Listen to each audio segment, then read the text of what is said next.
I have placed this incident on our in-camera agenda so that board members can ask the questions that the public have presented to us, and so that we can perform our duty of oversight. That said, I must be clear that we are not a hearing board. Delegations on this matter must remain broad in nature and will not be permitted if they are seen to be complaint-based. I recognize that some members of the public may want to pursue a more fulsome review of the Saint Laurent incident. If that is the case, filing a formal complaint with the OIPRD is the correct approach, and I would encourage you to do so. I look forward to a productive meeting. So first item then, that the Ottawa Police Services Board confirmed the agenda of January 25th, 2021. Is the agenda confirmed? Confirmed. Thank you very much. Confirmation of minutes 30 of November 23rd, 2020. Are the minutes confirmed? Confirmed. Carried? Yeah. Okay, committee meetings. I would like to call on the committee chairs to provide a brief update on the previous meetings held, starting with Member Nerman. Thank you, Chair Deans. The Human Resources Committee met on December 16, 2020. The committee discussed the recently updated performance evaluation framework used to evaluate the members of the Executive Command. It was decided that the board would pilot the updated framework for the 2020 Executive Command evaluations, which will begin this quarter. Further, the committee also decided that the Chair Deans will lead the Executive Director evaluation process. We also discussed a labor relations matter in camera. Thank you. Okay, thank you very much, Member Nerman. As I am the chair of the Policy and Governance Committee, I will provide the update on the meeting from January 14th. The Policy and Governance Committee discussed the year-end report on the board's 2020 work plan. We also discussed and endorsed the board's work plan for 2021. Both items are before the board this evening for your review. That the Ottawa Police Services Board received this item for information. So are these items received? Received. Yeah. Are there any declarations of interest for tonight's meeting? Nope. Seeing none. We have a number of delegates registered to speak. We are going to hold the public delegates until we complete our consent agenda. I would like to note that some delegates are speaking to specific agenda items while others are addressing topics not directly tied to the agenda. For those of you who are speaking to an agenda item, for example, the mental health item, you will be called upon when we discuss that particular item on the agenda. So we will return to the general public delegations after our consent agenda. Next item is inquiries. Are there any board inquiries? Seeing none. I do have. Oh, sorry, Councillor King. Yes, thank you. And thank you for your comments, Councillor Deans, Chair Deans, at the beginning concerning the idea of complaints and complaints being placed in different contexts. While I appreciate that this board, like all police services boards within Ontario, does not have the delegated authority to deal with any specific complaints that might emerge from an incident such as the one that occurred in December at the Saint Laurent Centre. I was wondering if the chief or other senior staff can address how such incidents on a go-forward basis can be mitigated in the future.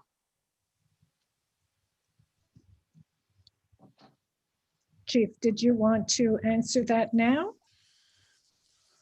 Yeah, simple answer. Thank you very much for the question, Councillor King. In the manner that we have addressed this one, we review every incident that generates either internal concerns around quality control and or external concerns around service quality. In this case, there was a significant amount of concern displayed on different social media, mainstream media channels, and we conducted a review, an operational review of the matter, which will be provided to the board in the in-camera item.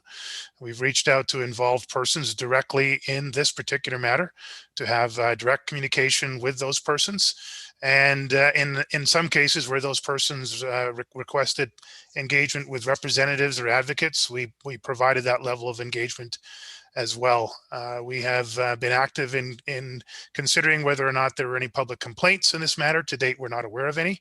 And we conclude that operational review and we make changes accordingly based on input from affected stakeholders, advocates. That could be an adjustment to policy, practice, training, or operational deployments. And in this matter, happy to expand upon that in the in-camera item. There were no major issues that we could see in our service delivery, but we have some ideas around which that might help the board, members of the community, and we've had consultation with other stakeholders in regards to the wider issues at play here. Okay, thank you, Chief. Is that it, Member King? Yes, it is. Thank you. Thank you. Okay, so item number 1, Chair's verbal report. We will hold that item and return to it. Item number 2 is the Chief's verbal report, and that item 2 will be held and we will return to it. Item number 3, Ottawa Police Services Board Work Plan 2021. Are there any questions? Is the item carried? Carried? Carried. Thank you. Item number 4, the Ontario Association of Police Services Board 2021 membership renewal. Is that item carried? Carried. Carried. Thank you. Carried. Item number 5, appointment of special constables, OC Transpo. I have some questions on this item, so I think we'll hold this and return to it later. Item number 6, reappointment of special constables, Ottawa Police Service. Any questions, comments? Seeing none, is this item carried? Carried. Carried. Thank you. Item number 7, consultation approach for mental health response strategy. The chief has a presentation and there are 14 public delegations. So this item will be held and we will return to it.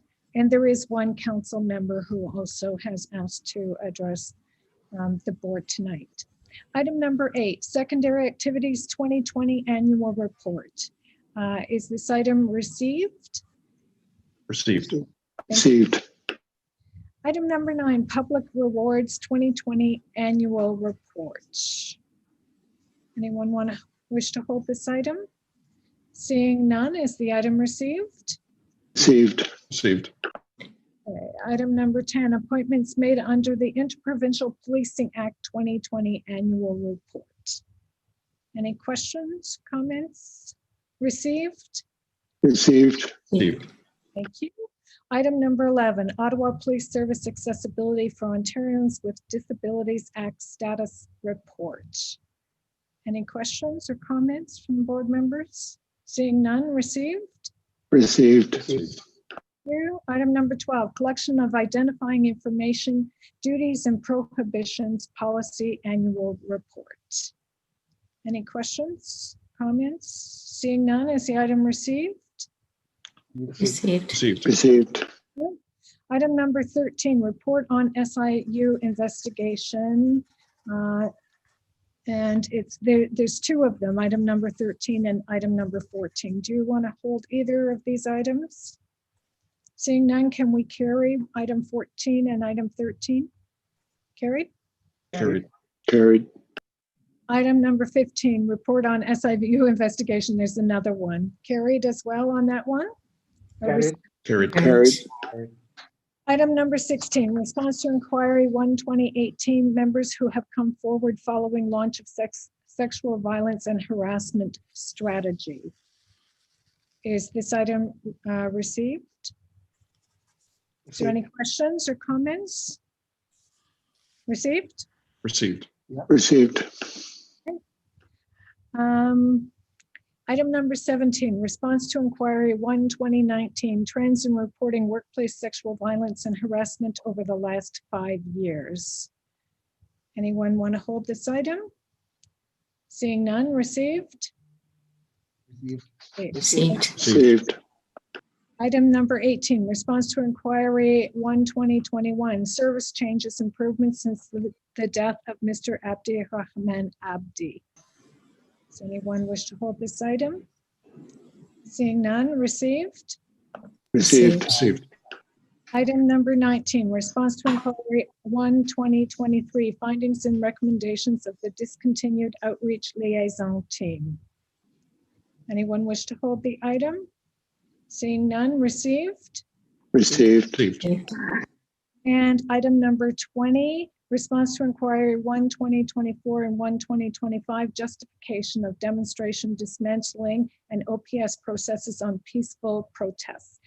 We do have a public delegation and I believe a staff presentation. So we will be holding this item and returning to it later in the agenda. Item number 21, Board Discretionary Fund 2020 Annual Report. Any questions or comments? Seeing none, is this item received? Received. Item number 22, Board Activity, Training and Performance 2020 Annual Report. It's the Executive Director's report that the Ottawa Police Services Board received this report for information and direct the Executive Director to forward it to City Council for their information. Is this item received and carried? Received and carried. Okay, thank you. Item number 23, Calendar Board Monitoring Requirements 2021, that the Ottawa Police Services Board received the 2021 Calendar of Monitoring Requirements for information. Is this item received? Received. Item number 24, Schedule of Conferences and CAPG webinars in 2021. Received? Received. Item number 25, Outstanding Board Inquiries and Motions, January 2021. Is this item received? Received. Item number 26, Letters of Commendation, that the Ottawa Police Services Board received this report for information. Is that item received? Received. Okay, I will now return to the first held item, which is the public delegations. Just before I call our first delegation, I just want to point out that we are now live streaming on the City Council YouTube channel. The Planning Committee has ended, so we have taken that channel. So anyone that wants to tune in there certainly can.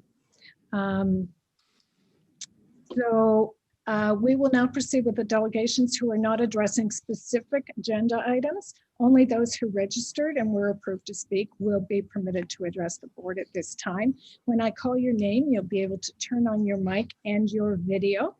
A reminder that each delegate has up to 5 minutes to address the board. The board has a procedure by law which governs the proceedings of the board, and I want to remind delegates they are not permitted to speak on any subject for which they have not received approval.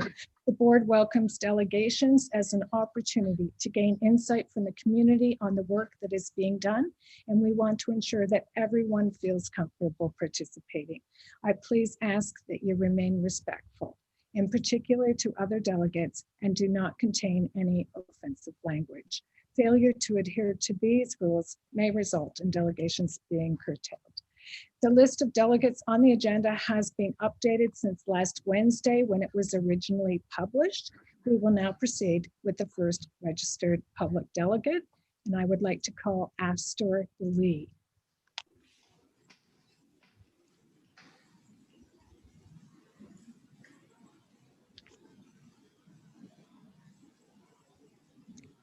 Hello, is that you, Astor? Okay. Yes, it is. Great. You have 5 minutes. Go ahead. Good afternoon. My name is Astor Lee, and I work at a criminal defense firm in the city. I witnessed firsthand the type of trauma and violence the criminal legal system inflicts on those who have already experienced disproportionate amounts of violence and trauma. Today, I'd like to speak about the way the pandemic has impacted the social services available to individuals in Ottawa and how this has in turn affected individuals trapped in the legal system. There have never been enough social services in this city, but resources have become stretched even thinner than usual because of the pandemic. Residential substance abuse programs are operating at half capacity or less, and housing and space at shelters has become an increasingly scarce resource. Public spaces are closed.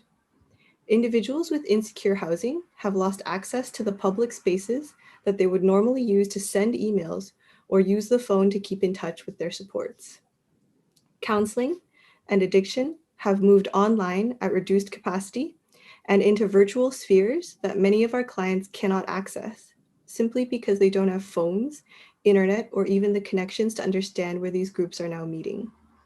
Police are detaining individuals in prisons where only the guards are given any form of PPE and social distancing is impossible.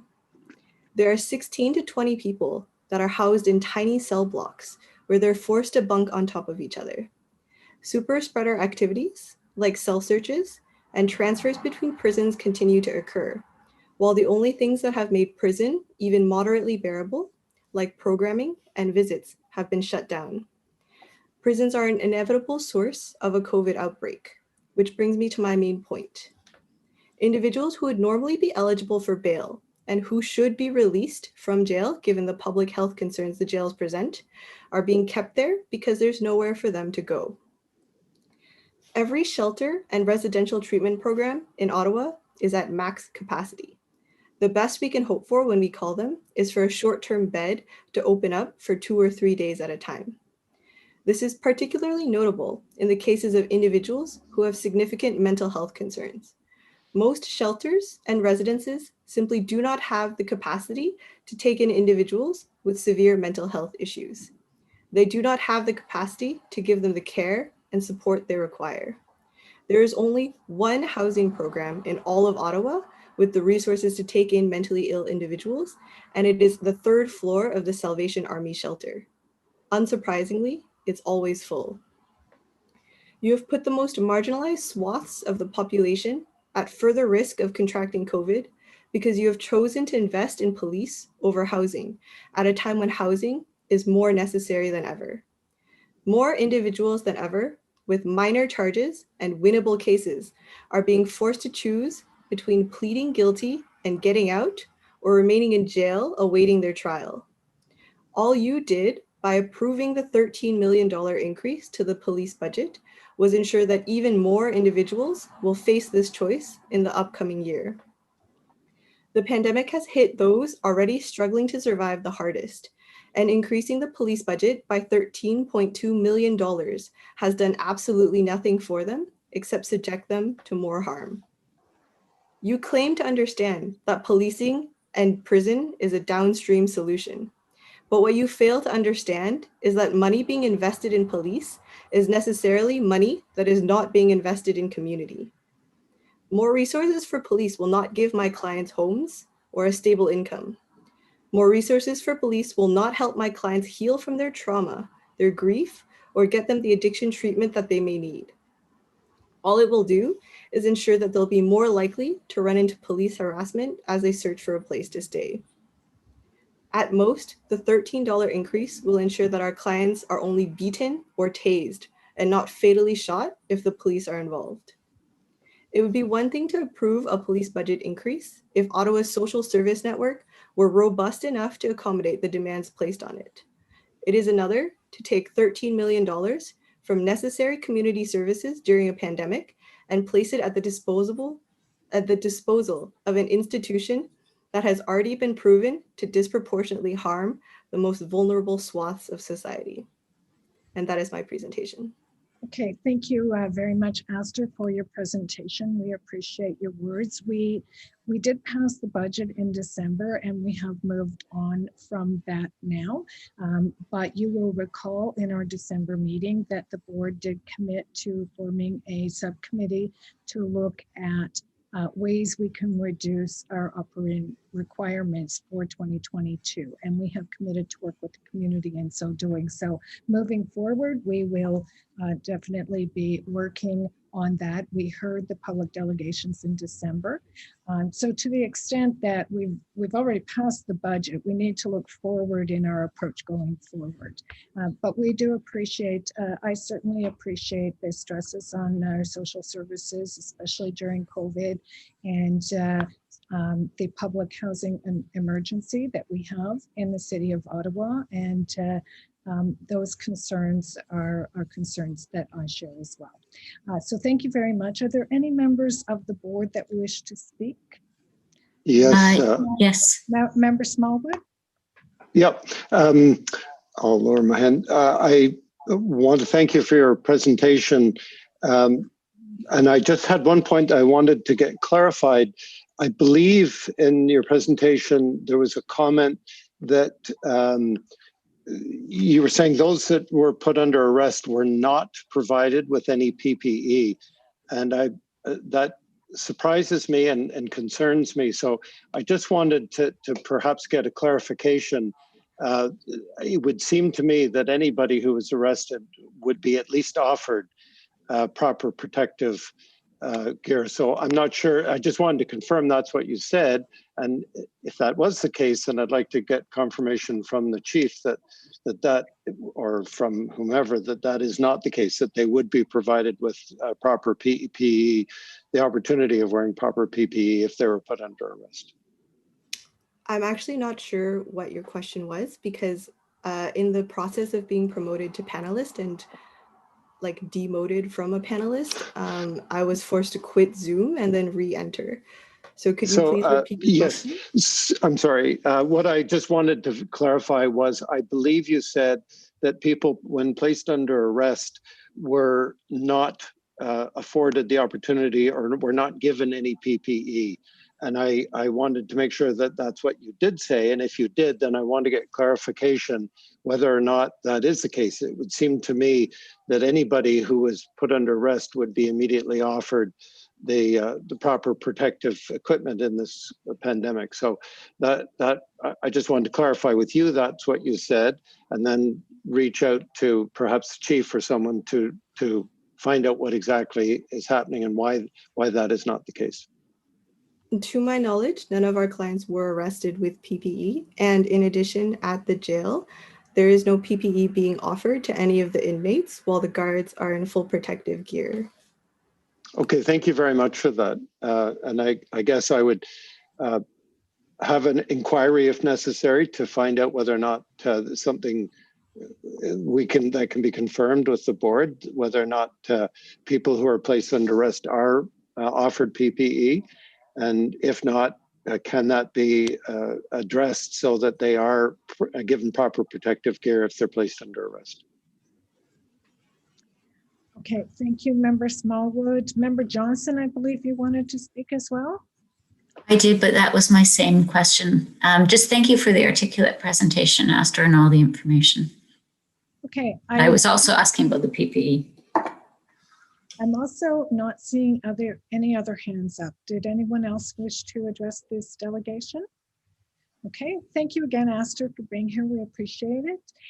Kate Noisy is next, followed by Emma Biter.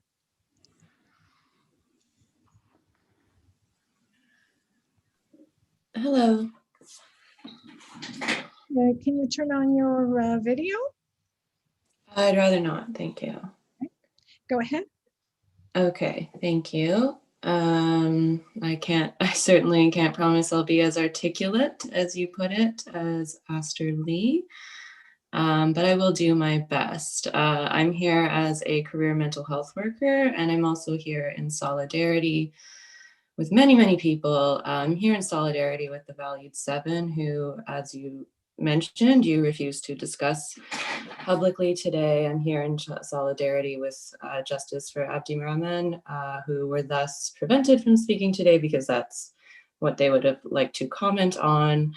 I'm here in solidarity with every community member who has been traumatized by OPS and re-traumatized by this board, who did not have the mental and emotional capacity to spare on coming back here today. I'm here in solidarity with houseless folks on the street who I have watched be increasingly targeted by police in groups who seem to have no concern for social distancing whatsoever. So let's talk about mental health strategy. In short, please don't. Please don't. Just don't. There is no rationale, there is no reason for police services to be involved in mental health care. I say this from experience. I say this as someone who's made hundreds of phone calls to various police services in this country. And every single time, you either don't come, you arrest someone and take them away and create more problems for us to deal with our no resources. You harm someone, you hurt someone, or you turn to me and ask me what to do and then do a worse job at it than I could. I'm tired. I'm tired of this. There is no rationale. There's no world where it makes sense for the person doing harm. You've had a whole history to do better, and you won't, because that's not your purpose. There's no world where it makes sense for you to be the ones to shape into professionals. It doesn't make any sense. Just stay out of it. If you insist on remaining in our society, at least just stay in your lane, handle criminal matters, don't handle mental health matters. Of course you need more mental health training. Of course you need more trauma response, more trauma-informed training. That much is obvious because you interact with the public. You should have a basic competency around that, obviously, but there's no reason for you to be involved. So please don't. I'm not looking forward to this consultation process. I took a look. It does not feel like community consultation. It feels like, who can we get with the right things next to their name to say what we want to say, to do what we want to do? Once again, there's no reason for you to be involved. I certainly don't see eye to eye with everybody in my field, but I have absolutely never heard anybody advocate for more police funding or more police services. That just doesn't happen, okay? There is really no debate happening around whether the police should be involved in mental health care or, God forbid, more involved. There's just common sense. There's just what workers know. There's just what the people involved know. And then there's you controlling the narrative. And it's already tired, okay? I have some more concerns. I know this is like, just lately, there's been a very serious general lack of physical distancing. I'm really concerned about how I'm seeing houseless folks being harassed on the street.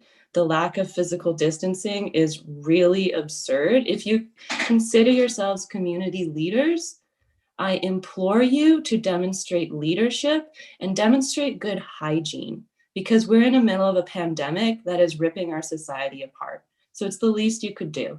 I'm also seriously concerned, obviously, about hate symbols on police uniforms becoming commonplace.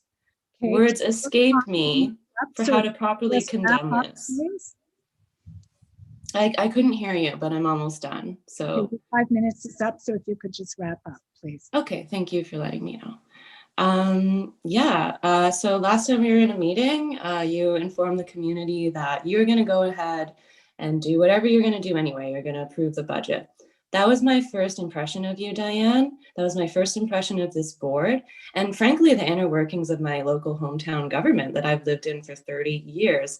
And after I had my 5 minutes, you informed me that there were people who simply disagreed with me.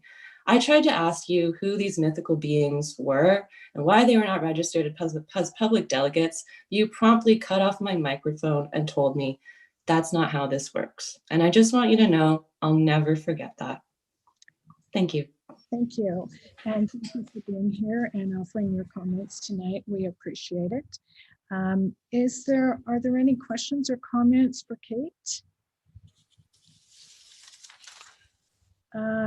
Chief Slowly?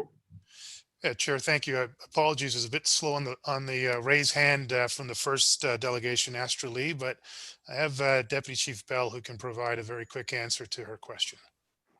Yeah, absolutely. Thanks, Chief. So what I can let you know is that since March of last year, anyone that comes into our custody or into any interactions with us is offered a surgical mask. So anyone that we do come in contact with, anyone that we put into our police vehicles or transport to our stations are in fact given the appropriate level of PPE. We don't control what happens within the jail system, but I can tell you that they are supplied that within our walls. Okay, thank you for that clarification, Chief. Any other questions for the delegation for Kate? Seeing none, thank you again, Kate, for being here with us tonight. Our next speaker is Emma Bider, and Emma will be followed by Sam McLeese. Hi. When I initially signed up, the agenda wasn't available, and subsequently, I was hoping to speak to the mental health strategy, and I just wanted to confirm that it was possible for me to do this now. Yeah, I will switch you and add you to the list for the mental health strategy, Emma. Is that good? Okay. All right. Thank you. Perfect. Okay, so stay tuned. It's item number 7. Sam McLeese, and Sam will be followed by Jack Belmar.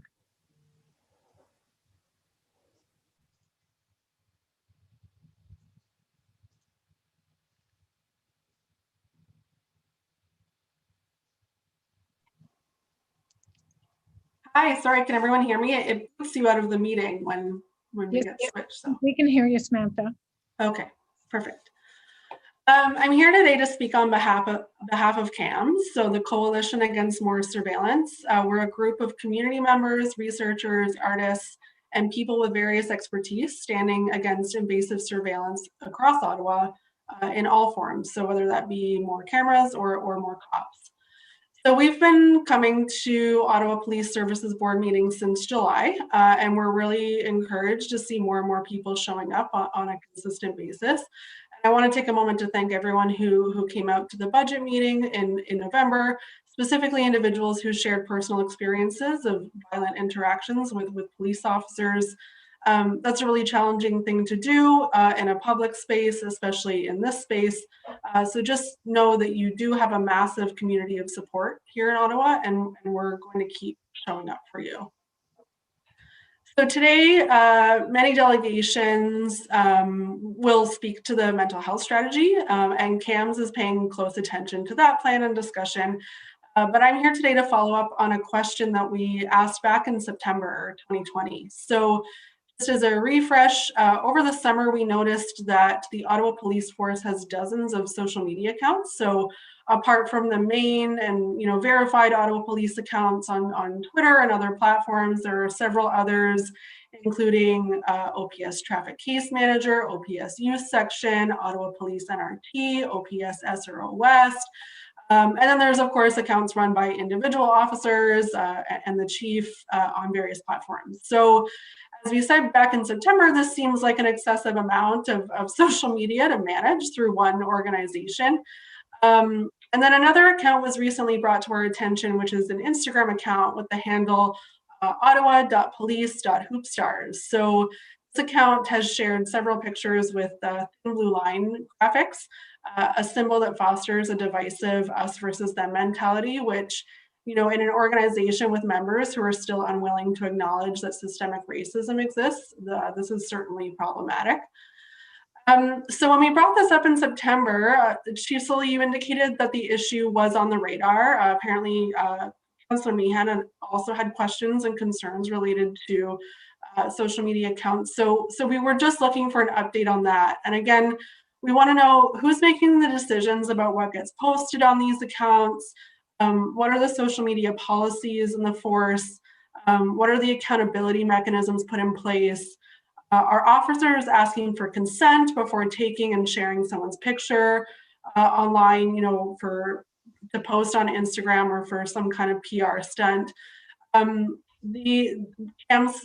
For us, these are serious surveillance and privacy concerns, and we hope to get some more concrete answers either today, or maybe someone can submit this in the form of an inquiry. So yeah, we'd like to get some more clarity on that today. And then finally, CAMS wants to offer support for the list of demands from the Ottawa Black Diaspora Coalition in response to the incident of excessive force on December 27th. Again, we know that issue isn't being discussed publicly today, but we do want to show support for the demands made by community members. So thank you, and thanks again to everyone who's come out to speak at the meeting today. And sorry for those who were denied the opportunity to speak for various reasons. Thank you. Okay, thank you, Samantha. Chief Slowly, did you want to answer the concerns that the delegation raised? I'm not sure if it's a concern, or more so than a request to know where the Ottawa Police Service is on its strategy, ever evolving strategy I think we all have in trying to manage the ups and downs, more recently more downs than ups on social media. In fact, the Ottawa Police Service through Director Steinbach's has been putting together a full review and a set of recommendations around the Ottawa Police Service social media strategy that touches on pretty well every aspect of what the delegation has requested in a few other areas.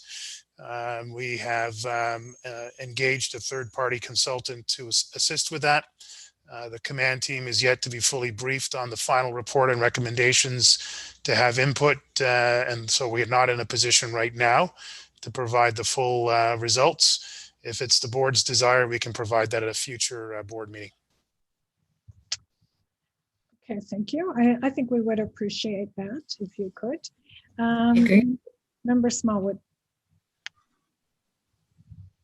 Thank you. And I just wanted to confirm, maybe the chief can confirm, I have an outstanding inquiry about the uniforms, the wearing of uniforms, the decision on what attire is worn and under what reasons. And perhaps could that include this issue I've heard several times about some officers choosing to wear symbols that represent certain things other than standard OPS symbols.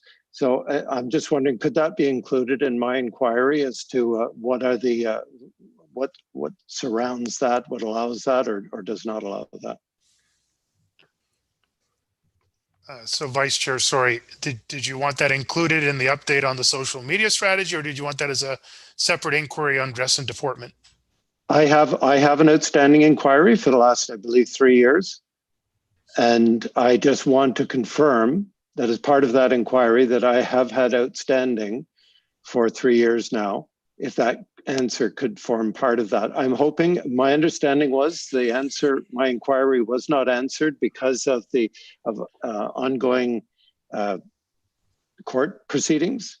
And now, and that as those were wrapped up, then I would receive an answer to that.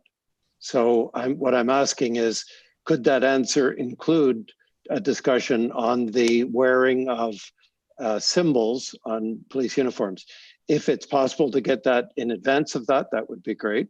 But I guess I'm asking whether or not you would include that in that report, or if you'd like to give a separate answer with respect to symbols on uniforms. Vice Chair, thank you for the clarification. I'm not aware of any outstanding items. We get a regular list from the board's executive director. If there is an outstanding item, we'll go back and revisit that and make sure you have a full and prompt answer to whatever is outstanding. In regards to your specific question around wearing symbols, if that needs to be added to that particular outstanding item, or it can be a separate inquiry, but we can take that offline and provide you with the information regardless. Thank you very much. Okay, thank you, Member Smallwood. Anyone else? Seeing none, thank you, Samantha, for participating tonight. I just wanted to clarify for you that we did not reject any public delegations. The only clarification we made is that we're not a hearing body and we can't hear the specifics around the December 27th case. If someone wants to file a complaint, the correct course is the OIPRD. But beyond that, everyone who asked to speak was given the right to do so. So thank you again for being with us tonight. We'll move on to Jack Belmar, and Jack will be followed by David Hennessy.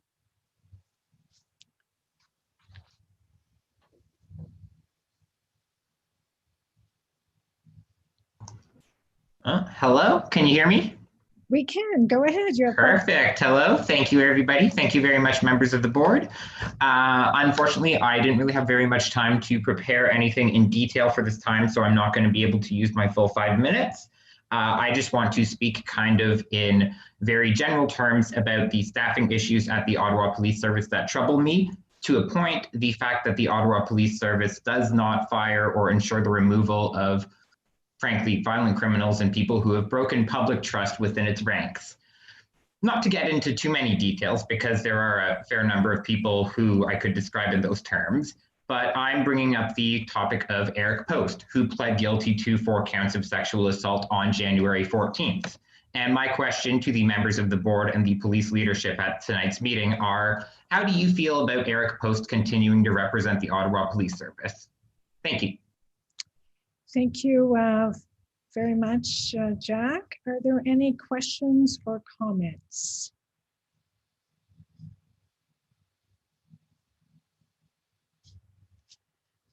Okay. We have heard your question, and we appreciate you bringing it to us. And I think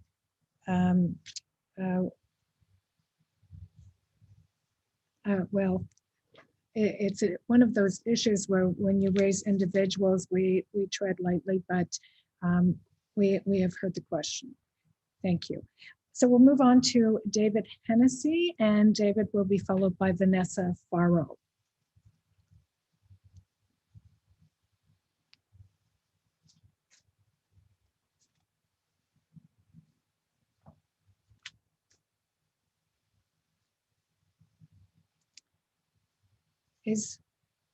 Is David Hennessy, is David Hennessy with us?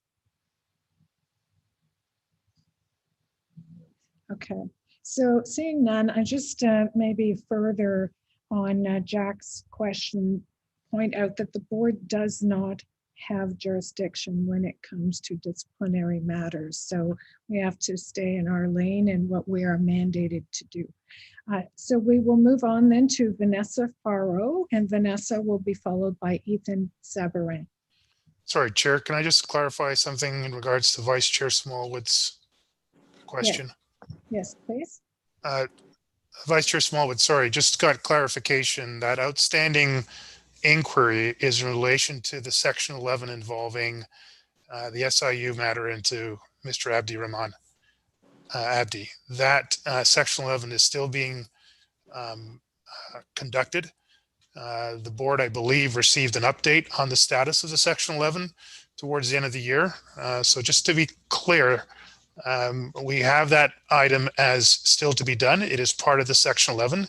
That will be one of the largest and most complicated Section 11s that we've completed, and that will come back to the board for a public session as soon as it's completed. Within that Section 11 report, there will be an explicit answer to your inquiry.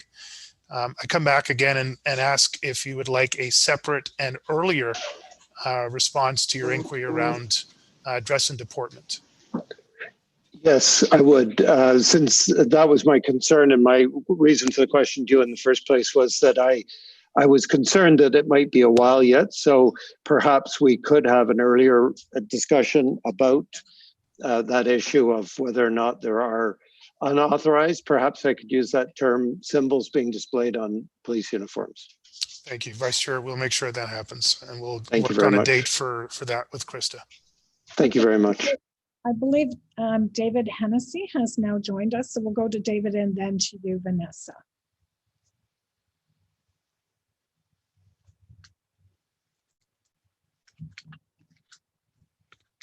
Are you there, David?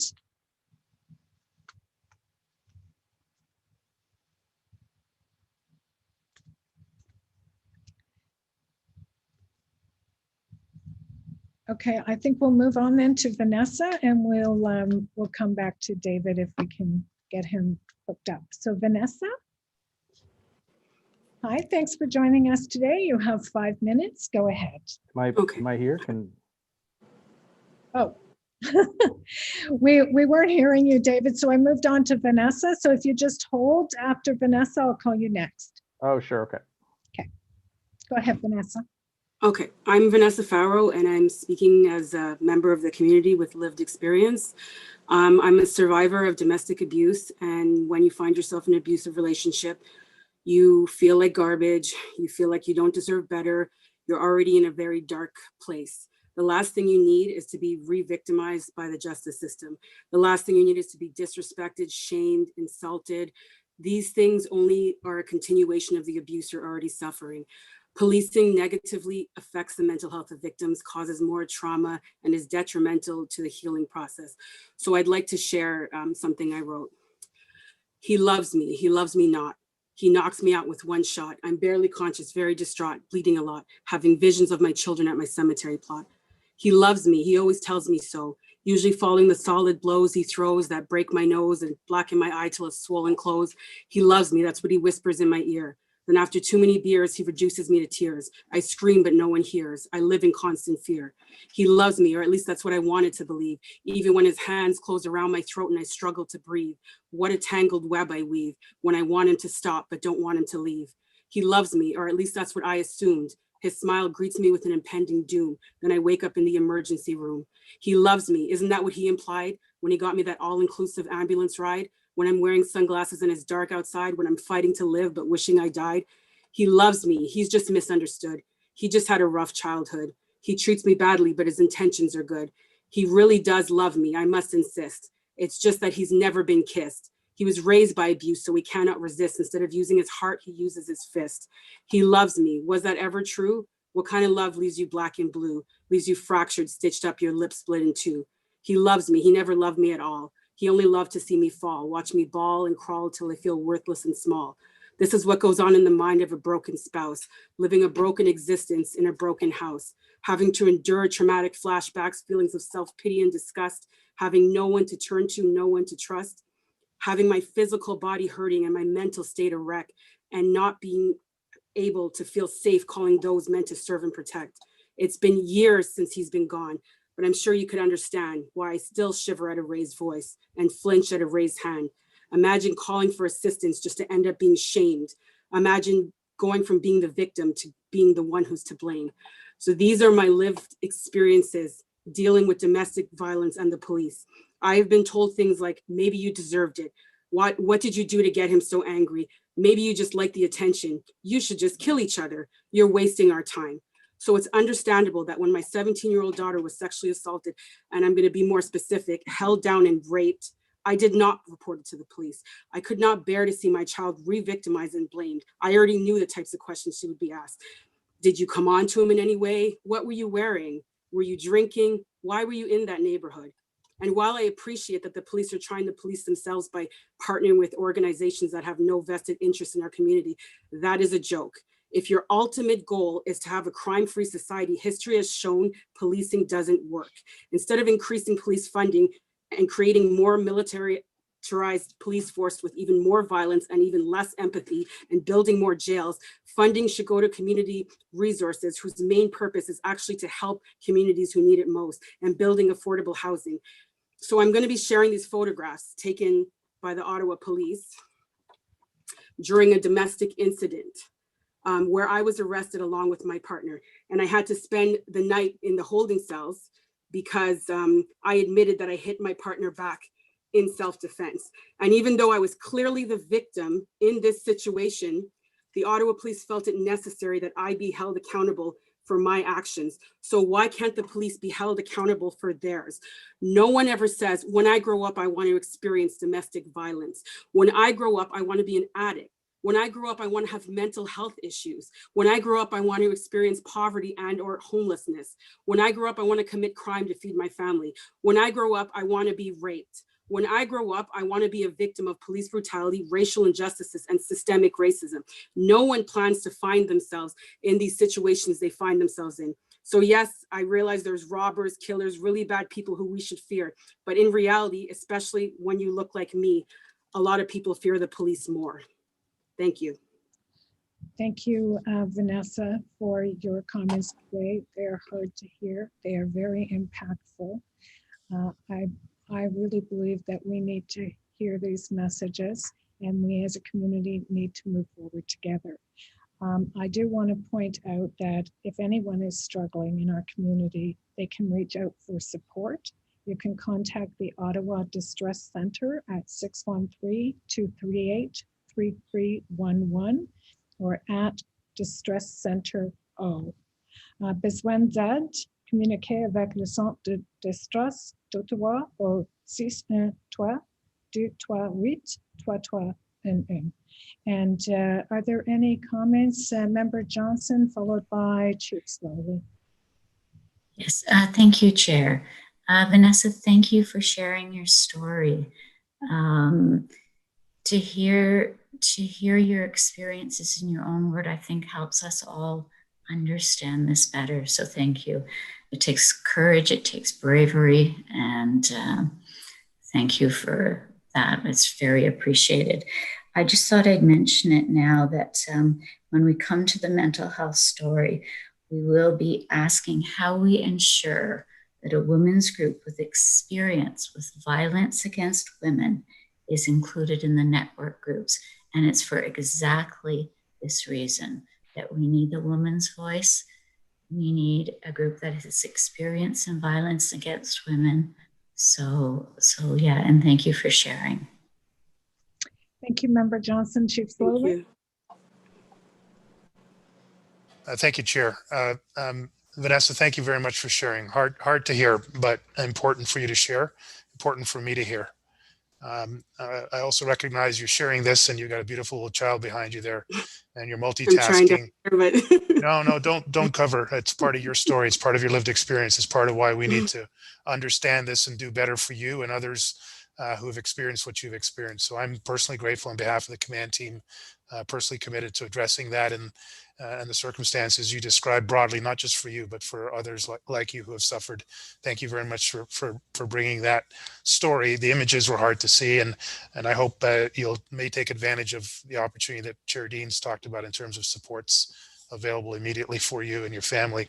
I'm going to ask Acting Deputy Chief Mark Ford to provide an update to you and through your concerns that you've raised to the broader community around improvements that we're trying to make in this area. So I'll just ask Mark Ford, Chair, with your permission, to provide an update that may help Vanessa to understand where we're going. Yeah, thank you, Chief. I want to echo the comments made so far is that thank you for sharing your lived experience. It was very impactful. It's really important for us to see that. This is a journey. Working with victims of gender-based violence or violence against women is something that we have to continue to learn and grow from people like yourselves, based upon your lived experience as you shared it. We continue to work with our partners in the community, whether it's support workers, shelters, and people like yourself, so that we can become better in how we work with you and support you through your difficult journey and things like this. And so this work is something that is underway. We're trying to enhance what is already there, and enhancement could look like many things. It could be becoming more engaged with the community partners. It's about learning and training and opportunities for our frontline members, our investigators, to grow from that. But the messages like yours are something that we will take very seriously. And thanks again for sharing this. Okay, thank you. And Member Meehan. Thank you, Chair. Vanessa, I just want to say thank you. That was extremely difficult to listen to. Your poem, though, was so powerful. I'm assuming that you wrote that. That is your, those are your words, right? Yes. I would be very interested in getting a copy of that poem. I think that it can help people in similar situations. I know that we're dealing with more battery cases right now due to COVID, and in places that we often don't look. It happens in all corners. If there's any way that you can get that to me, I would really appreciate it. And if we can use it with your permission, I would love it. But what distresses me is that I got the impression that there's nobody in our justice system at the time when you went through this that was able to help you at all. I just need to understand that. Is that? Yeah, no, there was, like I said, often they would come and they would say, oh, you're just going to get back together, just kill each other, you're wasting our time, things like, and you know, it's common that women don't leave right away. It takes a while. This is a known fact. So I feel like, you know, the police needed to be better trained, be more empathetic towards my situation and not just tell me, oh, you're going to go back, just kill yourself. Just who cares? You know, you just want attention. Like, cause that stuff was traumatic. Like it still hurts me. And there's days that I remember one incident, I asked them to remove this man from my house. He crawled back in the back window and I said, he's back in my house. You didn't even take him anywhere. And they're like, you just want attention. Like, you just like it. Stop wasting our time. And I'm like, well, if he kills me and my children tonight, like how you're going to sleep good knowing that you know, he's back in my house and you're leaving. So no, I didn't get any support whatsoever. And like I said, with my daughter's situation, I already knew what she would have to go through. I've been through other situations with one of my other daughters as well, with a man who assaulted her on the bus and like sexually assaulted her. And I was there and they didn't do anything in that situation either. They told me, oh, we're going to give him conditions not to talk to you or your daughter. And he went on to assault another child who wasn't with a parent. So he assaulted that child a lot worse. So, you know, my past experience, I don't feel safe to call the police. If my children are in trouble and there's something going, I don't feel like the police are going to help us. And that's unfortunate. I don't want my children to grow up in a world where I have to say, like, don't call the police because they're probably going to blame it on you or make you feel worse. Well, I think we're all distressed to hear that. Obviously I gotta go, but thank you, Melissa. Okay. Are there any other questions or comments? Chief Slowly, did you want to comment on this? Chair, I think Member Nerman had his hand up before me, but there is a bit of an urgency, so I can wait, Member Nerman, if there's something that you needed to clarify. Nerman wants to go back and address an issue raised by Aster Lee, so I'm going to close off this delegation before I recognize Member Nerman. So if you want to address this delegation, now's the time to. Yes, thank you so much, Chair Deans, and I realize this platform makes it difficult. I'll reinforce what you said already. The board is not a complaint receiving or investigating body. There certainly were specific allegations and complaints within Vanessa's update. What I'm most concerned, though, is about her safety and well-being. Let's recognize two things. She may not, for a wide variety of very legitimate reasons and reasons that I may not understand, she may not have the confidence to call the Ottawa Police Service. I'm not even sure if she has ever called in the past, but I am concerned that what she's saying now presents a risk to her. So I've asked my own members to see whether or not there's a file that we have that we can review and reach out to Vanessa, assuming that she would receive that reach out to help her and to do our best for her going forward. Irrespective, Vanessa, if you are the subject of any violence or threats of violence, beyond health and well-being, which I think Chair Deans has provided some supports for you, I do encourage you, whether it's to a VAW community outreach group or an agency, but don't be alone in the environment if you feel you are in some present danger. And if you would accept us doing a reach out to you directly immediately after this call, we will try to do so. But I don't want to pressure you in any way that would make this situation more complicated or worse. But it's a genuine offer from me as Chief of Police to try to help you in the risk environment that you've just described. I'm not in any present danger. These photos are from almost 20 years ago.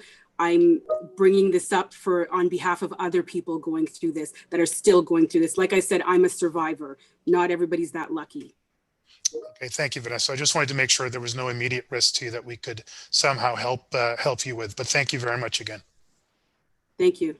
Okay, seeing no further questions or comments for Vanessa, I want to thank you again, Vanessa, for sharing your lived experience with us. It was important for the board to hear.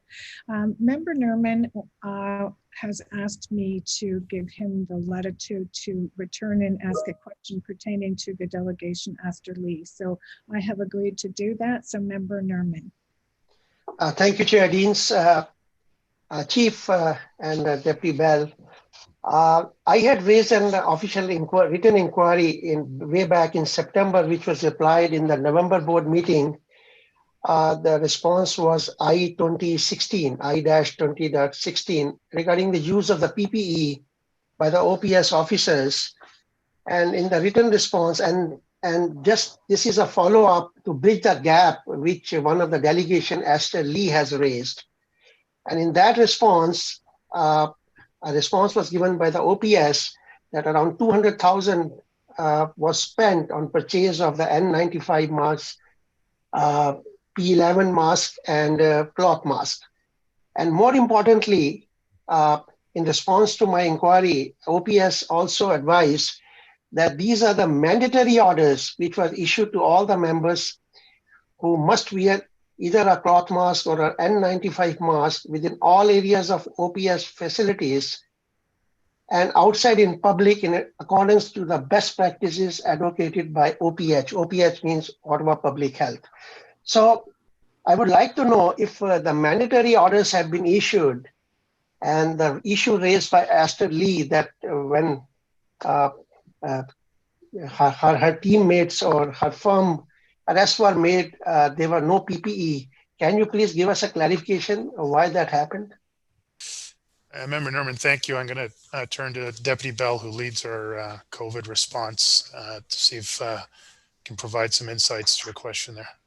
Yeah, thanks, Chief. Thanks, Member Norman. So what I can let you know is exactly everything that you identified is what is in effect now. Members must wear cloth masks anywhere within our buildings. They must wear cloth masks or surgical masks in any place where they're in the public domain. That includes general patrol, anytime they step out of their vehicles, any sort of circumstance where they would come into contact with members of the public. If there's a risk of a COVID infection, we then have escalating levels of PPE that they will don. But you are correct. That is a mandatory order within our organization, and from our observations is widely or fully adhered to. Thank you, Deputy Bell. But my concern is still that if that is the case, then why the delegation from Esther Lee pointed that the officers were not wearing the PPE at the time of the arrest? I'm not talking about the second half where you have clarified that you are providing a surgical mask for the people being detained. But my concern is for the officers who are approaching the people for arrest, why they are not wearing the PPE.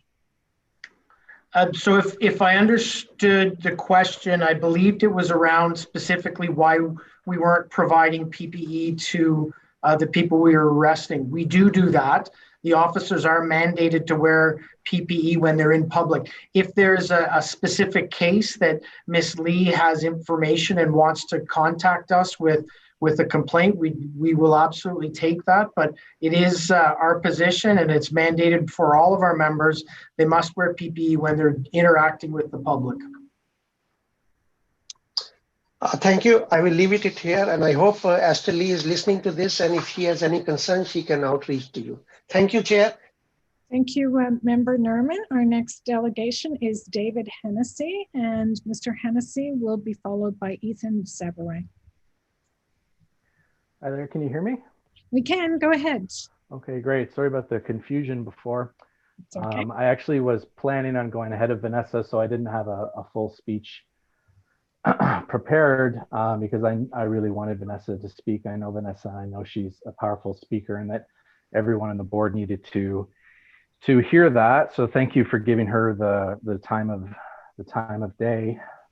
My speech was just geared towards, again, the wearing of Blue Lives Matter patches, thin blue line patches, and things like that within the ranks of the OPS. I'm wondering why, since we've seen, the storming of the Capitol in the United States, where people were seen wearing the thin blue line patch, why it's still okay for officers, like on the Hoopstars account, to post pictures of the thin blue line patch, when we know now with indisputable evidence that that is a hate symbol by white supremacist groups.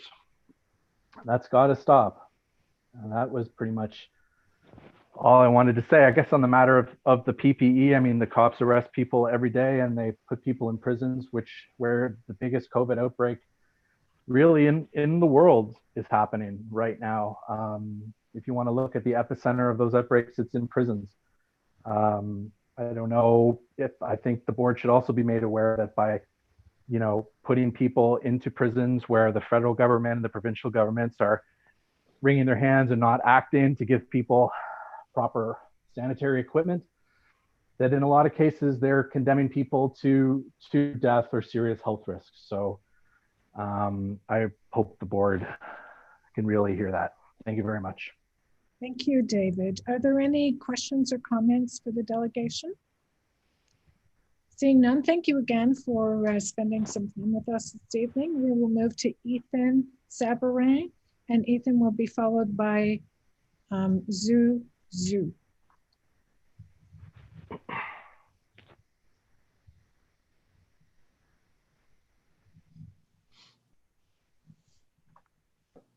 Sorry, it takes a second to rejoin there, but here I am. Okay. Hi, Chair and Board. Good to see you again. This is not my first public comment to the OPSB, and I'd like to speak to a couple of new concerns, as well as address some of the things from my previous comments, and I won't take up too much of your time or the community's time today. I first want to point out that over the summer and again this fall, I asked the committee to engage with some of the existing literature on abolition. So with hundreds of community members over multiple meetings across several months, calling for things like defunding the police and abolition, I'm hoping that the board has meaningfully engaged with the works of the people who have actually promoted these theories, people like Angela Davis, Ruth Wilson Gilmore, and Miriam Kaba, among other thinkers.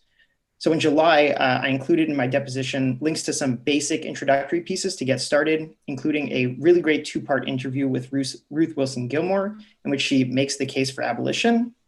I also think that it would be good for the board to read her book, perhaps Golden Gulag, which is about the carceral system in California, which might not seem connected to us here in Ottawa, but it's especially about how social services became very secondary to the expansion of prisons and policing. So it might be connected to a lot of the demands that people have about redistributing money away from police and towards these social services. Also in the summer, I included a brief op-ed piece from Miriam Kaba in the New York Times, in which she explains that the demand from Black Lives Matter and in the streets is in fact abolition and what that means. And I think it's useful for those governing policing to understand what that kind of demand means. I now would like to suggest a few more resources, which I think can provide meaningful education for the civilian members of the board to understand why their community is bringing forward these demands. So first, I really have to implore the members of the board to read Policing Black Lives, State Violence in Canada from Slavery to the Present by Robin Maynard. Maynard is a Black Canadian scholar, and her book provides really necessary context for those who are governing the actions, budgets, and policies of police forces. The book's description reads in part that Policing Black Lives traces the still living legacy of slavery, yes, slavery, across multiple institutions, shedding light on the state's role in perpetuating contemporary Black poverty and unemployment, racial profiling, law enforcement violence, incarceration, and immigrant detention, among other things. I'll also suggest, I will also include all these in an email following up. I just didn't get to it beforehand, I'm sorry. But I will also suggest that the civilian board read a short proposal from the Washington, DC organization Pan-African Community Action. Their proposal is called Community Control Over the Police, a Proposition. The proposal is for direct community control over the police. And it's just to get an idea of what kind of models people might be thinking of on the road to abolition. So they say, to be clear, the power of this body, the community body, to exercise control and power over the police, is to exercise control and power over the police, not review or oversight. This is not a review board, and at this stage in history, review boards represent a step backwards and one that further entrenches existing power relationships instead of upending them in favor of the oppressed. We, that is the Pan-African Community Action organization, are no longer satisfied with the ability to review abuses of our communities. We are in pursuit of the power to end those abuses. So they're calling for a much more democratic community control over the resources of public safety instead of leaving it in the hands of, I recognize that many of you are elected officials, but people who are sometimes appointed and where there's not a lot of actual community control, even though there is a reasonable amount, it seems, of community input. These are just a few of the many things that I, a resident of Ottawa, have read over the past few months. and I expect that those in positions of authority over the police will have read more than the average concerned resident. I'll send the resources and resend those that I sent in the summer so that you, the members of the board, can learn from these systemic analyses and begin to consider how to use your positions of power to push our society towards some kind of abolitionist horizon, which is what your community is asking for. You've read the news just like us. You've heard the demands, you've heard the devastating stories of those let down by our policing system, our prisons, and the lack of social services that we all need to live healthy and fulfilling lives. We now demand that you act, and perhaps your next step is to do the reading if you haven't already done so.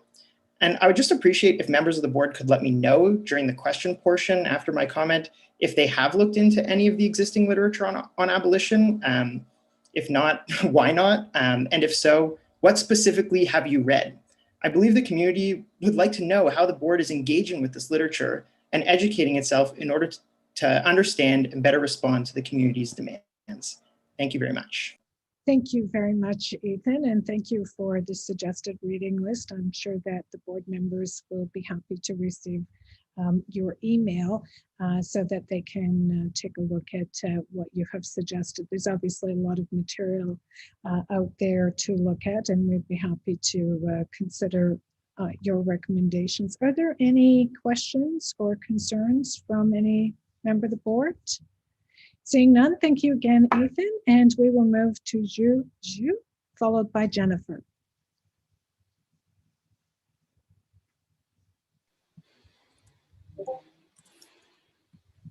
This is Shimue, speaking to you through a voice-generating device.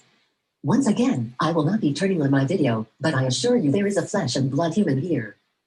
First off, I am profoundly disappointed at the way the OPSB has been censoring Ottawa residents hoping to make their voices heard today in the registration process leading up to this meeting. I find it disgustingly cynical how the Ottawa police are exploiting community demands for more non-police mental health services by funneling it through themselves instead. The police have no place in mental health care, or any kind of health care, period. The report that the chief submitted to this board itself acknowledges this. And yet, even with their talk of consultation, not doing it on their own, OPS still presumes that they are the ones who should be leading this mental health and addiction strategy. This is unacceptable. Any mental health strategy must have zero police involvement whatsoever. Instead, we must be funding more safe injection sites. Fund actually affordable housing. Fund real mental health services, not, as the OPS own report puts it, just more psychiatrists in blue. And in terms of what the police can do, if they truly care about mental health, stop criminalizing people. Simple, easy, extremely feasible. That's it. I am also horrified by the contents of the SIU reports on this agenda, which once again clear officers involved of any responsibility. We all know that the SIU, an agency staffed by former cops, will never hold police accountable. But we must also understand what it means when unconscionable kinds of violence are again and again considered permissible by law, are considered appropriate and acceptable. I am aware that this board has already repeatedly, continuously showed us that they do not care, so saying this is futile. But what is legal is not necessarily right. It is telling, to say the least, about the violent colonial social function of the police that no amount of violence goes too far. I feel similarly about the matter of uniform symbols. The issue is not one of symbolism, but of the people behind them. Again, ask yourselves, why is your police force composed of people who align themselves with white supremacist imagery? We must ask, if this is what they see fit to show in public, what else goes on behind closed doors? With regards to the appointment of special constables to OC Transpo, again, stop criminalizing people. Make transit free. It is completely indefensible that we spend so much policing public transit instead of actually funding it. Buses are basically unusable in my neighborhood, as someone who does not want to, catch COVID because of crowding amidst the pandemic, and yet we are throwing more money all the time at the police instead. Everything about this endeavor is baffling, infuriating, and just wholly irrational. Finally, I reiterate the demands from the Value 7. Erase the contact records. Release the names of the officers involved. Release the original 911 call transcript. Release a written public apology. Conduct a full review of OPS de-escalation tactics. File a use of force report. Remove the thin blue line badge from all uniforms.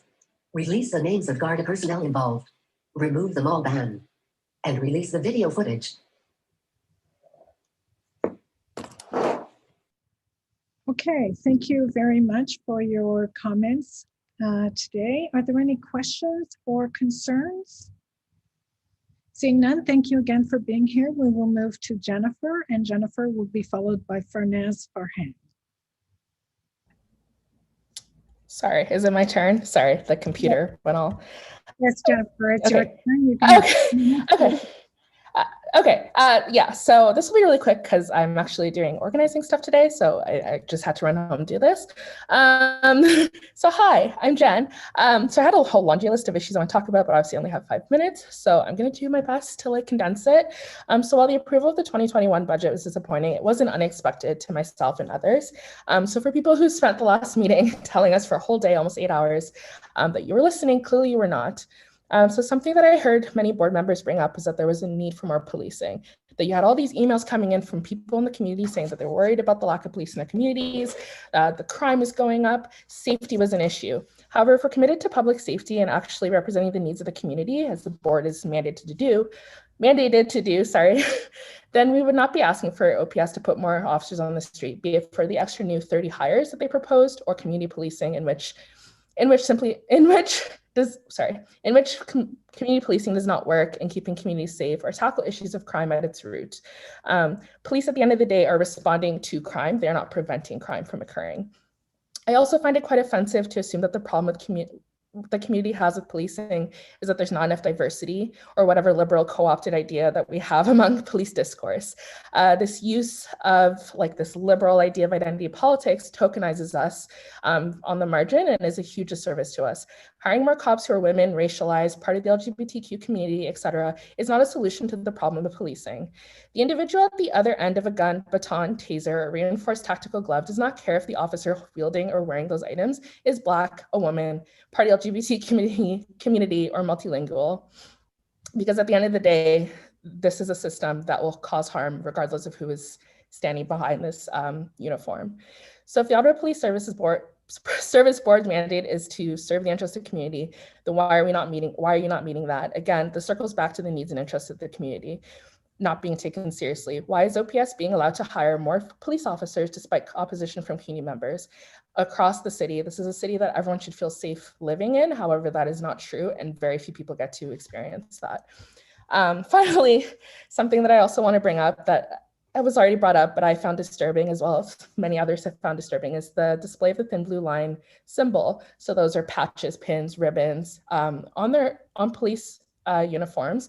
As well, there have been instances of them using it on their own personal social media accounts. In one case, there are 2 officers who are also romantic partners who have it in front of the house, a giant flag with the thin blue line. And so while there are no regulations in the Ontario Police Services Act that explicitly prohibits this, and by extension, I haven't really seen anything in the OPS policy, I guess a question I have for the board is why? Why are we allowing OPS members to display a political symbol which is hate-fueled, which is a white supremacist symbol that upholds a racist, colonial, and capitalist system, and at the end of the day shows loyalty to one another as brothers in blue, rather than the idea of protecting and serving the public. And if this is not acceptable, if the board does not deem this acceptable, why are there no policies in hand to ensure that, one, these symbols not be displayed, but also any police officer who is clearly a white supremacist by holding those views, why are they still in the organization? And then thirdly, what does that mean for the organization in terms of the values? If you're allowing, in some cases, I've seen half of the police officers present having this symbol. Yeah, so those are I would like to have those questions answered. Thank you. Thank you very much, Jen, and thank you for spending your time with us and being succinct and getting your thoughts across. Member Johnson has a question for you. Yes, thank you. You are, several have already mentioned these thin blue lines tonight, and I think it is very important that we as a board take these questions very seriously and do the research needed very quickly on this and consider this matter very carefully. So I appreciate all the mentions of this tonight, and I take this very seriously. So if I may, but from what I understand is Sandy has brought it up for the last 3 years. So this isn't a new phenomenon, if that's what I'm understanding from what Smallwood is saying. Okay, thank you. Is there anyone else? Okay, seeing no one else, thank you again, Jen, and we will move on to Farnaz Farhan.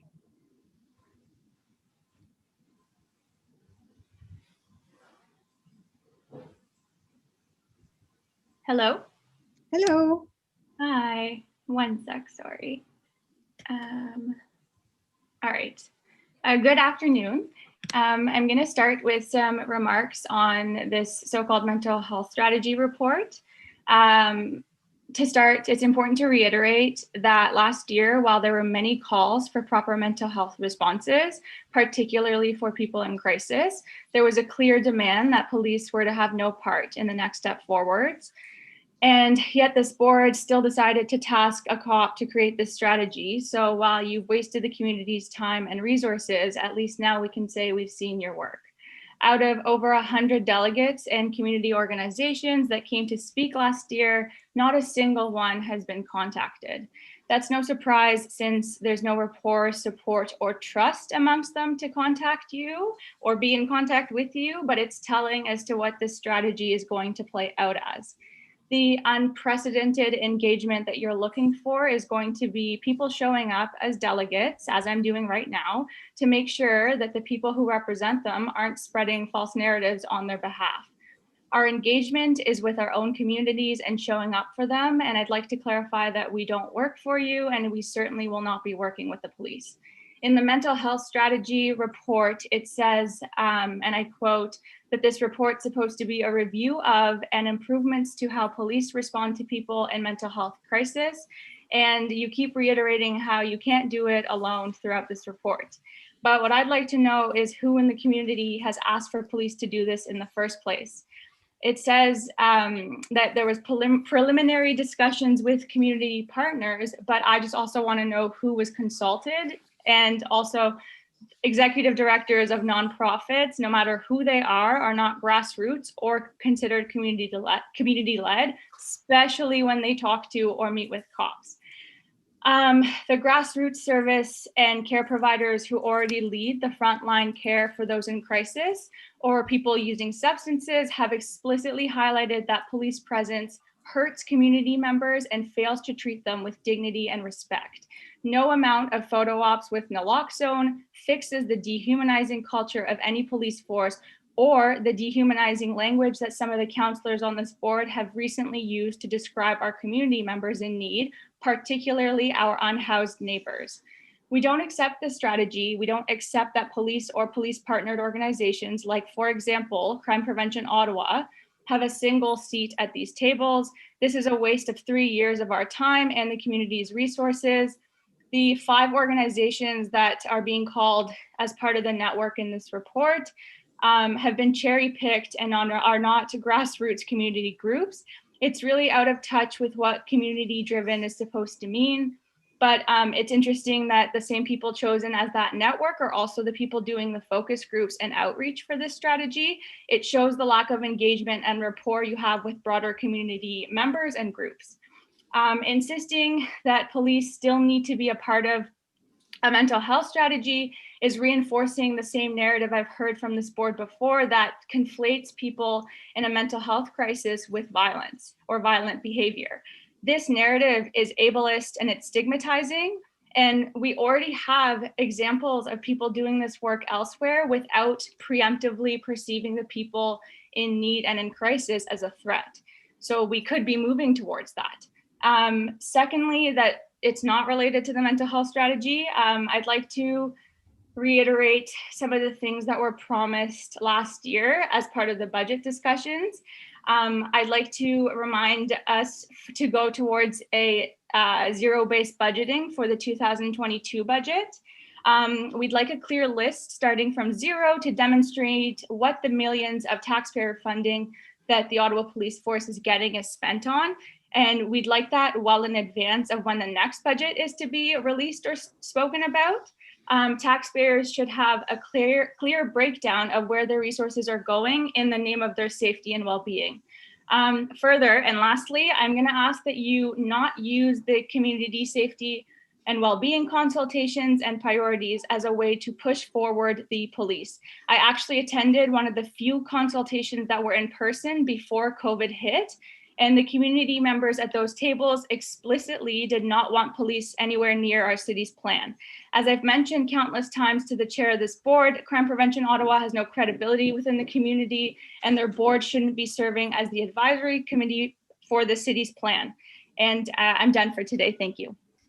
Thank you, Farnaz. I mean, most of your comments were related to item number 7 on the agenda tonight, and we will have a more fulsome discussion on the mental health strategy once we have had the presentation and received the other public delegations. But thank you for your input. Are there any questions or comments for the delegation at this time? Seeing none, thank you for participating tonight. We'll move to Sam Hirsch, and Sam will be followed by Cassie Slack.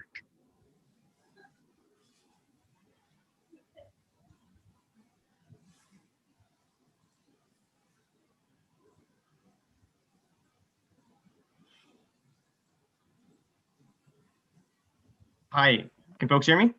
Hi, Sam. Yep, go ahead. You have 5 minutes. Thanks very much. I won't be taking up too much of your time, but my name is Sam Hirsch, and I'm here today not on behalf of any organization, but my own merit. You know, although the members of the police board in front of us today and the chief and police services have pledged to be better since the adoption of the budget in early December, let me read you just a couple of headlines from just from the past month.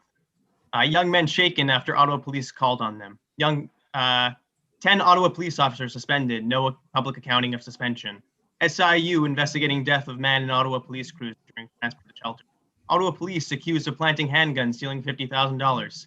If this is your attempt at doing better progress, it's seriously an egregious attempt. But your officers really want to do better is a question I always ask myself, and I don't have, it's very hard to search for that answer. And Chief Slowly is not really active on condemning these acts. He always uses and appropriates progressive language like equity, inclusion, and diversity, but is often one of the first people to defend the dangerous and violent actions of his officers, like he did during the raid on the encampment in November. Also, when pressed numerous times, as mentioned several times this meeting already, by the public to stop his officers from wearing the racist thin blue line patch, he's never responded. Even the RCMP has disallowed this. Chief Slowly can use progressive words all he wants, but actions speak louder than words. I want to speak today about excessive force. I won't be speaking, I won't be speaking directly. I'm speaking to several things in this regard, not particularly in relation to the event at the end of December that we're not specifically allowed to talk about. Though that is one of many instances where excessive force is used. And on that note, I'm frustrated that this is an in-camera item because I think this is clearly a matter that's in the public interest. The event that I will be speaking to occurred at the end of December on a cold winter day as New Year's Eve approached. Amanda in East Ottawa was about to be evicted. It was negative 17 degrees outside, and she had fallen behind on her rent after quitting her job to take care of her dying fiance. After calls for help to her city councillor and MPP fell silent, I, along with several others, tried to make sure that her eviction could not take place.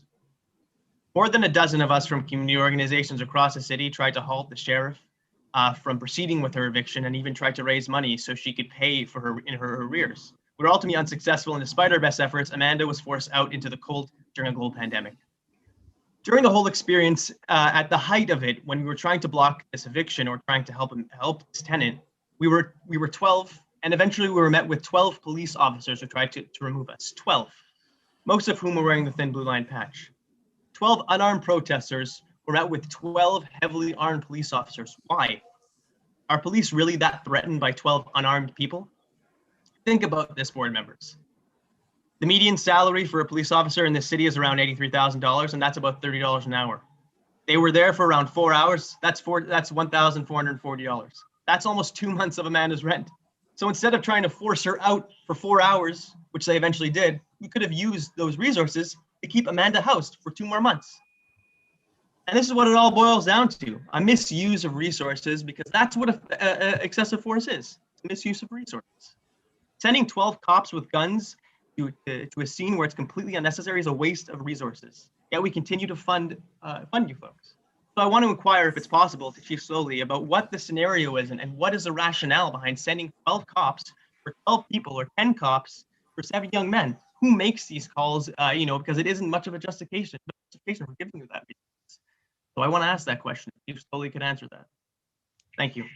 Thank you, Sam, for your delegation. I mean, I know you're familiar with the way it works, so delegations get 5 minutes to make their point.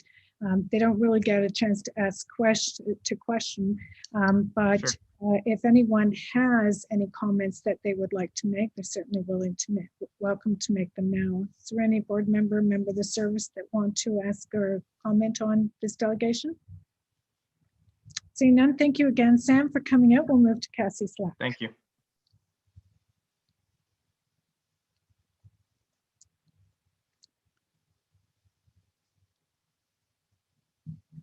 Hi, can you hear me?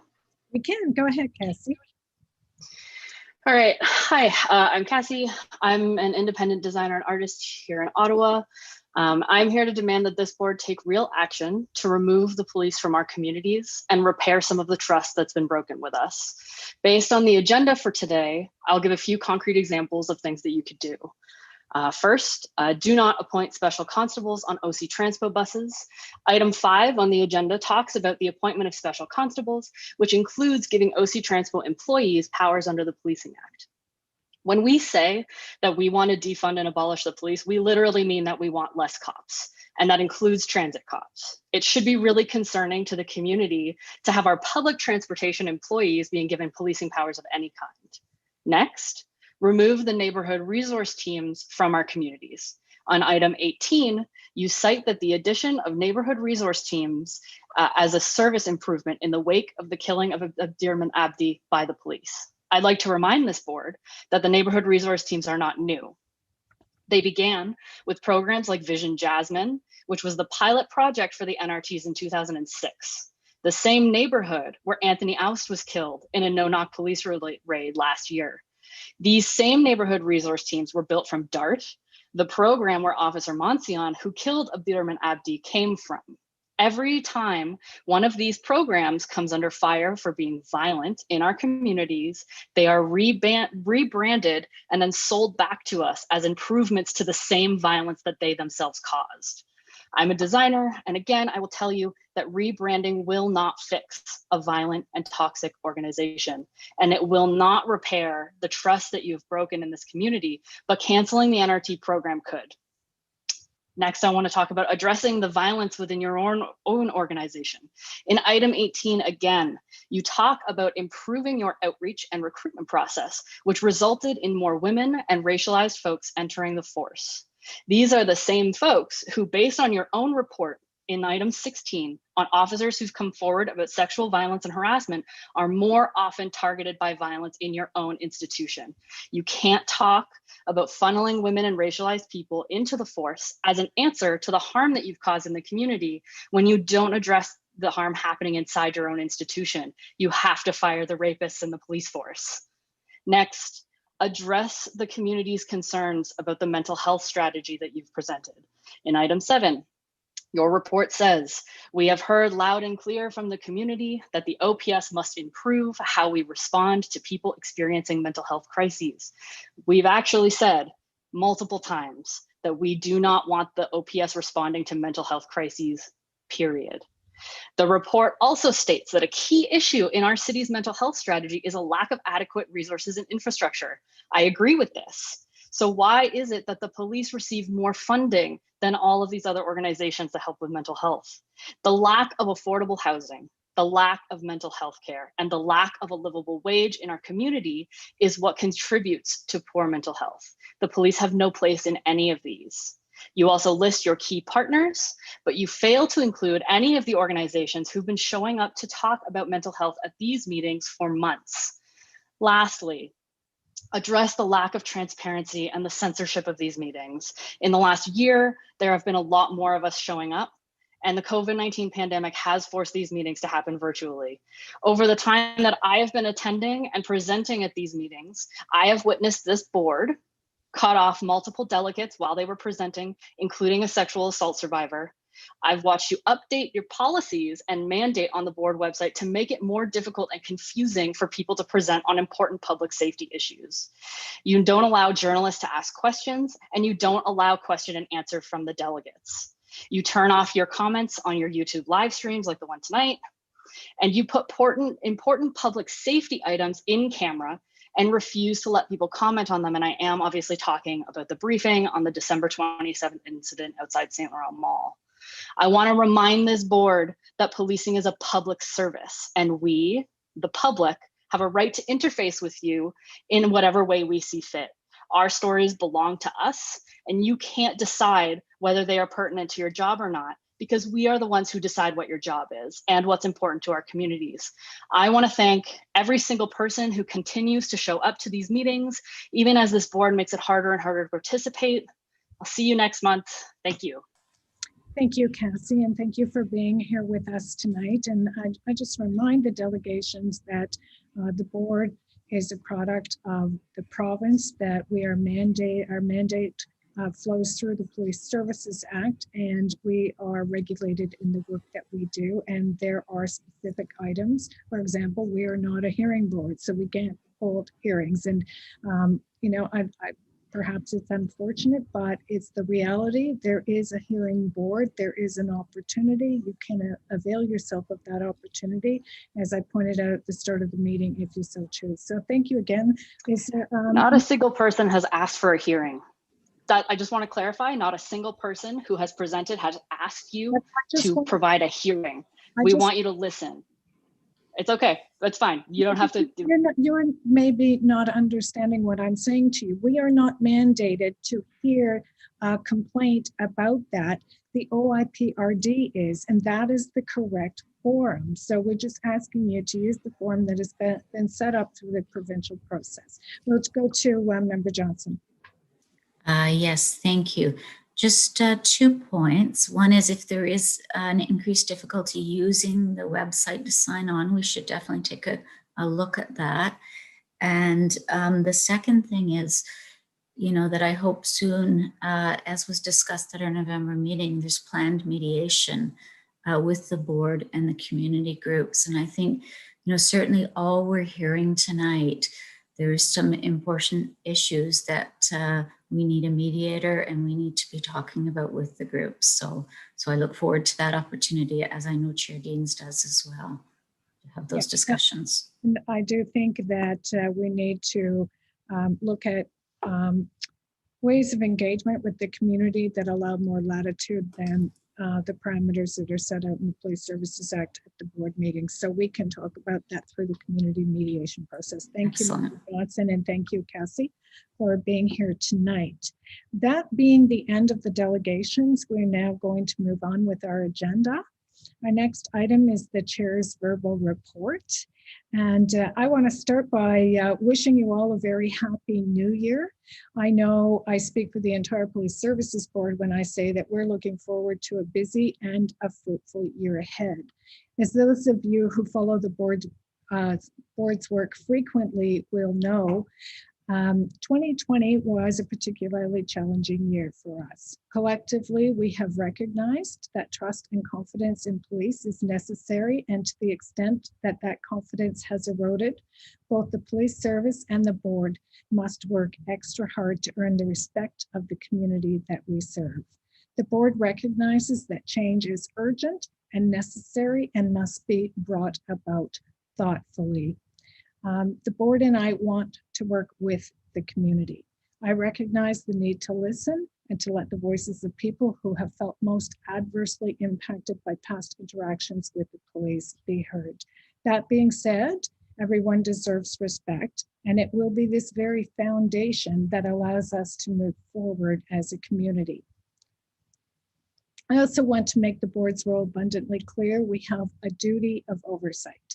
We are entrusted with holding the chief and the service to account. We take this responsibility seriously and will take the necessary steps to meet that mandate. The board and our service have a monumental amount of work to be done in 2021. This includes a review of our use of force, a new strategic plan, modernizing how OPS responds to mental health calls, and reviewing the Truth and Reconciliation Commission's calls to action, to name just a few. These are not easy feats, and it will take time to ensure they are done right. I am pleased to announce that the Ottawa Police Services Board and the family of Abdi Rahman Abdi have resolved the civil litigation matter between them. Part of that resolution includes a joint statement, which I would like to read and share with you all now. This is our joint statement. The family of Mr. Abdi Rahman Abdi and the Ottawa Police Services Board have come to a mutual agreement that concludes the civil action arising from the death of Abdi Rahman Abdi on July 24th, 2016. The family, the board, the Ottawa Police Service, and the community mourn the death of Mr. Abdi. The board and OPS recognize the tragedy of Mr. Abdi's death, as well as the need to respect the family's healing process. Recognizing the importance of concluding the civil matter in a meaningful manner, the board and the family have been engaged in ongoing discussions with the goal of finding a mutually agreeable resolution. Although the details of the agreement are confidential and will not be released publicly, the family and the board together offer the following. The parties mutually agree that change and significant improvements to the way police respond to individuals experiencing mental health events in our community is necessary and needs to take place in the immediate future. The Abdi family is encouraged by the board and Ottawa Police Services' stated intention to work in partnership with the community to develop and implement a new mental health response strategy to improve community safety and well-being for all residents of Ottawa, and ask the community to work cooperatively in pursuit of this goal. Ensuring better future outcomes will be an important legacy of Abdi Rahman's life. And that's the end of the statement. This is an important moment for the Ottawa Police Services Board and an opportunity to move forward together. One of the first steps of many in doing that is today's report on the consultation strategy for a new mental health response strategy. This will help us ensure the well-being of some of the most vulnerable residents in our city. As well, as I'm sure many listening will be interested in how the new Community Partnership Fund will operate, we have established a working group to create the terms of reference. This is a required step that will need to be completed for administering any funds. It is vital to the health and safety of our community that these reviews and plans are done well, and we will continue to invest as much time and resources as we can to move them forward. I would like to make it clear that the board fully acknowledges that the public must be part of these changes from conception, and we are exploring the best ways to ensure that happens. As many will recall, the board also passed a motion seeking a way to rebuild their relationship with the community. We know that a historically biased system has left us in a place where relationships are strained, and we know that needs to change. Through mediation, we will seek better and more fruitful ways to receive public input on major files. I know it is the responsibility of this board to rebuild that trust through our own commitments and actions, but I am asking you, the public, to help us in this process. Our hope is to release more details on how to do that very soon. This will be a challenging year.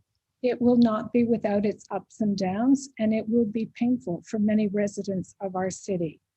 As we move forward, we all need to acknowledge the errors of the past and recognize the possibilities of the future. And with an unwavering commitment from Chief Slowly and a deeply dedicated board, I believe 2021 is an opportunity for us to bring action to the things that for too long have only been talked about. That is my verbal report. Are there any questions or comments on my report? Seeing none received on my report? Received? Received. Thank you. We'll move on to item number 2, the Chief's verbal report. And Chief, I will turn the floor over to you. Thank you very much, Chair Deans. Good evening, bonsoir too. Chair Deans, Vice Chair Smallwood, congratulations to both of you on your re-election to your positions. On behalf of the entire service, we look forward to your continued leadership. As we go through this period of change and challenge, the members of the command, the Ottawa Police Service members, and I welcome this continuity of leadership. Your passion for progressive public service and your commitment to effective police oversight are critically important to our future success in building a police service that our community members and our service members deserve. The Ottawa Police Service continues to support Dr. Vera Etches and her Ottawa Public Health team in their leadership efforts to manage the COVID pandemic locally. We work in trust-based partnerships on a daily basis. These partnerships are composed of a wide variety of civil society agencies and local neighborhood actors to jointly achieve mutually desired public health and community resilience outcomes. I'd like to thank all essential frontline workers, healthcare workers, public health staff, first responders, city workers, community agencies, folks who work in grocery stores, delivery people. These are all quiet heroes from all walks of life, including Ottawa Police Service members who work every day to provide vital services to our community. Your compassion, your courage, and your commitment to a duty of care has served this community extremely well during these unprecedented past 12 months. Your example validates my own vision for the future of the Ottawa Police Service. That vision, delivering neighborhood policing through trust-based community partnerships that co-produces improved community safety and well-being.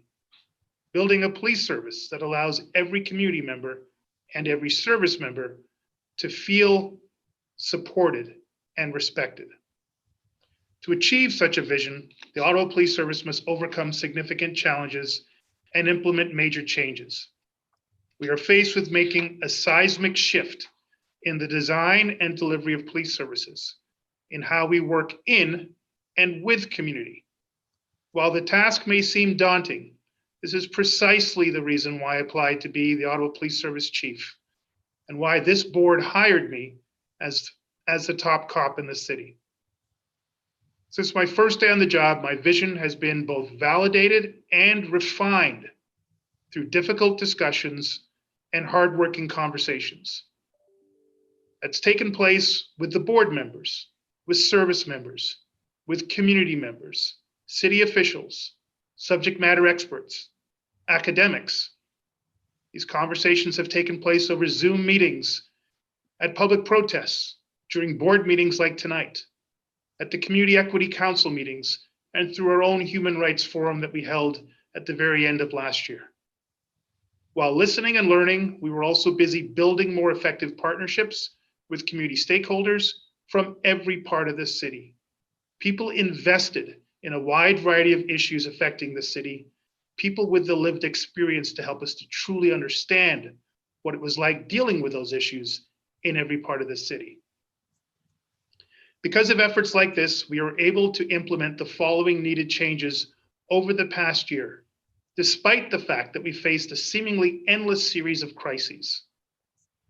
We doubled the number of neighborhood resource teams with deployments to the Byward Market Lowertown, Bayshore, and Centertown neighborhoods. Every one of these deployments was done in full consultation with a wide variety of community stakeholders well in advance of the deployments. We reduced homicides and shootings across the city by 40% respectively. That bucks the national trend, particularly in major urban environments where we saw shootings on the rise, homicides on the rise across this country. We seized a record number of crime guns that could have been used for more devastating harm in neighborhoods and in families across the city. We issued over 40,000 tickets, including 450 for stunt driving offenses. We administered naloxone 115 times, resulting in over 103 lives that were saved by the direct interventions of our frontline officers. We received a record number of police applications, 2,700, up from the previous high of only 650. I know there's a narrative around that people don't want policing. People don't want to be involved in policing, but we tripled, almost quadrupled the number of people from this city and region particularly, who wanted to invest their lives and their careers in serving and protecting within the Ottawa Police Service. We hired 96 new police recruits, 32 of them female, 31 of whom self-identified as racialized or Indigenous persons. They came from a wide variety of lived experiences well beyond their personal diversity. They worked in family services, homeless shelters, harm reduction programs, victim support services, and mental health support services. We created the Equity, Diversity, and Inclusion Action Plan. We then implemented the Respect, Values, and Inclusion Directorate, which is comprised of 2 sections, one dealing with ethics and one dealing with advancing the EDI action plan, specifically to make sure that we had the scale and capability to work internally to change the culture and to work externally to change the level of trust and confidence in our police service. We expanded the role of the Community Equity Council. They themselves provided tremendous lived experience, community perspective and insights and challenges, as well as helping us to change within this organization. We coordinated a major organizational restructuring that affected over 60% of all of our units to improve the Ottawa Police Service's ability to rebuild public trust, to demonstrate a greater duty of care in every interaction with every member of the community, and ultimately to partner and co-produce community safety and well-being outcomes at an improved level going forward. You've heard a lot of examples of where we fell short, and it's not for me to challenge those examples, but to encourage people, if you feel you have a genuine complaint about a service delivery policy or member conduct, to utilize the services already well articulated by Chair Deans, the Office of the Independent Police Review Directorate. But here are some examples of amazing police work, good solid daily work by our members that occurred during the month of December. Every month, we provide a board agenda item, in this case, item number 26, for the board members and the public members to refresh and reflect their understanding of the quality and the quantity and diversity of police services and police interactions that happen. I know the board meetings can tend to be an area where complaints are brought forward, historical and current ones. It should also be a forum in which we celebrate the excellent work of our members, our men and women across the city who represent the Ottawa Police Service. Here's one example. There are some massive problems with drug housing in our neighborhood, and Constable Tristan Bailey has helped by increasing patrols and keeping an eye on our street. His presence has been a real help in reducing drugs being sold and people using those drugs at the local school and around the street. Another example. Since March, I have dealt with 16 police officers due to my son's severe autism. I'd like to thank them all. They were all amazing, and I appreciate it so much. In a moment of crisis, there was no other options but to call 911. I repeat, there were no other options but to call 911 to assist my son, and I did so without hesitation. They were also helpful. Thank you for being so understanding in such unique circumstances. Another one. Hi, I just wanted to say thank you to the 911 operator and the brave police officers who helped save my father today. He suffered a stroke this morning, but I was able to call 911. His speech was severely impaired, and I'm sure that the operator was unable to understand a single word he was trying to say. The responding officers made the decision to break down his front door when they didn't get a response, and by making that decision, they may have just saved his life. Yet another letter. I'm a physician at the emergency room at the Ottawa Hospital. There was a patient having a mental health crisis, and 2 of your officers, Constables Eric LePage and Faisal Bila Hussein, were instrumental in the care for this patient. They conducted themselves in a truly exemplary manner of the highest professional standard. They demonstrated an insightful understanding of what mental health patients need in a difficult crisis, and were effective not just at de-escalation, but indeed offering genuinely empathetic support and constructive ideas and positive reinforcement on top of a ride home. And finally, again, I would hope that the board members will review the full list of items in agenda number 26, and that members of the public would avail themselves as well. Our son has been struggling with mental health issues over the past several months, and this has resulted in several calls to the Ottawa Police Service regarding concerns for his safety. I received a follow-up call from Constable Lauren Dupasquier, and once again was shown nothing but extraordinary compassion, understanding, kindness, and professionalism.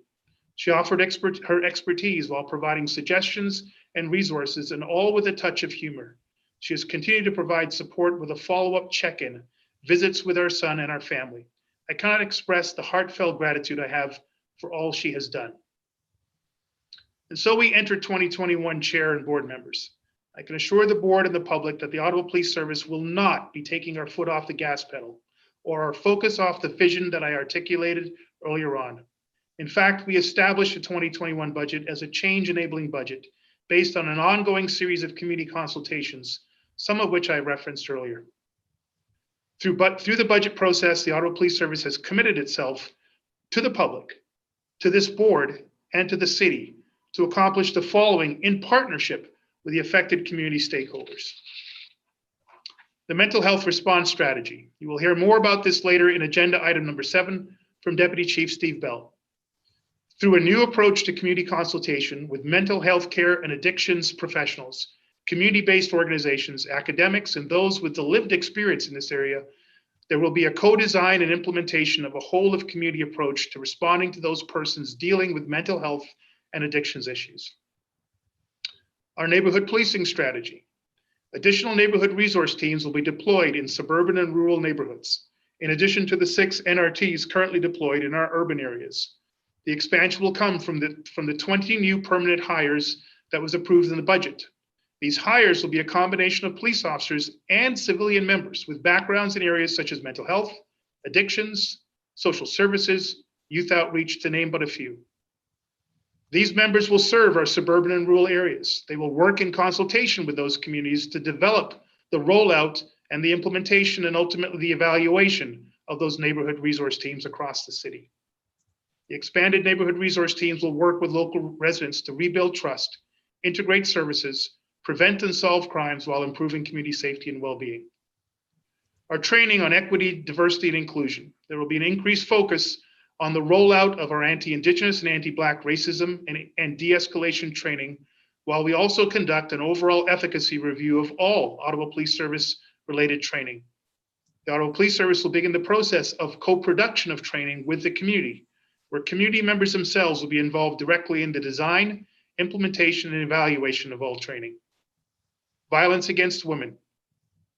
5 new investigators will be added to our sexual assault and child abuse section, as well as our partner assault section.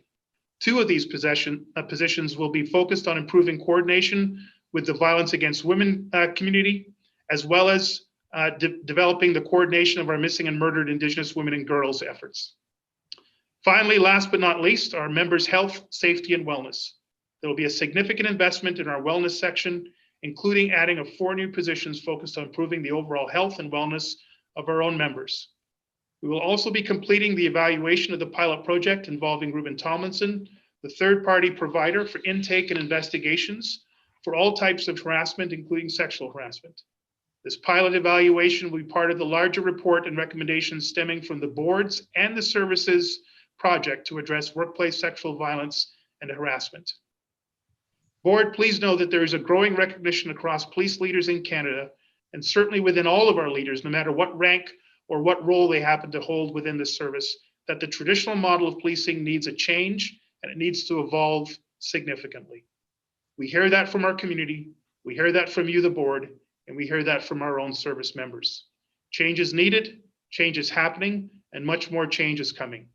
It is becoming clear that in order to achieve that change, we need a shift in the way that we think, act, and work as an organization. We must continually strive to better understand and personally identify with the issues that our communities are facing, to better partner with those same communities to help them to co-produce the solutions to their local problems.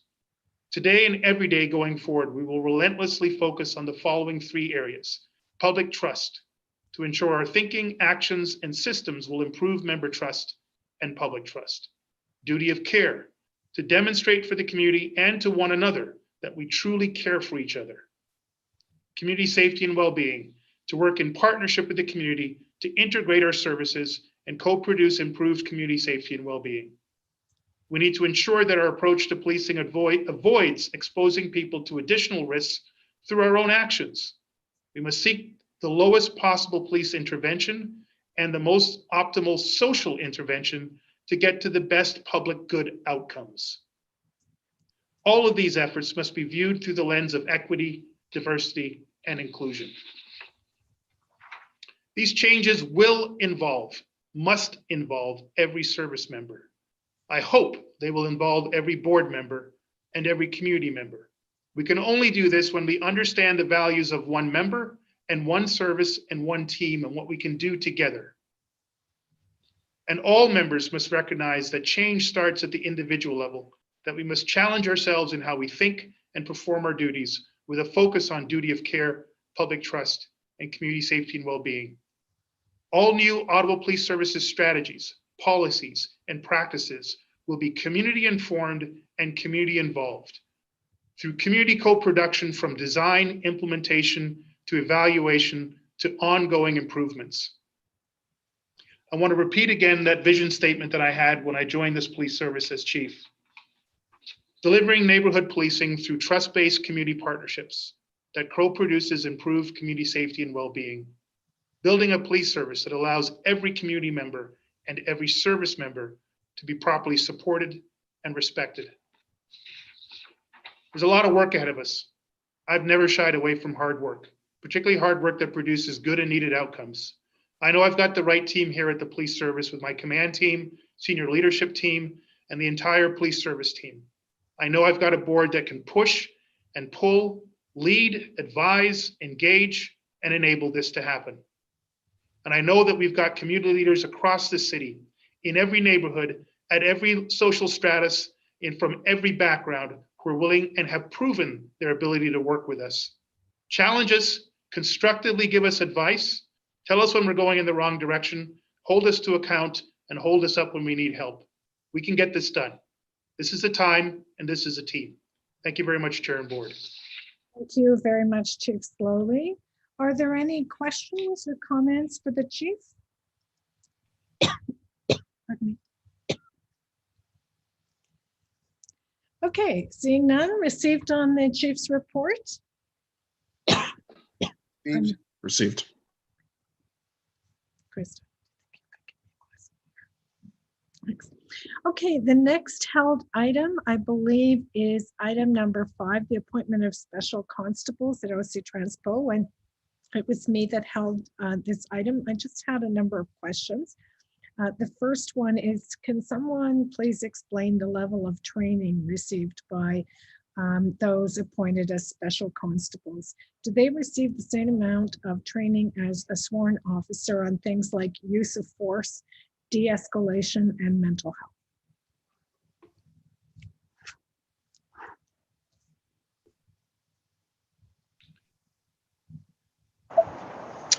Chair Deans, it's Jeff Letourneau here. Just I'll answer the question. I just want to ensure you can hear me. Yes, we can hear you, Jeff. Okay, thank you very much. So special constables receive a significant amount of training, and it's comparable to what our sworn officers receive.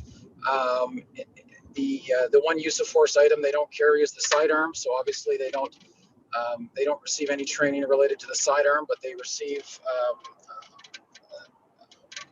essentially the same level of training with respect to the use of force, the criminal code, de-escalation, along with communication, along with mental health. So they receive the majority of the same training that our sworn officers do, less the focus on the sidearm. Okay, thank you for that answer, Jeff. The appointments, I believe, are for 5 years. How often is retraining made available or required? Again, similar to our sworn officers, they would have annual use of force requalification. Okay, perfect. And have we ever done a review of the special constable program? Have we ever weighed the benefits against the concerns of those in the public who do not want more uniformed enforcement in our city? I will have to get back to you on that, Chair Deans. I don't know when the last review of the program was done, so that's something that I'll have to take away and get back to you on. If we have not reviewed the program, I think we should, in the year ahead, review this program. Member Meehan. Just to build on what you were asking, Chair Deans, I was wondering, do we compile an incident list that might involve special constables? That I'm just wondering if if there's anything to substantiate some of the concerns that have been raised in the public about having the special constables on OC Transpo?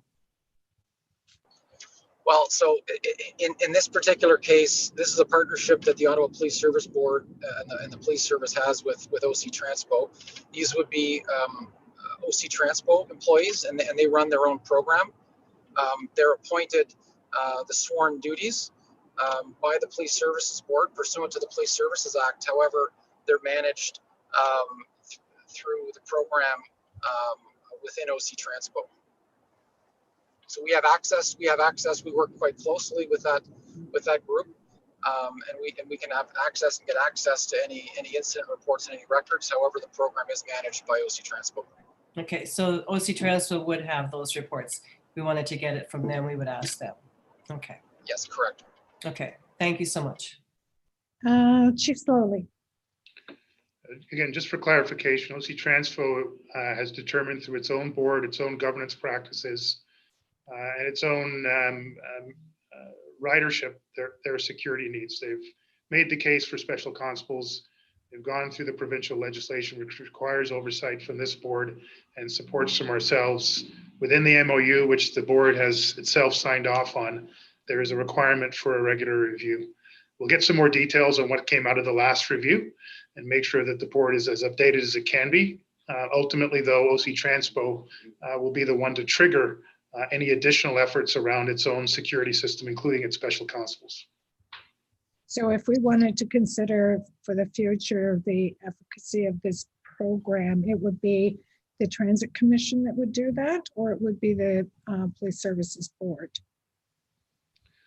The board has oversight of the appointment of the special constable programs, but OC Transpo itself has made the decision around its security posture to protect its ridership, its membership, its employees, and its infrastructure. Okay, thank you, Chief. Member Sueda. Thank you, Chair.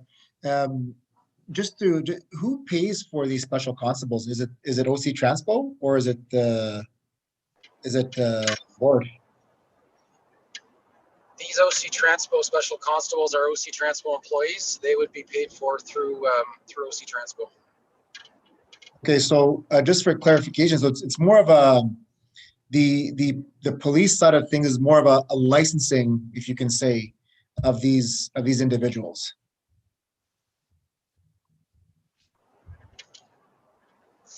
For all intents and purposes, yes. Again, it's the sworn powers to detain and arrest are provided by through the Police Services Act, through the Ministry of the Solicitor General, and then the individual appointments are made by the Police Services Board. And then just to clarify or maybe reiterate what the chief said, is that the requirement for these special constables come from OC Transpo and not from the police services.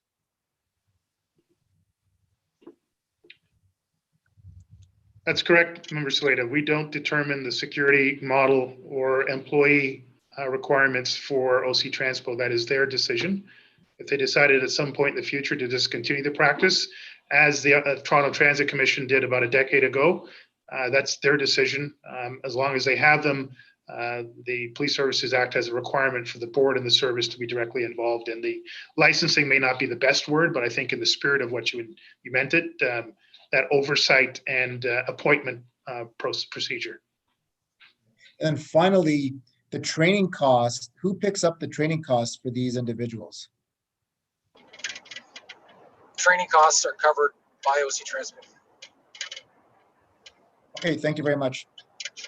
Okay, any other members of the board have any questions or comments on this item? Seeing none, that the Ottawa Police Services Board approve the appointments of OC Transpo employees listed in document 1 as special constables pursuant to section 53 of the Police Services Act in accordance with the terms and conditions set forth in the attached approval of appointment forms. Is this item carried? Carried. Thank you. Our next held item is item number 7, consultation approach for mental health response strategy. Chief, I will turn this item over to you. Thank you, Chair Dean. So I'm going to quickly transition to Deputy Bell, and I believe he has Superintendent Dunlop supporting him. There'll be a presentation and hopefully we'll be answering a number of the questions that were posed or concerns posed by a number of the delegations today and previous days. Very confident that we've fulfilled our responsibility to present a consultative process done in consultation with the community, one where we will be able to step back into a support role with a guiding council as they and other community stakeholders, including anybody who deputed here today and any of the former delegations at board meetings, to participate actively in the design, the implementation, and evaluation of this strategy, ultimately to be city and community owned, supported by the Ottawa Police Service.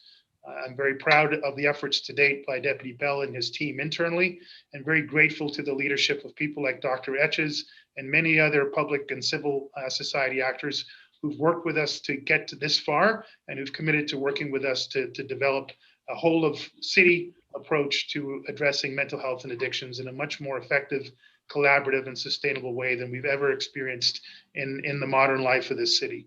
With that, Deputy Chief Bell, over to you. Thanks very much, Chief, and good evening, everyone. Thanks for having us tonight to have this discussion and dialogue. What we're going to do tonight is we're going to give you a short presentation that is augmented by the report that's in your package. That's really about the first step that we're looking to take to move forward in our approach to work and be led and guided by the community as we look to conduct a consultation on the mental health strategy. This board, this city, this police service, this community has been seized with discussions around how we best approach mental health and service provision for many, many years. We aren't any different than any city across North America, probably likely any city around the world. And what we know and what it always comes back to is that our system and our discussion is only as strong as long as we have a system that properly aligns together to deliver the services, creates access to everyone that needs those services, particularly for our most vulnerable, and has appropriate and effective response mechanisms. We know, as we've had discussions with frontline mental health workers, frontline police service members, that every day they're seeing more complexity in what they're witnessing and what they're dealing with from a mental health landscape perspective. We heard many delegates tonight talk about intersectionality. When mental health and substance abuse intersect with homelessness, poverty, or health equity indicators, compound on top of that race, gender, or cultural backgrounds, you have a very complex and challenging scenario to try and work and manage through. That's why we believe in the approach that we're starting to take is one of the best vehicles to further this discussion and to look at how we have a more holistic approach is through the community safety and well-being plan. The city continues to develop a really strong framework that identifies mental health and addictions as one of their pillars, and we look to hope to leverage that to develop this community consultation. The other thing that we know, the other thing that we've seen is that absolutely this community has a strong resolve to have better systems, have better coordination, and have better access within the city to make sure that we are having better outcomes as we move ahead. Can I get you to advance the slide, please? Thank you, and you can go to the next one as well. So what we've heard so far in the many discussions we've had is that there is the absolute belief that this needs to be belief and understanding that this needs to be a community-led initiative. The community have been very adamant and very loud that this cannot be a police-led initiative. Although there needs to be a police voice during this process, it has to have strong community leadership. It has to have a wide and broad consultation framework that listens to everybody that wants to have input on it. And it has to be supported by strong data and strong data collection processes. So what you're going to hear from us tonight is around the proposal of a framework that we look to develop a new and better way forward within our city. We really hope to harness the passion, the resolve that we've heard here tonight, that we've heard in the community as we've had all of our conversations leading up to this point, to lay out an approach where everyone gets listened to and where we identify some of the most pressing challenges that we had and come up with better solutions to have better outcomes for the people that live in this city. So with that, I'm going to turn it over to Jamie Dunlop, Superintendent Jamie Dunlop, who's going to start to go through the process that we're proposing. Thank you, Deputy. If we can advance the slide one, and good evening. So from consultation to final recommendations, this strategy will be led by an arm's length guiding council that will be made up of representatives from 5 community networks.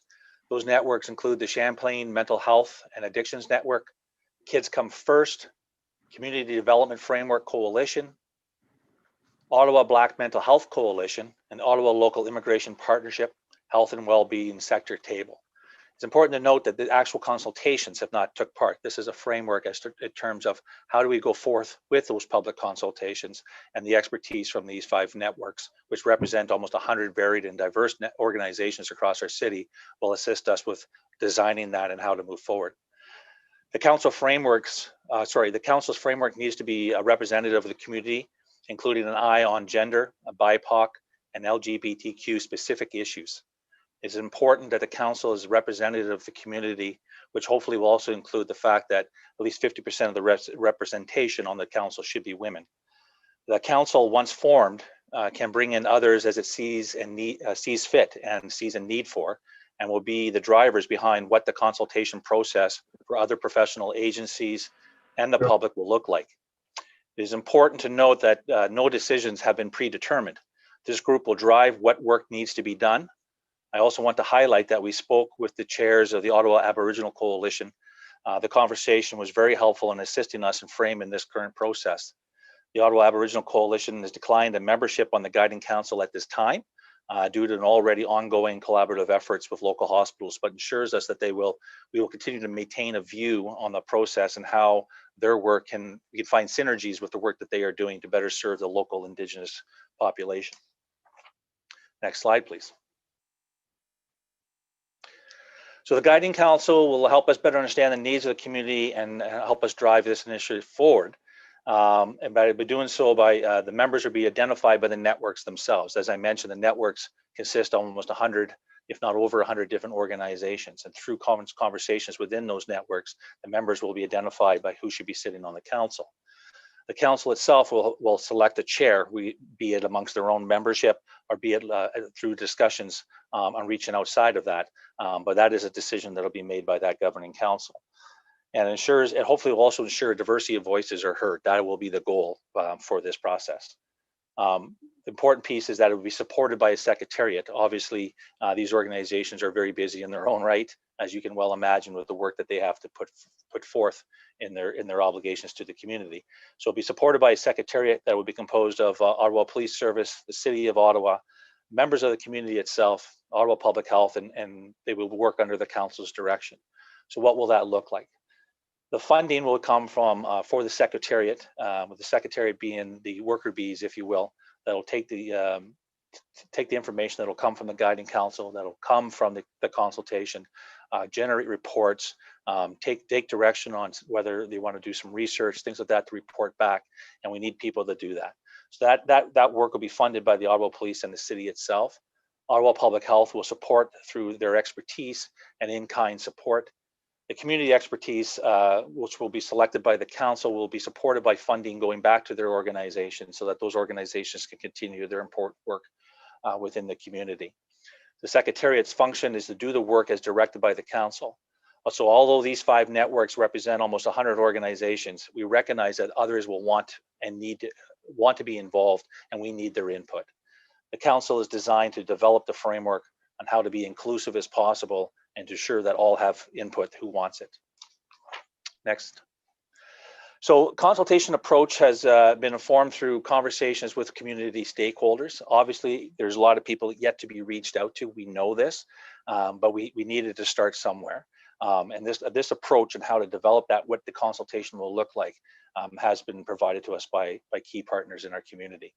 The final consultation plan will be determined itself by the guiding council. Nothing's been determined by the Ottawa Police in terms of what that consultation needs to look like. It'll be determined by that guiding council. And that's when the actual outreach will actually begin. We'll include a broad mix of tools to ensure stakeholders, the partners in different networks, experts in the field, and people with lived experiences, as well as the general public, have an opportunity to share in input. And that outreach can look like, for example, online questionnaires, interviews, focus groups, and important, obviously targeted outreach to vulnerable people within our population to ensure their voice is heard. But these are just some suggestions. The council itself will determine if these factors will work, or what else we have to do also to outreach to ensure that we get a full voice in how to move forward with a mental health approach for the Ottawa Police, and how the Ottawa Police would be involved. Next slide. And I'll turn it back to Deputy Bell. Thank you. Thanks, Jamie. Appreciate that. So if we get the approval from the board tonight, what does the work look like moving ahead? So I can tell you, we've worked on this for several months, had many dialogues, and that will continue tomorrow. So our first step would be to meet with the individual networks to have a discussion about how they identify people and look to build the actual guiding council. We'll then work with that group to help support them to build the terms of reference to actually lay out how they function and how they operate, while we will look to support the guiding council to build the actual consultation plan, where we'll go out to identify the areas where we can see improvement within our systems and within our policing services. And then we'll also start to support that guiding council to build the secretariat through funding, through identifying what their scope will be and how we actually start to progress on the work. Like we've said, every step we've gone through, can I get you to the next slide, please? Every step we've gone through, we've really tried to clearly identify that this has to be a community-led approach. It's so vitally important. We want to be supporting these efforts. We want to be involved in discussions as we move ahead, but it needs to be community-led and community-driven. We know through the conversations we've had so far, we know from the delegations we've had so far, and likely what's to come, there's deep passion around this issue within this city. There is a whole of city that wants to see us come to better results and better outcomes for those who suffer from mental health. So the whole purpose of this is to try and bring all of those groups together to have that dialogue to figure out how we get to those better outcomes. So with that, I know that there's lots of delegations to be had, and I really look forward to hearing their comments and input. So thank you very much. Okay, thank you very much, Deputy Chief Bell and Chief Slowly and Superintendent Dumlaw as well. We appreciate the presentation. We're now going to go straight to public delegations, and we will start, sorry, I need to get my glasses. We will start with Thomas Polstra, and Thomas will be followed by Miriam Shafto.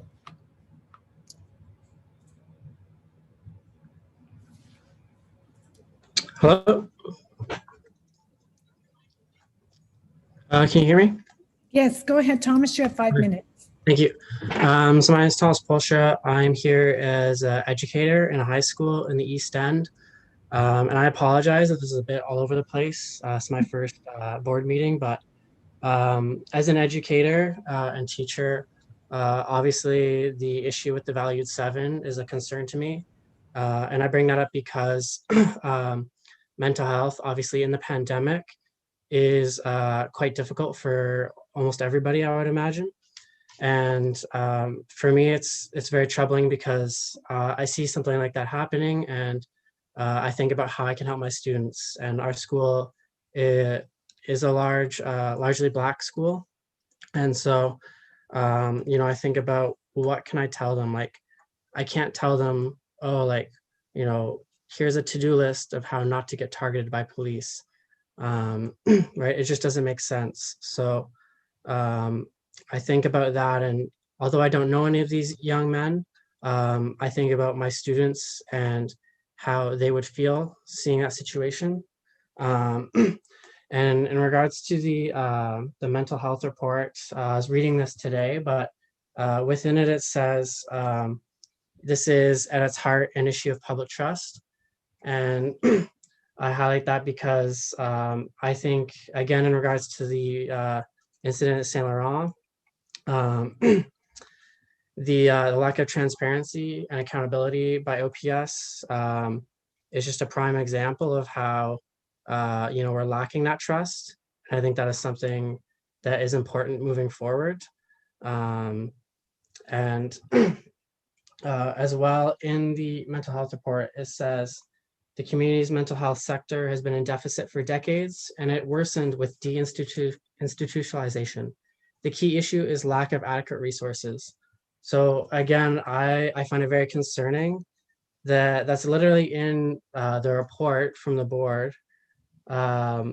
Yet we've had this budget increase of over $13 million. So I don't understand. To me, those are all very contradictory things. And so again, I hope to see some accountability and transparency from the board and from OPS. And so just to finish off with that, I guess my question would be, how can you put that in writing and then have City Council approve a budget increase for OPS? Right, where do you expect these resources to come from if you're giving it all to OPS? Thank you. Thank you, Thomas. Any questions or comments for the delegation? Seeing none, we'll move to Miriam Shafto, and Miriam will be followed by Julia Hamer.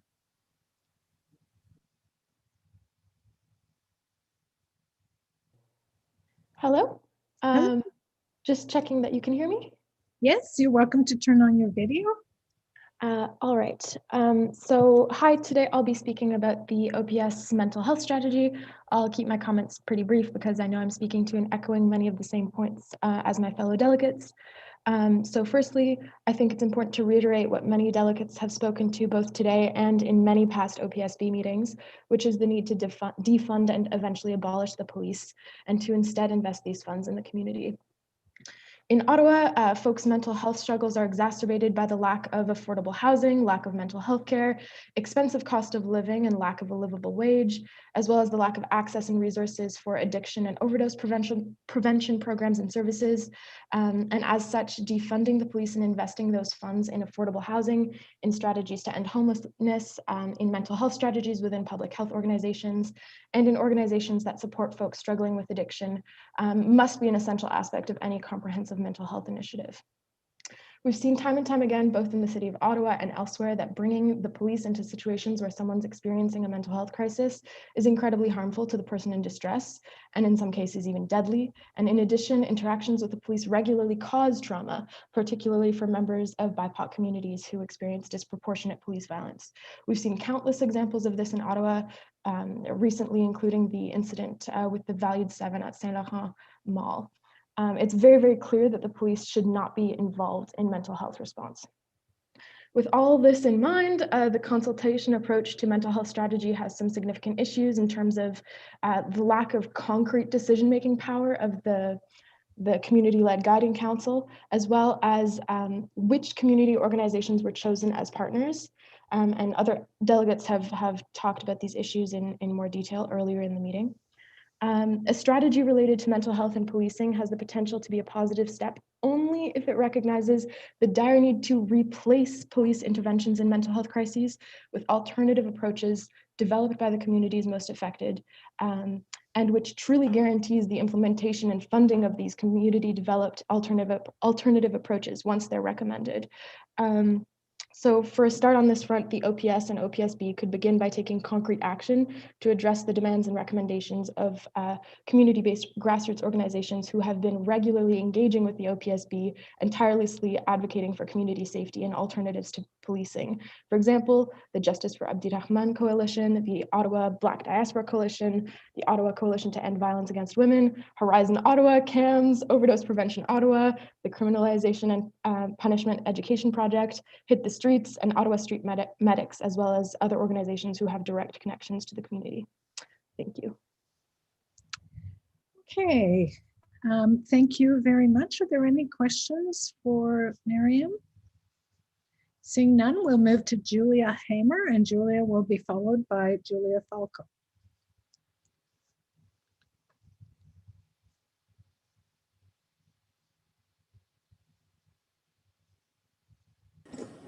Hi, can you hear me? Yes, go ahead, Julia. Hi, my name is Julia Hamer, and I'm a community member who's concerned with the practices of both the OPS and the OPSB, as well as the mental health strategy that we've seen today.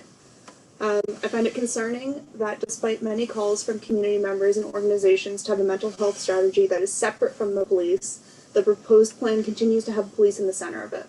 Despite numerous times in the strategy where you acknowledge that this plan should not be police-led, the plan itself appears entirely structured around the assumption of police presence.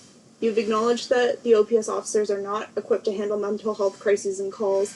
Why is this plan still centered on you and your needs?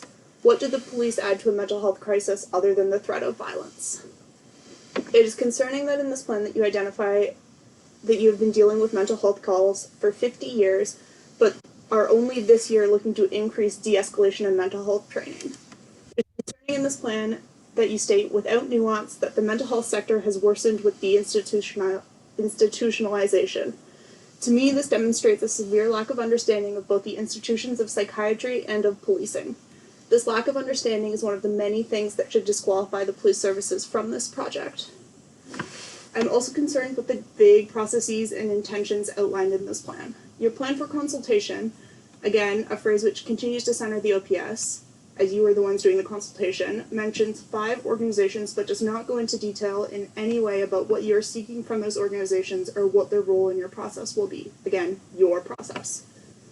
The phrase other groups, including those who represent Indigenous, LGBTQ, and intersection of sexuality and gender identity, will be consulted to ensure equitable representation and vital feedback to the project, is both telling and concerning.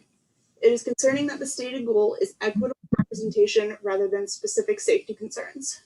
Do you not know which groups these will include?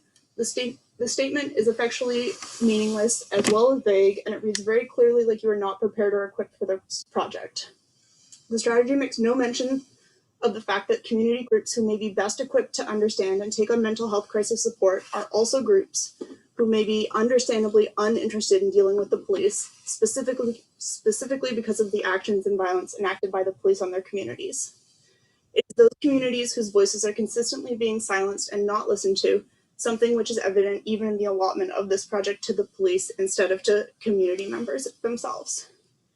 Finally, I'm concerned with the notion that OPS considers online questionnaires a legitimate and primary form of feedback by the community, when we've seen on multiple occasions that they are not taken seriously when the results do not align with the status quo attitudes and cannot be used except to justify business as usual.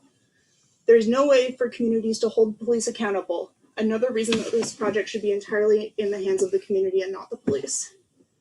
I would remind the board that we just heard discussion of enabling OC Transpo to essentially create their own independent police force. And aside from the obvious issues with that, why is this something that we can imagine, but we cannot possibly imagine enabling community organizations to create their own mental health response? I do not support this plan, and I do not believe that the police should be involved in this project. Thank you.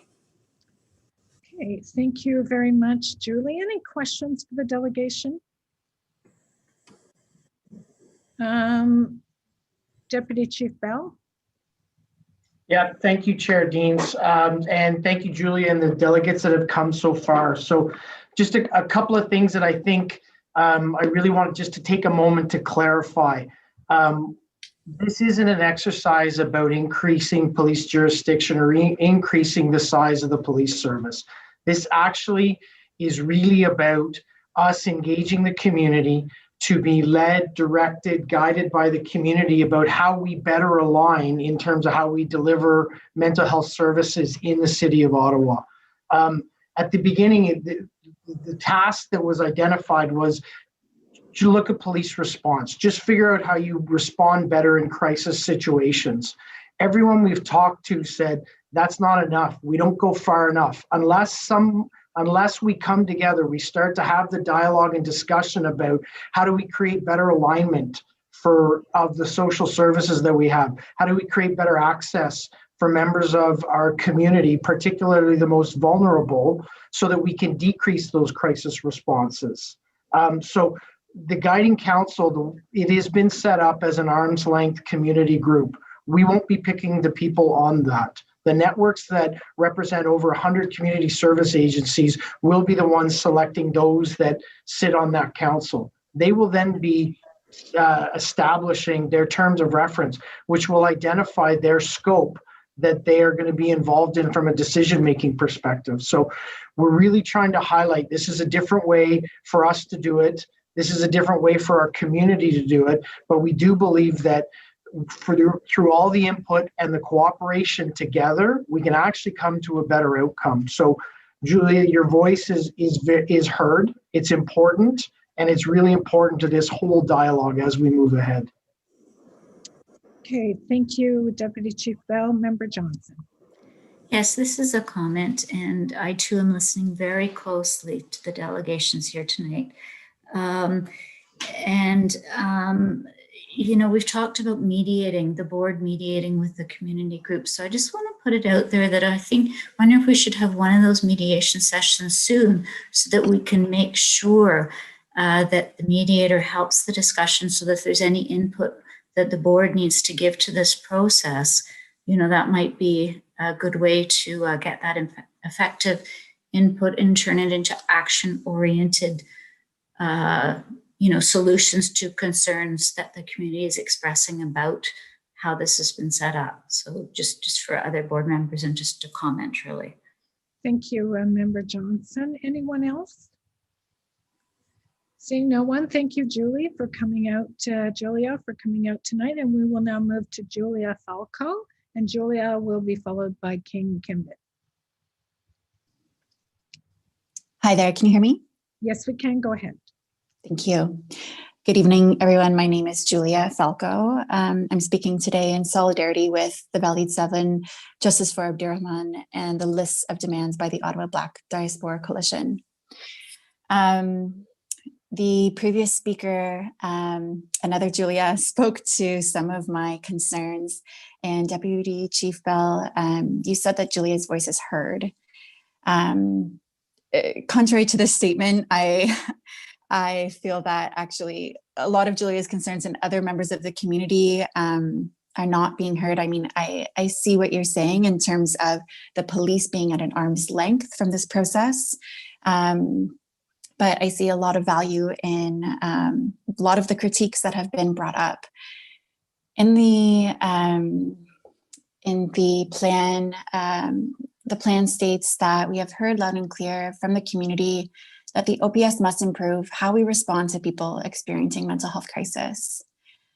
But if you have been listening to community members and organizations, you would be hearing that we are demanding no, as in zero, police involvement and the removal of OPS from this process.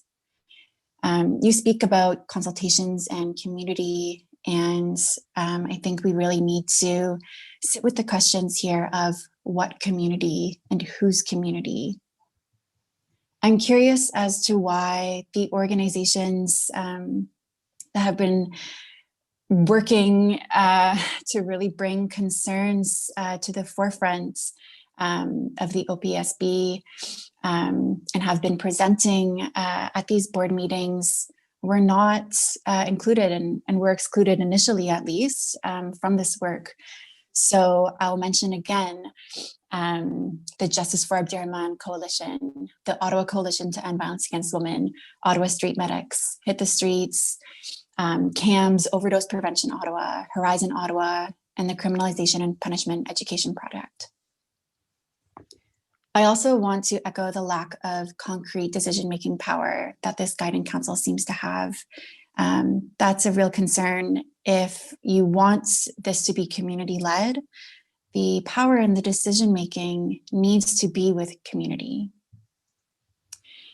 In terms of the PR related to this, I want to emphasize that like the Ottawa Police has no business being involved in our community's mental health strategy at all. And certainly, I think it's really inappropriate for OPS to be using this as a PR strategy. I would really urge board members to consider requesting that this be removed from the plan. In terms of accountability, I also want to raise the question again, asking where are the results of the previous online surveys that you have put out? Community members continue to complete surveys with no action or accountability or follow-up on them. So I think there's also challenges in terms of trust with this process, given the lack of accountability from the past. Lastly, I underscore the demands from the Valued Seven. I urge you, along with other members, to release the names of the officers involved, release the names of Garda personnel, release the video footage, release the original 911 call transcript, and release a written public apology. Thank you. Thank you very much, Julia. Any questions, comments? Okay, seeing none, we will move to King Kimbett, and King will be followed by Karen Freeman.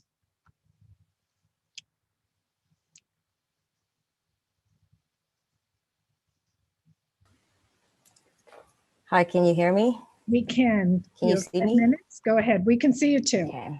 I want to sing something to lighten up the tension. A'udhu billahi minash shaitanir rajim. I'm King Kimbett, and I'm an arts educator and media worker. And before I begin, I want to acknowledge that Chair Dean's last time I was here, I mentioned, why can't we be seen? And now we can be seen. And I just wanted you to acknowledge that I'm acknowledging you. I want to talk about a zero budget mental health strategy, because mental health should not just be considered in times of crises, but way before that. I'm an organizer with Youth Speak. It's a grassroots organization started by Urban Legends, another arts or grassroots organizations. We partnered with the Ottawa Public Library. It's a drop-in space to create and share writing, literature, poetry at first it was for youth 19 and under, but then we changed it to 22 and under. It's all volunteer run. And we brought it to monthly showcases as well. And we gathered a team to compete at the national competitions. We've received funding from other grassroots organizations that we would have used to travel, to bring the youth to the competition, but we instead use that money to support youth for the showcase, encouraging entrepreneurship by paying the poets to perform. As well, we gave some money, we shared our resources with other grassroots organizations who also do work to encourage mental health. Youth have commented that they've found us by Googling what we do, and we're the only one of its kind.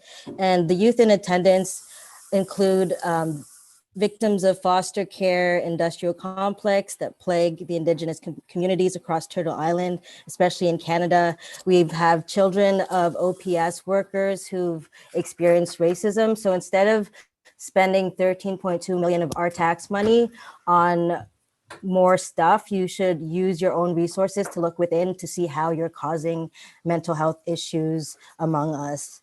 I also want to talk about the $13.2 million that you got on top of the Sunshine List income that you already make while I'm here donating my time consulting you.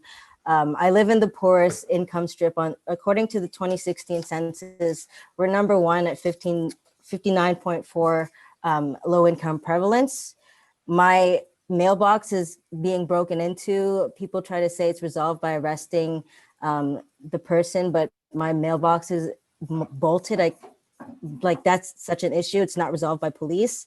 So anyway, with the $13.2 million, you pull up to a group of youth who are trying to do art, you point guns to their faces, you're pulled up in your uniforms with your gang signs of the blue symbol, all paid for by extorting tax money from residents and people who are undocumented as well, who come here and buy things at the store because there's taxes on everything. They're also taxpayers. They just don't get to access the services because they're immigrants or undocumented. And Herringate was the second highest low-income neighborhood, and they got bulldozed as the largest mass eviction in Canadian history. And a lot of members of those communities are immigrants and people who experience trauma caused by the police. So I know that the group of youth that you pulled up on, the Valued 7, I know one of them at least, and they, you know, are under the age who can come to the youth sessions that I've run. And with these youth sessions, unfortunately, we've dwindled to 4 facilitators. We've had to discontinue because we just couldn't anymore. It's a lot. We were all volunteering. I've applied for municipal and provincial funding and been denied. Speaking of lack of funding, there's no municipal funding for media. I work at CHUO, and we're an advocate for underrepresented voices. We facilitate and lead dialogue and discourse from these perspectives. And we know that OPS recognize our role and access our service to reach the public and has spent advertising dollars for recruitment of BIPOC communities. And that's from my boss. And yeah, I want to say that I stand with the Value 7. I reiterate everything that my fellow delegates have said. And, you know, art saves lives, and we all know this, and art is powerful because you too use the law, use poetry to manipulate words to write these laws that criminalize people like us. And I just want to reiterate all and name all of the grassroots organizations and people and delegates who spoke before me. That is all. Thank you. Thank you very much for your input. We appreciate it. And I agree with you, arts is very important in our community. Anyone, any member of the board? No? Seeing none, thank you again, King. We'll move to Karen Freeman, and Karen will be followed by May Mason.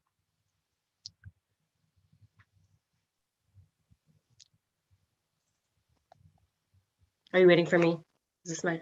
Yes. Okay. Yes, it's your turn, Karen. Go ahead. Thank you. Hello to everybody. I guess I just want to preface this by saying any confusion, I think maybe the delegates so far, including myself and maybe to come after, have about the mental health plan is because it's super vague. So I just want to, I want to speak on to the preliminary mental health plan that was put out. I believe it is extremely irresponsible to be using the language of co-creation if you won't ensure that it will be upheld and acted upon. And the OPS and the board track record so far doesn't really leave a sense of trust that listening is what you have been doing. So mental health issues are a village problem. And as you've admitted yourself, solutions cannot and shouldn't be provided by the police, an institution that is deeply rooted in colonialism and violence, which is a fact, not an opinion. In this consultation structure proposed, there is still a massive power imbalance because a lot of the public doesn't trust a force that keeps paying officers wearing thin blue line badges on their uniforms. And as long as the OPS is in charge of choosing the partner organizations without public consultation on that choice, as far as I'm aware, it's strategic pseudo co-design where OPS still has the power and it won't work. If you always have the power, then you can take it away. And with the amount of folks in mental health crisis going up in the midst of a pandemic, that is far too precarious to feel hopeful about. Who you speak to and how matters. Narrative and perspective is critical. Please don't say you're consulting the community or public when you're handpicking who you speak to and who you're listening to.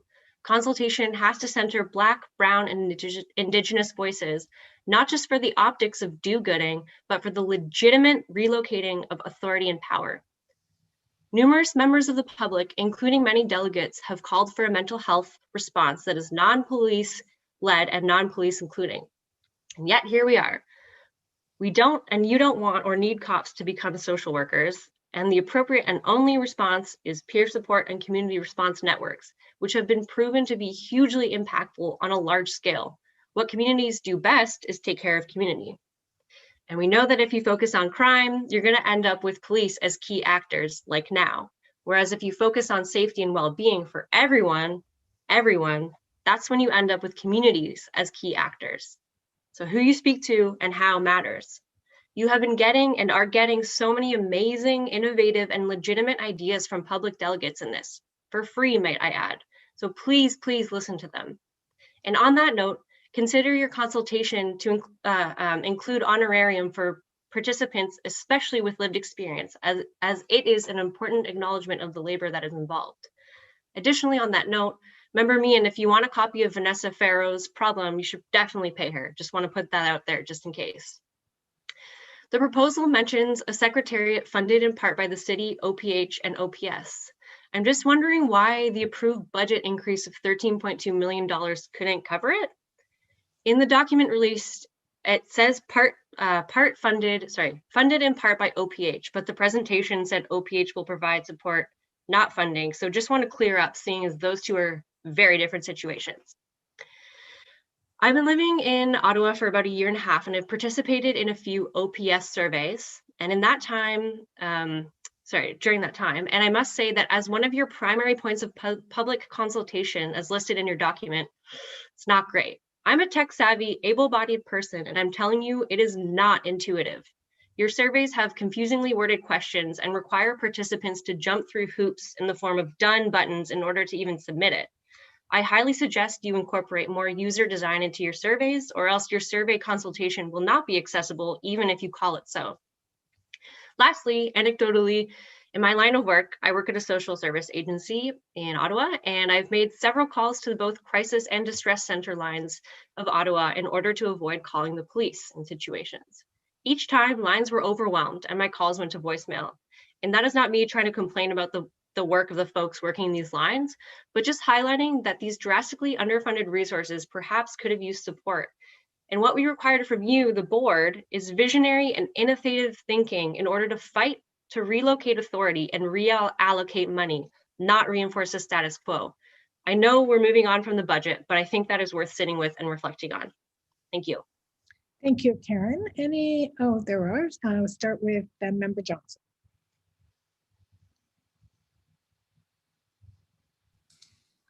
Thank you, and thank you, Karen.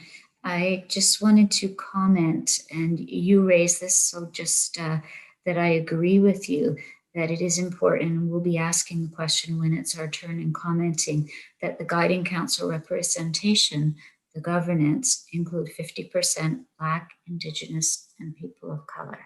So not just gender equity, but BIPOC as well. Okay, thank you, Member Johnson. Deputy Chief Bell. Thank you, Chair Meehan. So Karen, Julia, King there's been a lot of commonality in the language. And Karen, what I want to reiterate is we are listening to you, we are hearing you. You talked about vagueness in the report, and I think it's important to speak to that. There is detail lacking, because it's detail that shouldn't be filled in by the police. We are truly committed to have an engaged guiding council that will give direction to us, that forms out and builds the path forward. So it's really important for us that we left enough of a slate that could be written on by that guiding council to actually determine issues of how we consult, how do we get the broadest group, how do we make sure that all of those groups that you spoke of tonight are reached out to, are contacted, are engaged, and do have a voice in this whole process. That is vitally important to us. We don't want to play a bigger role in the mental health sphere. That is absolutely not the intention of this consultation process. We actually think we work within a system between institutional care, community social service care, a policing and criminal justice sector that has likely overemphasized the role of police within the system. We want to be a partner in helping disentangle that. That is vitally important to us. So we work in a system that's been built over 40 years. We want to be engaged in conversations that are going to disentwine that complex system that we have now, so that we can, as a policing organization, play a lesser role. You talked about community safety and well-being, and we've heard it a couple times, and I think it's really important. That is the vehicle ahead for us. There's 6 priorities there that speak to the intersectionality of issues that we talked about that have a dramatic effect on people's mental health and well-being within our community. We want to use that as a vehicle to move ahead, to look at how do we have better outcomes for the members of our community. So we are listening. We do hear you. The voice that you bring, and I'm glad you do bring it tonight, is vitally important. And we need to continue to hear it as we move ahead, because it's what's going to make this consultation process led by the Guiding Council more full. So thank you, Chair Deans. Thank you, Karen, for your input. Okay, thank you, Deputy Chief Bell. Chief Slowly. Thanks, Chair. Karen, thank you. Reflect in the same way that Deputy Bell did, a number of consistent themes that I've been hearing. One of the most consistent themes I heard almost all of last year at every single board meeting by virtually every board member and every delegation was that on the topic of mental health was an attempt to identify best practices, well-established, well-documented, or emerging best practices. One of the things, and I've just spent a little bit of time even on this call as I'm listening to the callers, trying to research, maybe there's something I've missed. So maybe one of the past delegates or one of the upcoming delegates or at a future board meeting, someone can point me to an example anywhere of a working model, either established or pilot, where there is zero involvement of the police service of jurisdiction. Zero involvement in any sort of planning, innovating, implementing, evaluating, funding, or any involvement whatsoever. I would love to know about it, genuinely. I don't say that cynically. If there is such a model, I think we should consider asking our local communities to really bring that to bear on how we might conceive and create and implement a similar model here. I've just reviewed a significant research group that's looked in November 2020 at best practices in North America around community mental health services. There's not a single reference of any model anywhere in North America where there is zero involvement of the police. I'm not aware of anything out there in the Western world or anything else around the world. Stand to be corrected, and I actually hope there is such a model, because so many people keep referring to this as the objective to have zero police involvement. What I am aware of are those best practices in cahoots the cahoots model in the Whitebird Clinic in Eugene, Oregon has significant police involvement. It has its calls running through the 911 dispatch center. The funding for an over 20-year program was run through the police budget. There is a close partnership where the initial call, where there's no violence involved, may have a community dispatch, but if there is any violence involved, the police are automatically built into the system. The national model in Scotland is built on a decreased role for police, expanded investments across the social services network, but it is still an integrated model within the police and justice system. The decriminalization of the nation state in Portugal and its effect on mental health and addictions, again, has a decreased role for police and justice, but still has a role for it. I would love to have a success factor. In fact, that's built into our approach, a success factor for the model that we would contribute to, not lead, but contribute to here in Ottawa, would see a significant year-over-year decrease of the involvement of police resources and the police service itself. We will enable where we can, but we will move away from it once other agencies are able to take that space. But that's been the model of best practices so far. So I'm interested to know if somebody can help us to point towards a model where there is zero police involvement. We will certainly take that seriously and consider it and offer it to that Guiding Council and other community stakeholders to consider. I'm simply just not aware of it anywhere in the literature, anywhere in the world. Thank you, Chief. Anyone else? Seeing none, thank you again, Karen, for being with us tonight. We'll move to May Mason, and May will be followed by Sahara Elolo.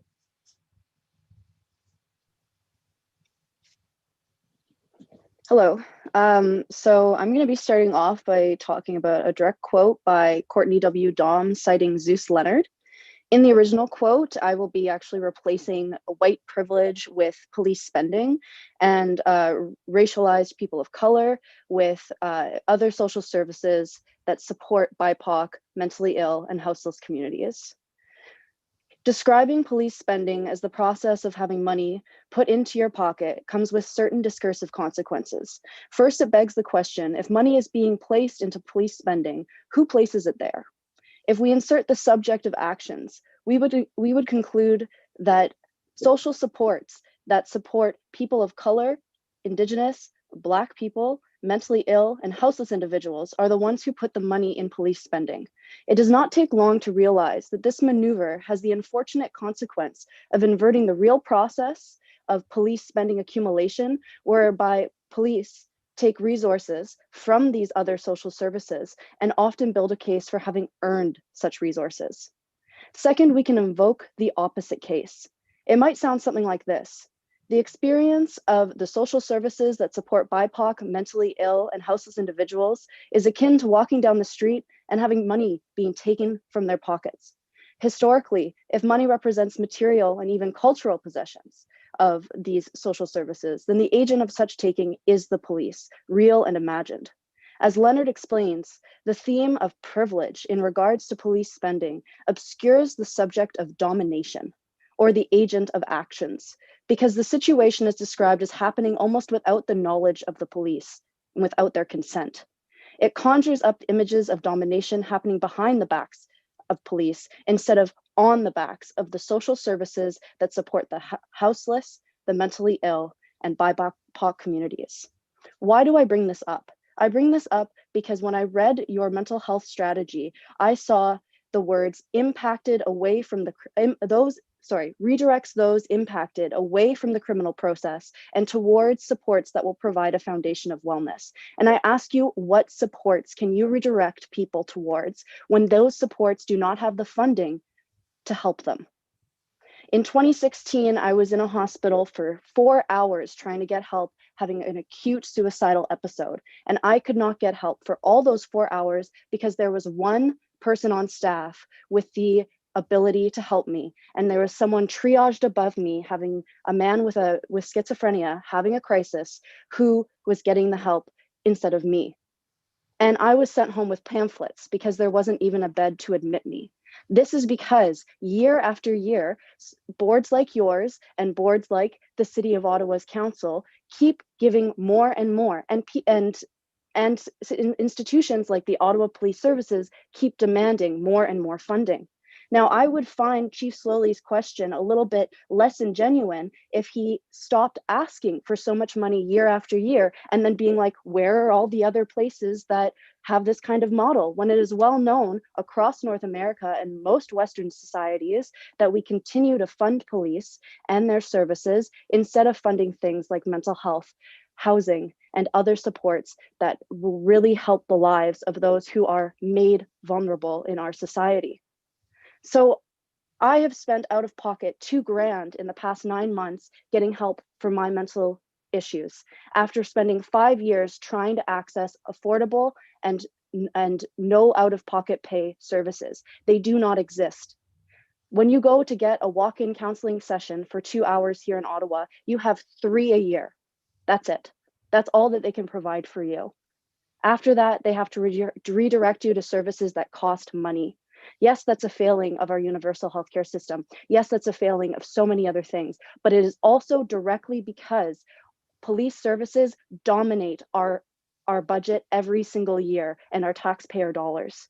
So in reality, the people that you think are just more vulnerable in our society are actually made vulnerable by the effects of these systems and by the effects of not having the right access to affordable healthcare and affordable or even free options in order to get the support they need. I do not understand how a police board or a police services instead actually has any ability to redirect people away from the criminal process when they are showing up to situations in uniform with a badge and with a gun. I know we're not talking about the budget today to finish up. I know we're not talking about the budget today, but we need to understand that asking for money, getting money, approving money comes directly out of the pockets of the social services that you say you would like to redirect people towards. Thank you. Okay, Chief Slowly. Thanks, Chair Deans. May, thank you for your presentation. You asked a couple questions of me. I'll do my best to provide some context, although it's an emerging field and I'm not an expert in the area, but more than willing to work with those that have invested expertly in this area. Vice Chair Smallwood, you made a point at our last governance meeting around the work of Scotland in this area of integrated service delivery, particularly as it relates to mental health and addictions. You talked about Karen McCluskey, an educator, an academic out of the Hamilton area who's worked extensively around research with youth and at-risk youth behavior. And you talked about Dale McPhee, who was the chief in Prince Albert, brought the integrated service delivery hub model to Canada. He was then a deputy minister of justice in the province of Saskatchewan, and who's done extensive research with the not-for-profit sector, foundations, academics, including his current work as chief of police in Edmonton. There is a growing body of research, evidence-based research, around the importance of systems mapping. There are so many systems at play, particularly when it comes to things like mental health and addictions. We can all make some very simplistic assumptions. $1 into the police pocket is $1 out of somebody else's pocket. Another assumption, there's not enough money in the system, therefore the money has to come from somewhere. Sort of the divide the pie analogy, as opposed to expand the pie, or even better, just get more pie out of the pie that's in the plate and stop wasting it. The examples that I'm starting to see from emerging research is showing that when you actually map the various systems involved in social services delivery, mental health and addictions in particular, housing in particular, those underpinnings of crime that are really driving the crime factor, when you map those systems and you map the funding from municipal, provincial, and federal, from the not-for-profit sector, from the foundations and the private sector, there's actually more than enough money in the system. It's being badly spent across the board. Yes, including within the police and justice system, but across the board. And so I understand the frustrations that May and others have been explaining. Why is it that I, as an individual person, and May, forgive me for using your name and your example, but thank you for your sharing and your presentation. This is me listening. May struggles to understand why it's so hard to navigate the system. It's so hard to get the services that she needs. It's so costly. And with her understanding of where money flows, it doesn't seem to make sense. I completely understand that frustration and confusion. I think municipalities that are serious around tackling a whole of society approach, whether it is to justice, mental health and addictions, improving education, improving broader outcomes, really need to map those systems, figure out where the flows of money are, and figure out how to better use that money to invest and get better social returns on that investment. It is starting to be done in different jurisdictions. In Canada, I can point specifically to Edmonton, Calgary, and the province of Alberta. There was substantive work done in Saskatchewan about 2 years ago. And certainly to date, the best knowledge that I have is out of Scotland for their example there. But again, when I refer to Scotland and come back to money, the academics that studied, developed, implemented, and have evaluated the Scotland model said across the board, they did not de-invest in any area. They appropriately invested across the board. Then when those solutions went into place, they evaluated and they could right-size the budgets afterwards. So thank you very much for using your pronouns. Thank you. I apologize, May. I will make note. They and them are your pronouns. Thank you for that message. The one area, Police Scotland, that has had the most evidence-based research on this, were very clear. The academics stated explicitly they didn't defund anything. They properly funded a safety net. They brought in evaluation. They transitioned capacity from one institution to the next and gradually right-sized the resources and the budgets as they were able to achieve better outcomes. I'm yet to see a better example, more evidence-based example out there. I would love to see it. I'd be very interested in it. But there are a few myths floating around right now that are underinforming a very important topic for this board, this service, and more importantly for the broader city. Okay, thank you, Chief Slowly. Anyone else? Thank you again, May, for your presentation tonight. We'll move to Sahada Alolo, followed by Dr. Valerie Stan.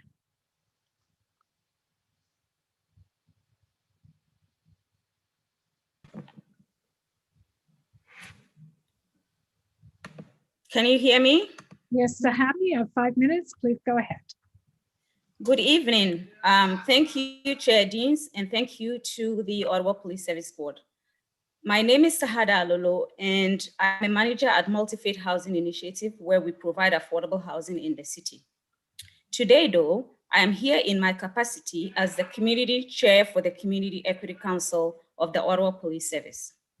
I want to start by acknowledging my co-chair, Deputy Chief Steve Bell, and all of my CEC colleagues who are at this meeting and the many community members present today. As the representative of the Community Equity Council, I want to speak to the proposed engagement approach for the mental health strategy. The Community Equity Council had some opportunities to provide our voice to both this strategy and the overall OPS organizational strategy. I am happy to say that some of the key points we made are reflected in this document. As city councillors, you hold a greater responsibility to make Ottawa a safe place and a place of belonging for all citizens. Responding to mental distress does not start in the moment of intervention with a service provider or the police. It begins with building a city that has enough protective factors and mental wellness factors that community members receive the appropriate services and supports in their everyday lives in Ottawa. We want community members to have places to go that reinforce their place of belonging in Ottawa long before they are dealing with the Ottawa Police Service. The Community Equity Council, shared with the OPS some key elements that needed to be in this engagement strategy. Again, I'm happy to say that we see them reflected here. One, the strategy needs to be community-based and community-led. It needs to draw on the experts that are at the community level, working and supporting community members who are experiencing mental distress. That we also move beyond the institutions that deal with mental health and include Indigenous, faith-based and racialized community groups, service providers and leaders. Two, we recognize that the diversity and uniqueness of the communities that are in Ottawa and also the strategy be open to different engagement approaches. We noted that when the Ottawa Aboriginal Coalition said and made it clear that they did not have the time, the capacity, or the resources at this time to be on the council that the OPS is requesting, yet the OPS committed to supporting them in another way and finding ways to continue to engage. This process needs to become collaborative and exemplary. Three, that the strategy understands that any response to mental distress is directly related to a holistic circle of mental wellness. This cannot only be an OPS initiative, nor can it be a mental health initiative. All of these systems have not met the needs of the community members, and we need a significant rethink of how we respond to community members who are in distress. What is the real capacity to respond in a cultural, respectful, appropriate manner? What is our capacity to proactively respond? What is our capacity to restore health when we see one of our community members is struggling? This process needs to be across systems and clarify roles and responsibilities for everyone in the different systems. The ideal service response for community members is to receive services and supports that are trauma-informed, culturally appropriate, and community-based. Institutional supports can and has increased mental distress and increases stigmatization and needs not to be our primary response. We see the OPS being a very small part of this process, but a critical part because they will be the one the service is reflecting back to when we collectively fail. When someone who has a mental health issue is engaged with the police, what was not in place to support that person to navigate their lives? At the Community Equity Council, we know that we are in a very unique position in working with the police. For many community members, the only relationship they have with the police is through negative lived experiences and the historical and recent experiences of other community and family members. The experiences have led, without a doubt, to a sense of profound betrayal and lack of trust. As community members on the Community Equity Council who work with the police, we also have that same framework of negative experiences with police. On the other hand, we also have another perspective.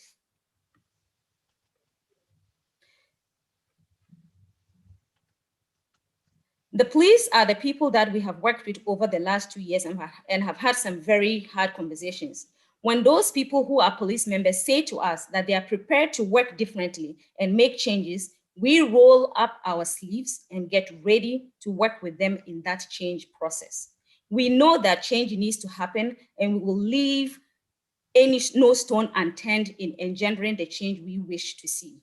Make no mistake, the strategy is definitely incomplete and can be improved upon as we move forward, but we support the start of this initiative that has been a long time in coming. We recognize that, and I must acknowledge that I'm probably going to be the only person who is supporting this from the community aspect, but that is okay with me. And I recognize in Community Equity Council, we recognize that we will not have the full support of some members of the community, and that needs to be acknowledged and respected. And I personally, I respect that perspective as well. As long as we have some community members like us who are willing to carry this forward, then we suggest that we continue moving forward with all engagement roads staying open. As a community member and someone who loves poetry and choose to see and be the light, I want to end with Amanda Gorman, who last week reminded us of our responsibility to ourselves and to each other. For there is always light, if only we are brave enough to see it, and if only we are brave enough to be it. And today, I choose to be that light, and I'm choosing to be brave enough to see it, and I'm also choosing to be brave enough to be part of the process. In as much as it has hurt us in the past and continue to hurt us, I want to come to this process with a change process in mind. Thank you. Thank you very much, Sahara. Any questions or comments for the delegation? Seeing none, thank you again for being here. I appreciate your input. We'll now go to Dr. Valerie Stam from Cowie, and Dr. Stam will be followed by Creo Guan.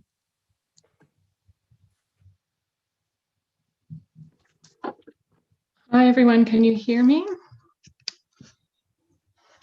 Yes, we can. Go ahead. Great. Thank you all for the opportunity to speak tonight, and thank you, board members and fellow presenters. My name is Dr. Valerie Stam, and I speak to you tonight as the Executive Director of Cowie, the City for All Women initiative.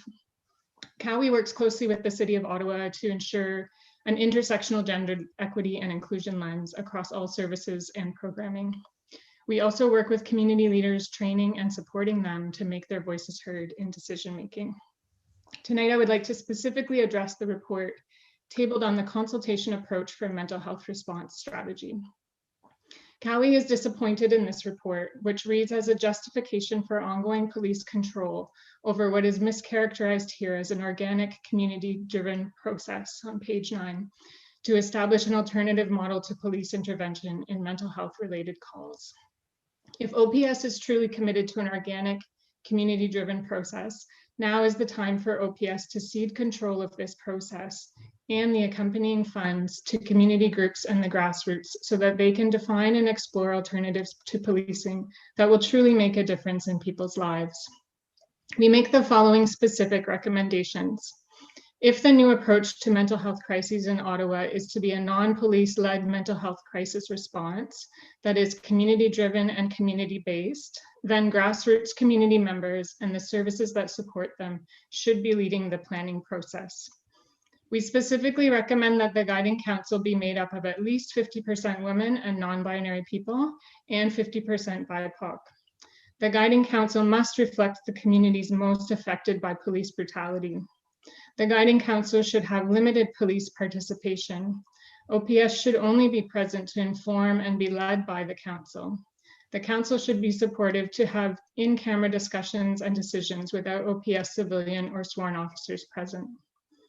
In addition, we recommend that the Secretariat include a majority of non-police community-based organization members so that they hold significant decision-making power. Their positions should be fully funded by the Secretariat without strings attached to assure honest critique and feedback. Community membership in the Secretariat should have a direct and confidential reporting relationship to the Guiding Council. And dispersal of the funds earmarked for this work must be determined by the community membership in the Secretariat and the Guiding Council.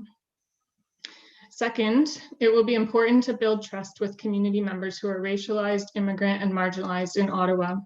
It will be necessary to have a process that is inclusive inclusive of grassroots communities such as the Justice for Abdirahman Coalition, the Ottawa Black Diaspora Coalition, KZ Land Protectors, Horizon Ottawa, the Coalition Against More Surveillance, Overdose Prevention Ottawa, the Criminalization and Punishment Education Project, Hit the Streets, and Ottawa Street Medics. And these groups are already invested in creating safe communities, and some of them are speaking tonight. It will be imperative that all voices are heard and feel heard. Thirdly, we recommend that a gender equity and inclusion lens be implemented throughout this consultation approach and in the development and creation of an alternative model to policing for mental health crises. Any models proposed must recognize and address the intersection of poverty, homelessness, racism, economic deprivation, and mental health and addictions, as well as use an intersectional gender equity and inclusion lens. Finally, any model developed must be evidence-based and results-focused, based on sound data that is gender equity and inclusion sensitive and disaggregated. The model must be transparent in its design and delivery and accountable to the community. This includes the involvement of the community and the groups and organizations that support community in the development and delivery of the eventual model. I close by saying that the lived experience, needs, and realities of those most impacted by the use of force and policing must be centered in this work, in the work of the Secretariat, the Guiding Council, and the consultation strategy. Black, Indigenous, and people of color's expertise and needs must be at the heart of this work and be underpinned by a robust application of an intersectional gender equity and inclusion lens.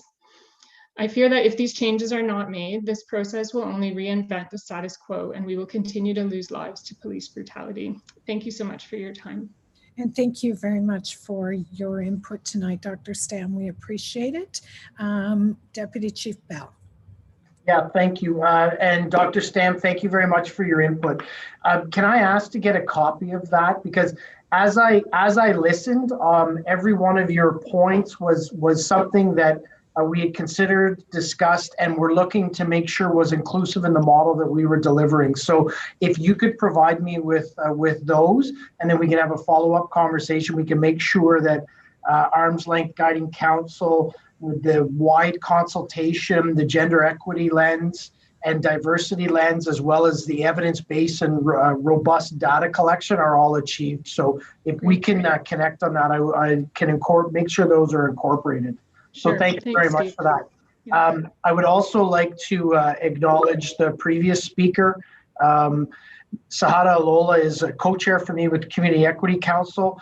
I think we can look at them as a good example of how the police are willing to listen, to change, to develop, and to take good, sound advice from the community. So thank you for her for speaking tonight. Valerie, thank you very much for the input you just provided us. I think everything there we can meet.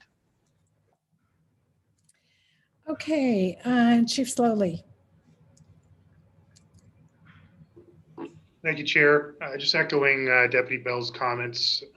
Valerie, thank you. My first time, I think, being on any sort of a platform with you. Very articulated, well laid out. I share Steve's comments, although not as familiar with the details of the framework that he's been helping to bring forward tonight. But again, I think most of what I heard with some better understanding, maybe a double click, triple click on some of the items, to help me to understand what that might mean in some sort of practical way. From a principal standpoint, everything I heard fits into what we've been trying to do and trying to encourage the community to do with us, in fact, do for us. And so thank you. Very validating in terms of what you expressed. I think we might disagree in nuance, but not in principle or approach. So I'm grateful for your participation. Thank you, and happy to chat further. Great, and thank you again, Dr. Stam, for being with us this evening. Creo Guan has dropped off, so we're now going to go to Joanne Levesque, followed by Mo Garahan. Good evening. My name is Joanne, and I'm the Executive Director of Rideau Addiction and Family Services. And I appreciate the opportunity to be here this evening to offer a few of my comments on the proposed consultation approach that will inform the development and design of the police service mental health response strategy. I did have an opportunity to review the report, and I was really happy to see that a number of our comments were included. As the executive director of an agency that provides non-residential community-based addiction treatment and support services, I was pleased to see a number of references to addiction in the report. It's also my hope that throughout the consultation process and the development of the strategy, every opportunity to be explicit about substance use disorder and addiction will be taken. It's not enough to state that mental health includes addiction. We need to be explicit. Doing so is necessary if collectively we are to better understand and address the prejudice, the discrimination and stereotypes, often referred to as stigma, that's faced by people struggling with substance use, addiction, and mental health, which happens all too often when they're seeking help or are in crisis. Another key element of the approach that I want to underscore is the inclusion of people with lived and living experience as partners in co-design. These individuals and their families are best positioned to envision what responses to mental health crisis should look like. I think that if the consultation is to be effective and the strategy is to be truly person-centered, they must be involved in co-designing and have as much influence as possible. I think, well, I've certainly heard a lot of comments this evening, but I think that we all agree that the current system isn't good enough and that there needs to be improved responses that will lead to better outcomes for some of the most vulnerable members of our community. Responding effectively to mental health crisis will require a whole of community approach. I think that the steps that are outlined in this report are a really good start. I think that, I think it's important that the process be able to adapt and adjust as it unfolds, but this is an important place to start. So thank you again for giving me the opportunity to share some thoughts with you. Okay, thank you very much, Joanne. Any comments or questions for the delegation? Seeing none, we will move to our next delegation. I just want to take a moment, though, to remind those watching that they cannot ask questions of the speakers. Delegates must register in advance to speak. I've seen a number of attendees raise their hands. The reason they're not being recognized is our rules don't allow for that process. So I just want to make that clear. We will move to Mo Garahan, and Mo will be followed by Megan Linton.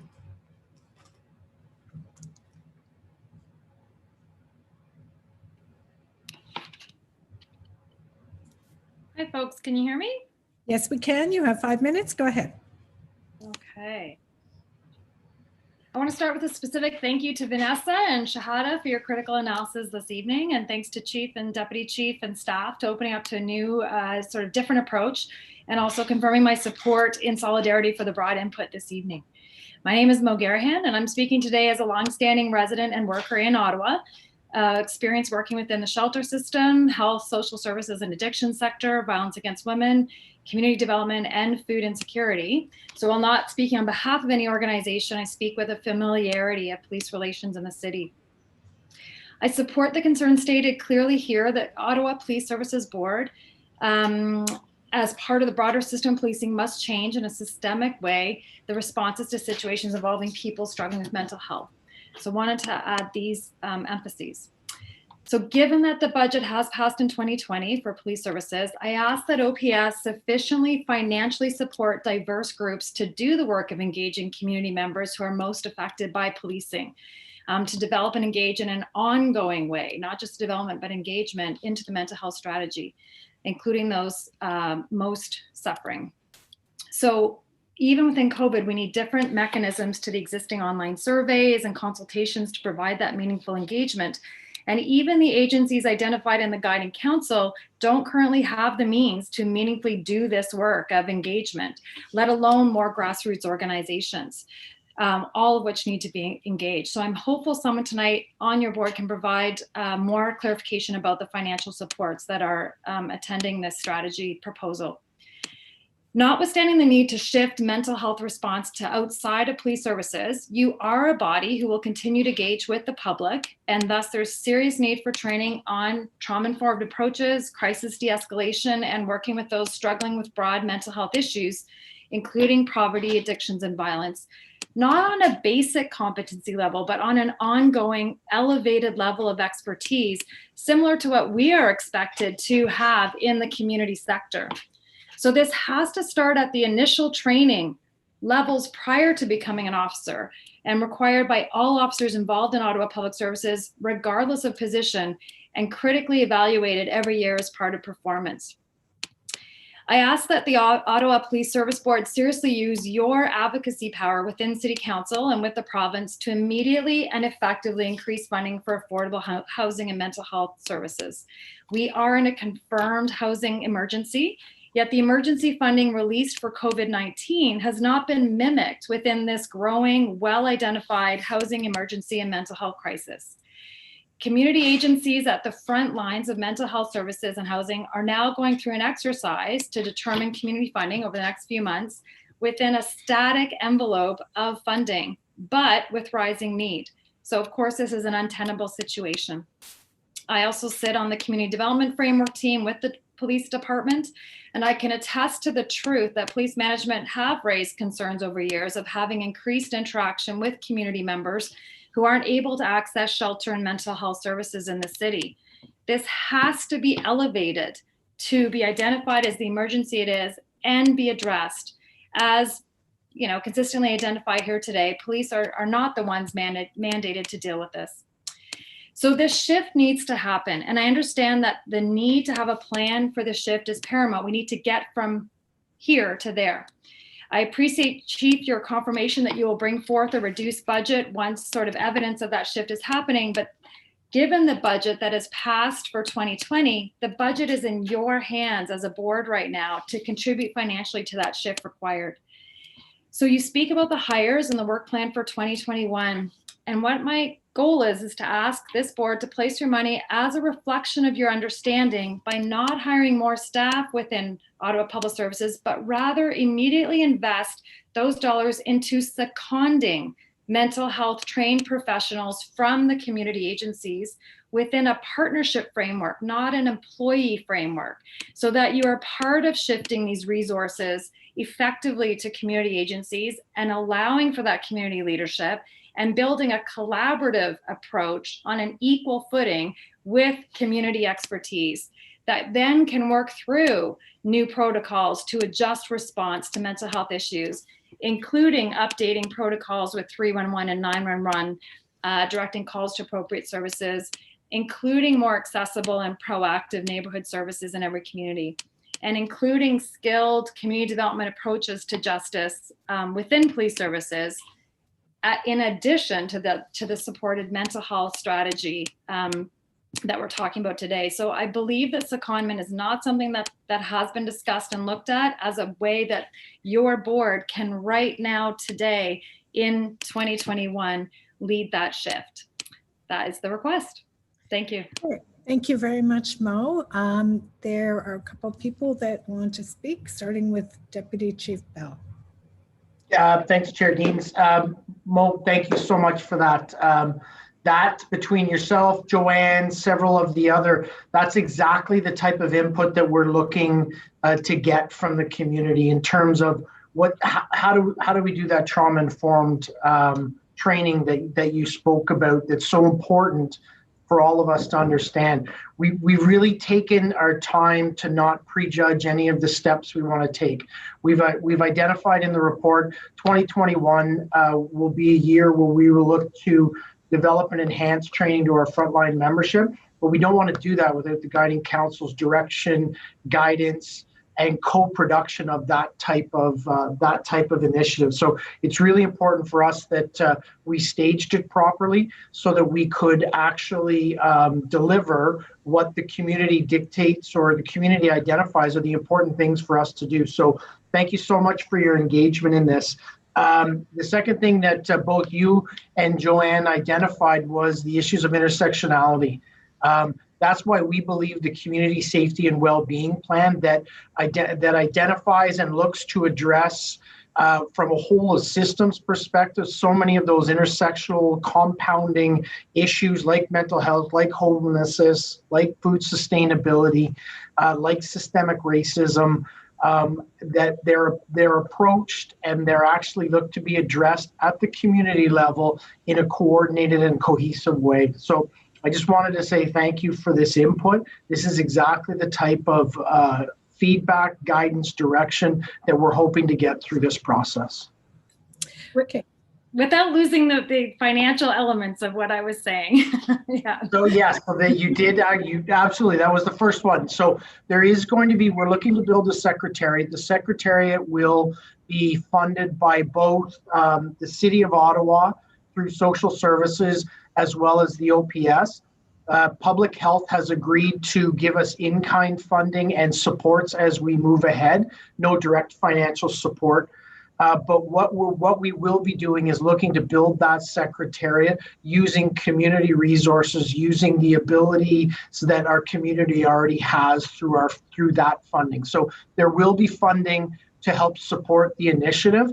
And the hope is that as we work through the initiative, that we will then be in a place where we can lobby or advocate for different funding streams for community-based social services. Okay, thank you, Deputy Chief Bell. Member Johnson. Yes, thank you. And I'll just add one comment because Deputy Chief Bell already addressed and highlighted some of your important points you made. You mentioned maybe we could use our positions to advocate for housing for homeless in Ottawa. And I'd be very happy if you send through the Police Service Board some information to me. I'd be very happy to work on that. Okay, thank you, Member Johnson. Chief Slowly. Thanks, Chair Mo. Thank you. Really enjoyed your presentation. You delivered it well. Again, similar to my comments around Valerie Stam's presentation, I'm not sure if you were able to hear it, but I think we could agree on almost everything, and even the areas that we might agree to disagree would be around a more detailed dive into how it might work out practically. I think we could both agree that the details are always important. But I don't anticipate that we would be misaligned in terms of the real direction that you set for us. And again, I'd encourage you to stay in contact with Deputy Bell and provide that feedback and allow us to bring that into this process. And I know Deputy Bell's reinforced a couple of times, but I just want to be really explicit. Chair Deans, I know you're aware of this, Councillor Kane, Councillor Meehan, the Community Safety Wellbeing Plan as developed so far by the city, led by Tony DeMonte, supported by a large group of civic actors and with a lot of input from community, still ongoing, have identified the priorities that you listed, Mo, that Valerie listed. They are integrated service delivery and simpler system navigation, addressing systemic racism and discrimination in all of human services in all institutions, including, yes, the police and the Ottawa Police Service. Addressing financial insecurity, poverty reduction, gender-based violence, housing, and of course, mental health and well-being. What is going on nationally? What's going on provincially? I can tell you the Ontario Association of Chiefs of Police, and I'm an active participant, as is Deputy Bell, have been advocating for an approach to community safety well-being that takes the power of police chiefs from determining what are the safety priorities and puts it into the city and into the broader community stakeholders. We're the only province in Canada that has legislated community safety well-being as the operating model for police of jurisdiction across this province. In British Columbia, in Alberta, in Manitoba, they are starting to review their Police Services Act. They're looking at similar acts of legislation. This is a systemic change, a legal framework change that is happening here in Ontario as the lead province. It's being advocated for by most police leaders across the country. Solicitor generals, attorney generals, provincial governments, federal governments are turning their mind to this different framework. We're seeing very progressive change at the Canadian Association of Chiefs of Police, where they have adopted a decriminalization strategy, advocating at the federal government and many other provincial bodies for a decriminalization model that will require an investment in the areas that you just talked about. Local grassroots community support to build the capability of community to take that load out of the justice system into the community system so that we don't have gaps where people fall between. That is the biggest fear I can tell you for police chiefs, that if we switch this too quickly, we're going to create more gaps that are deeper and more dangerous for more people to fall into. So again, we're advocating locally, provincially, nationally. We're trying to bring in enabling legislation that will allow a redistribution of capacity and a redistribution of funding to allow a better and more optimal, more inclusive overall system. It just can't turn on a dime. These are massive institutions that were built over decades, and they can't be disassembled and reassembled in days or weeks or months.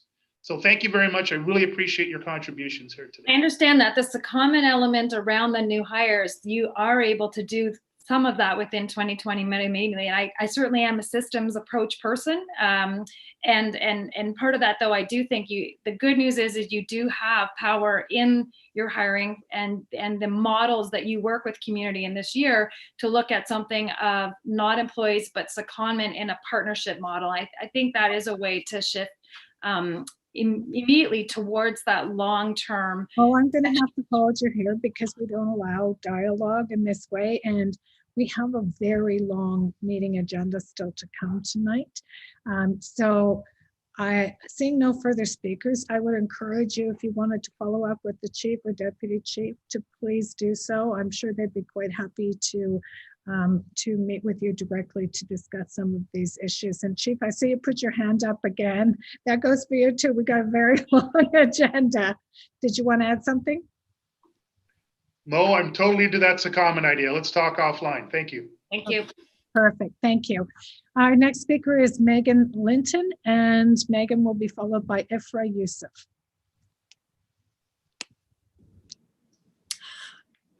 Hi, my name is Megan, and I am doing my Master's of Public Policy, and I am focused on quite a few of these issues in my research, particularly system mapping of mental health organizations, and also the transformation of the mental health system in Ontario over the last 50 years. I'm here to disrupt most of the common narratives within the mental health consultation document and to address some of the factual errors that were present. I also am here to stand with the Valued Seven and ongoing issues of police violence in the city. So first, I would like to address the gigantic gap in consulting communities. So this gigantic gap exists not because you're bad at talking to people, but this gap exists rather because you arrest, confine, and segregate disabled and mentally ill people apart from their communities. Now, how do you do this? You might ask, well, of course, there's the Mental Health Act, under which you arrested and confined more than 1,700 people. And of course, then just regular arrests of our mentally ill kin. Now, of course, once people are institutionalized in our prisons, long-term care facilities, and psychiatric institutions, they're removed from the consultation process. And to be quite frank, I think that the folks in those spaces would be against this consultation document. So second, I would like to say in response to what was just said, that there is no such thing as trauma-informed policing, particularly when the police are in fact your trauma. So to say that, it's a little bit of a oopsie. Now, the community mental health sector, as claimed in the document, has a deficit and has been since deinstitutionalization. Now, I think this is a really interesting picture that you painted here, noting that the community health sector has been in a deficit.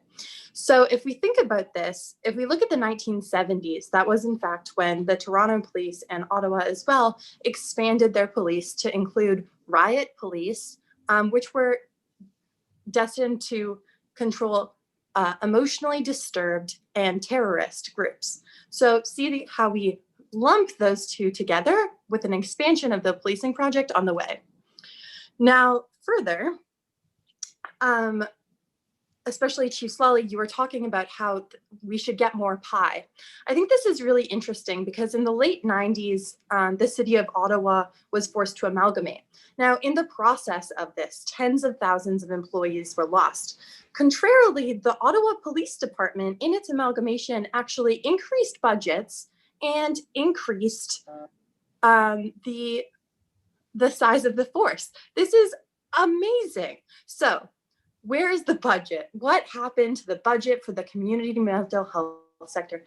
And why do we have such a low budget? Now, a huge part of this is because of said amalgamation. Thank you, Mike Harris, excellent work. There was a massive cut in our public sector. This meant that there was less services for homeless people, for people who use substances, and for people who are trying to make ends meet. Particularly, this meant a decrease in number of people able to access Ontario Works and Ontario Disability, while those budgets were slashed themselves. So what happens when a budget is slashed? Well, in fact, people die. And so that is exactly what happened throughout the course of the 90s as the police budget expanded. Now, I brought up the 1,736 people that were involuntarily arrested. I'm curious, given that you folks really like collecting data, if there is data on the number of people who were on the racialization of the involuntarily arrested people. Now, some folks here, as you tried to explain earlier, you thought might have been confused about the Mental Health Act. So the Mental Health Act is an extraordinary piece of legislation, mostly in that it gives the police the ability to forcibly incarcerate people into our psychiatric institutions. Now, this disproportionately happens in areas that they collect data to racialized and poor individuals who don't have access to social services.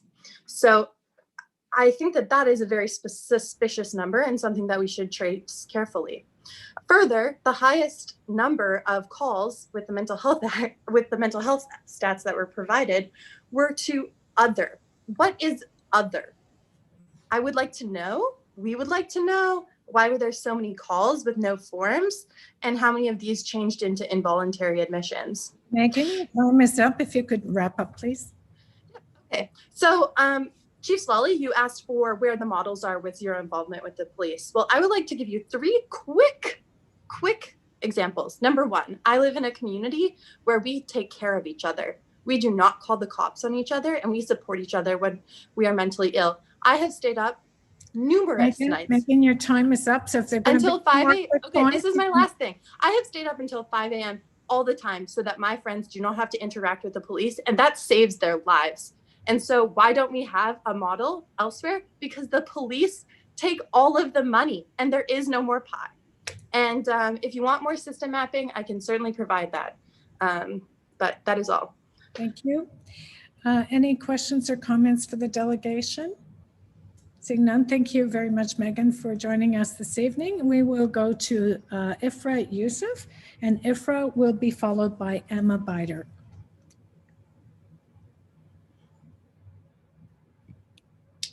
Hi, everyone. Can everyone hear me? Yes, we can. Go ahead, Ifra. Okay, just give me 1 second. All right.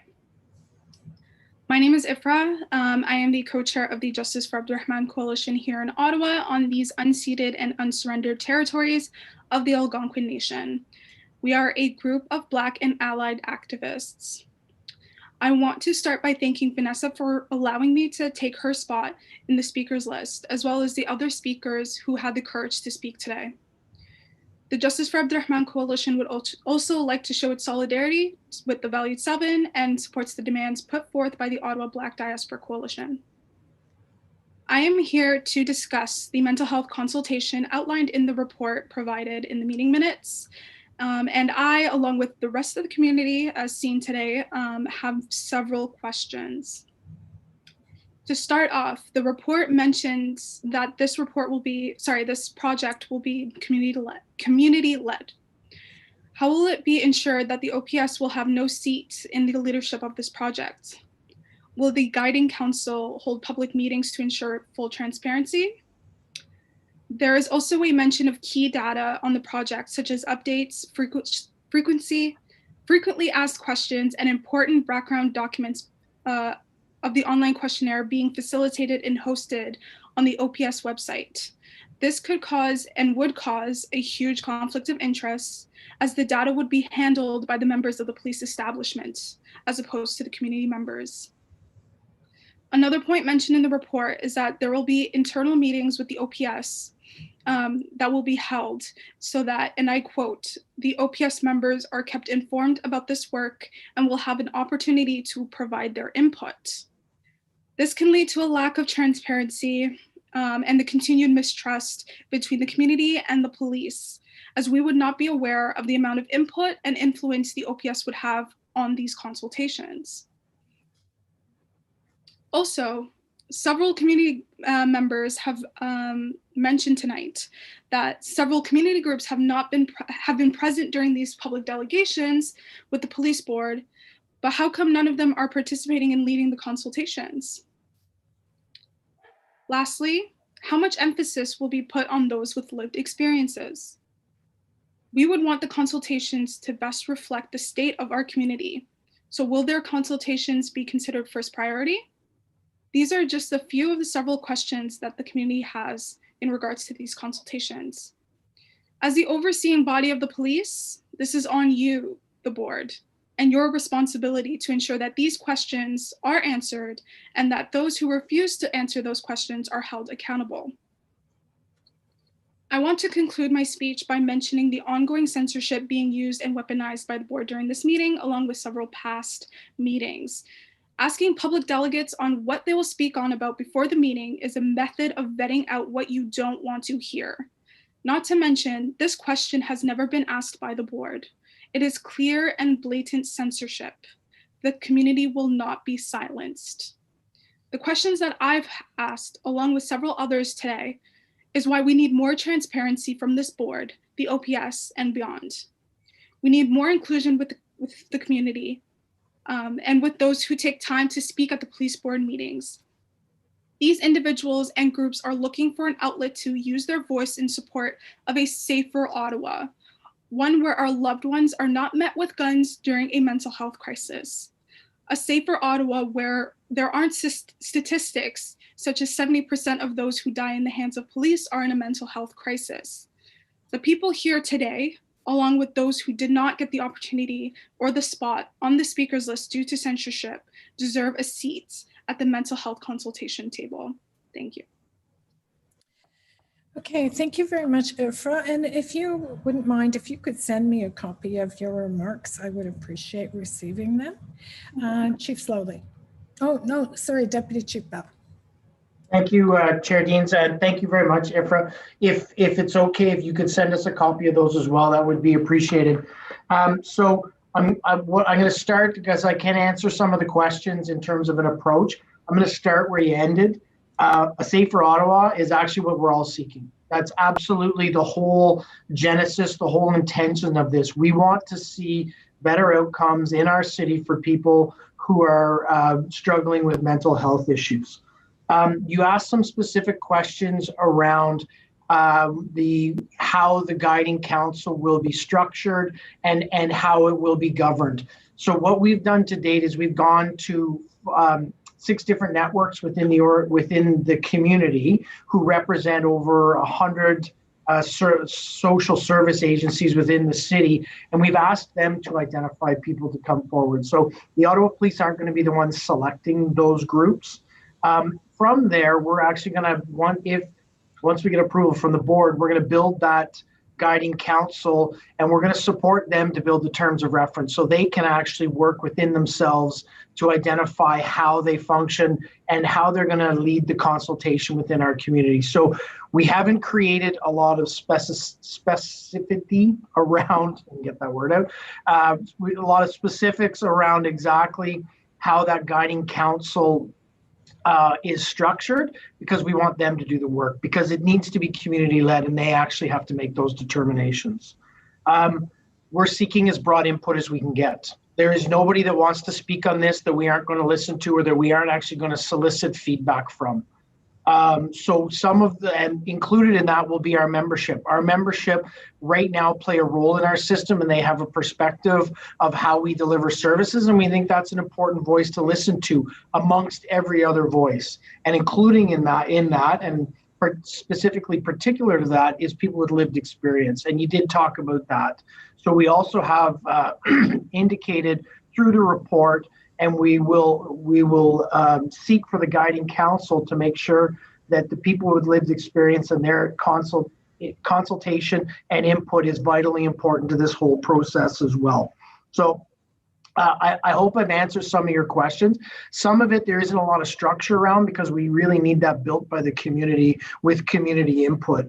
What we're looking to try and do, what we're looking to build is a place where everyone in this community has a place to provide us input and everyone has a seat to make the changes that we're seeking. Okay, thank you, Deputy Chief Bell. Chief Slowly. Fred, thank you for your comments. Chair, thank you for the opportunity to respond. And thank you for your comments and presentation. The questions are very pointed, very important. I'll echo Deputy Bell. If you're able to share the list, we will undertake to make sure that the council gets that full list and considers it specifically, and that their design is informed by those questions. Thank you. Thank you. And thank you again, Ephra, for joining us this evening and for your comments. We appreciate hearing from you.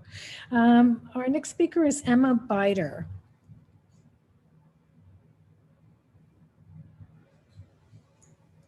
Hi, can you hear me? Hi, Emma, we can, and thanks for the long wait. You have 5 minutes, go ahead. It was my pleasure to be able to listen to all the delegates who came before me, and I just want to thank them for the time and work that they put into their responses. So today we saw this step towards a mental health strategy, and I certainly agree that mental health and well-being is a complex issue as described in the strategy.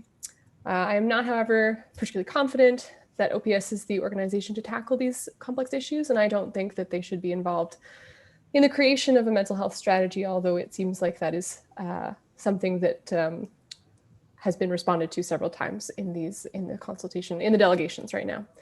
I also agree with the statement in the consultation approach for mental health response strategy that the community's mental health sector has been in deficit for decades, and the key issue is a lack of adequate resources. Therefore, I wonder whether the Guiding Council would be empowered to allocate money to those same community mental health services outlined.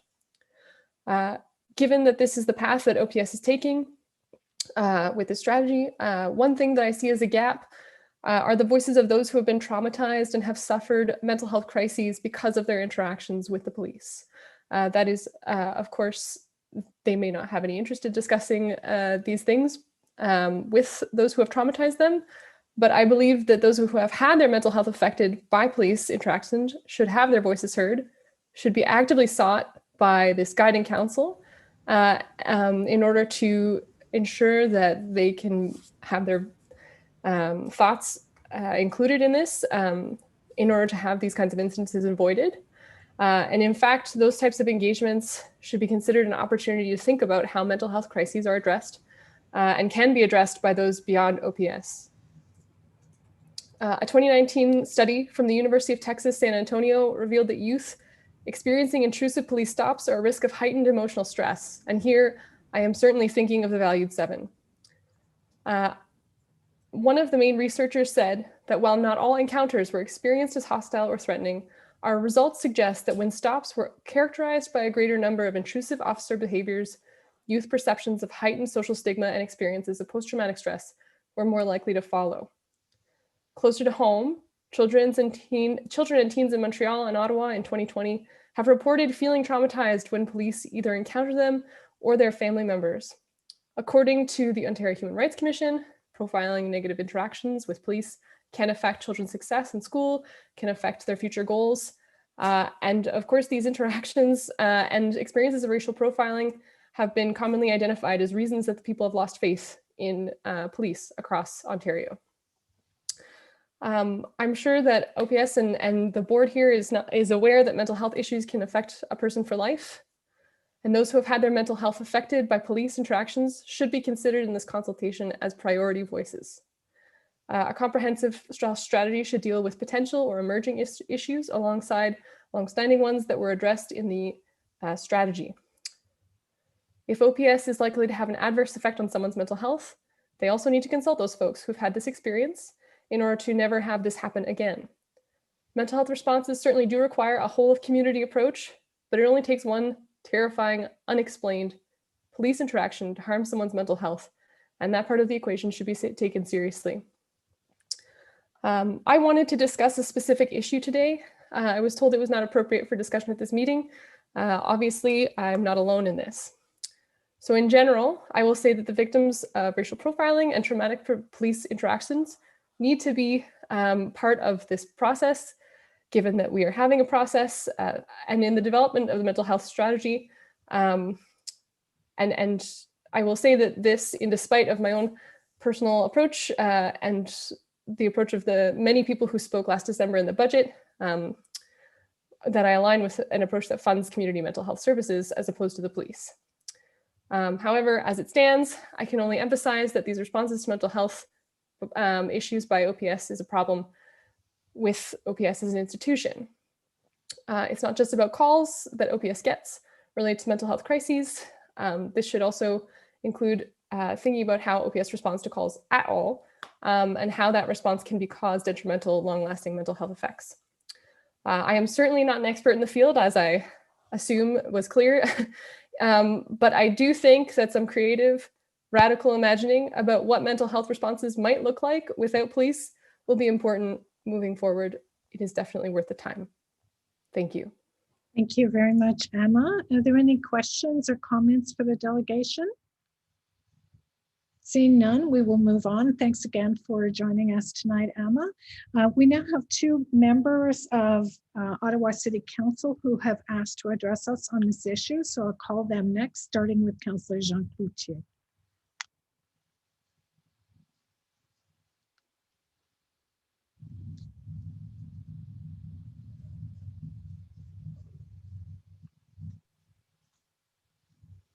Hello, Chair Deans. Thank you very much. You can hear me? We can. You have 5 minutes. Thanks for joining us this evening. Go ahead. Thank you, Chair Deans and members of the Ottawa Police Services Board for allowing me a few minutes to share my thoughts on the report today. Premièrement, félicitations, Madame la Présidente Deans and Vice President Smallwood pour votre réélection. Merci de votre service et aux membres de la Commission. Merci au chef Slowly et aux membres du service de police d'Ottawa.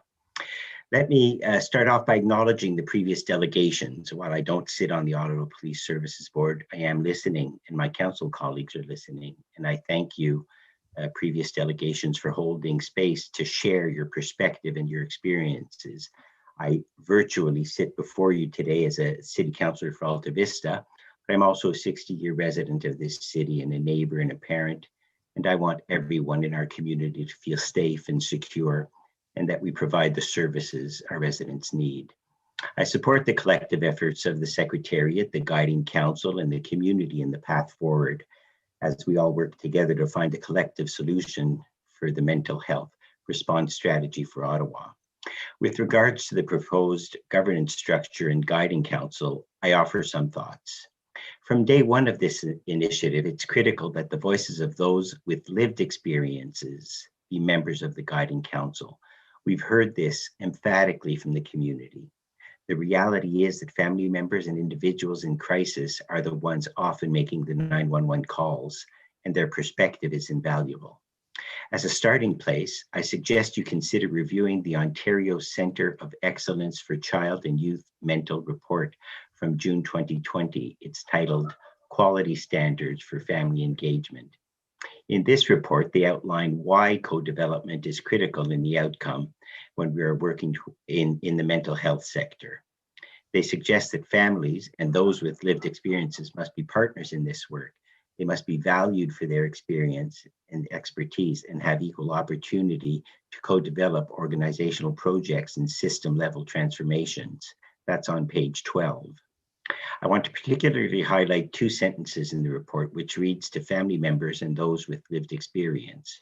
You are a partner in decision-making processes, and you are given to build successful relationships with other partners. Your expertise is valued, and you are aware of how your expertise is reflected in the final decisions. That's on page 26. And so it's important that these experiences are given the same weight as professional or academic expertise in the process. Il est important que les expériences vécues aient le même poids que l'expertise professionnelle ou universitaire dans le processus. Members of the Guiding Council might feel that they can wear dual hats and contribute perspective from both a clinical lens in addition to any personal experience they might have in the mental health sector.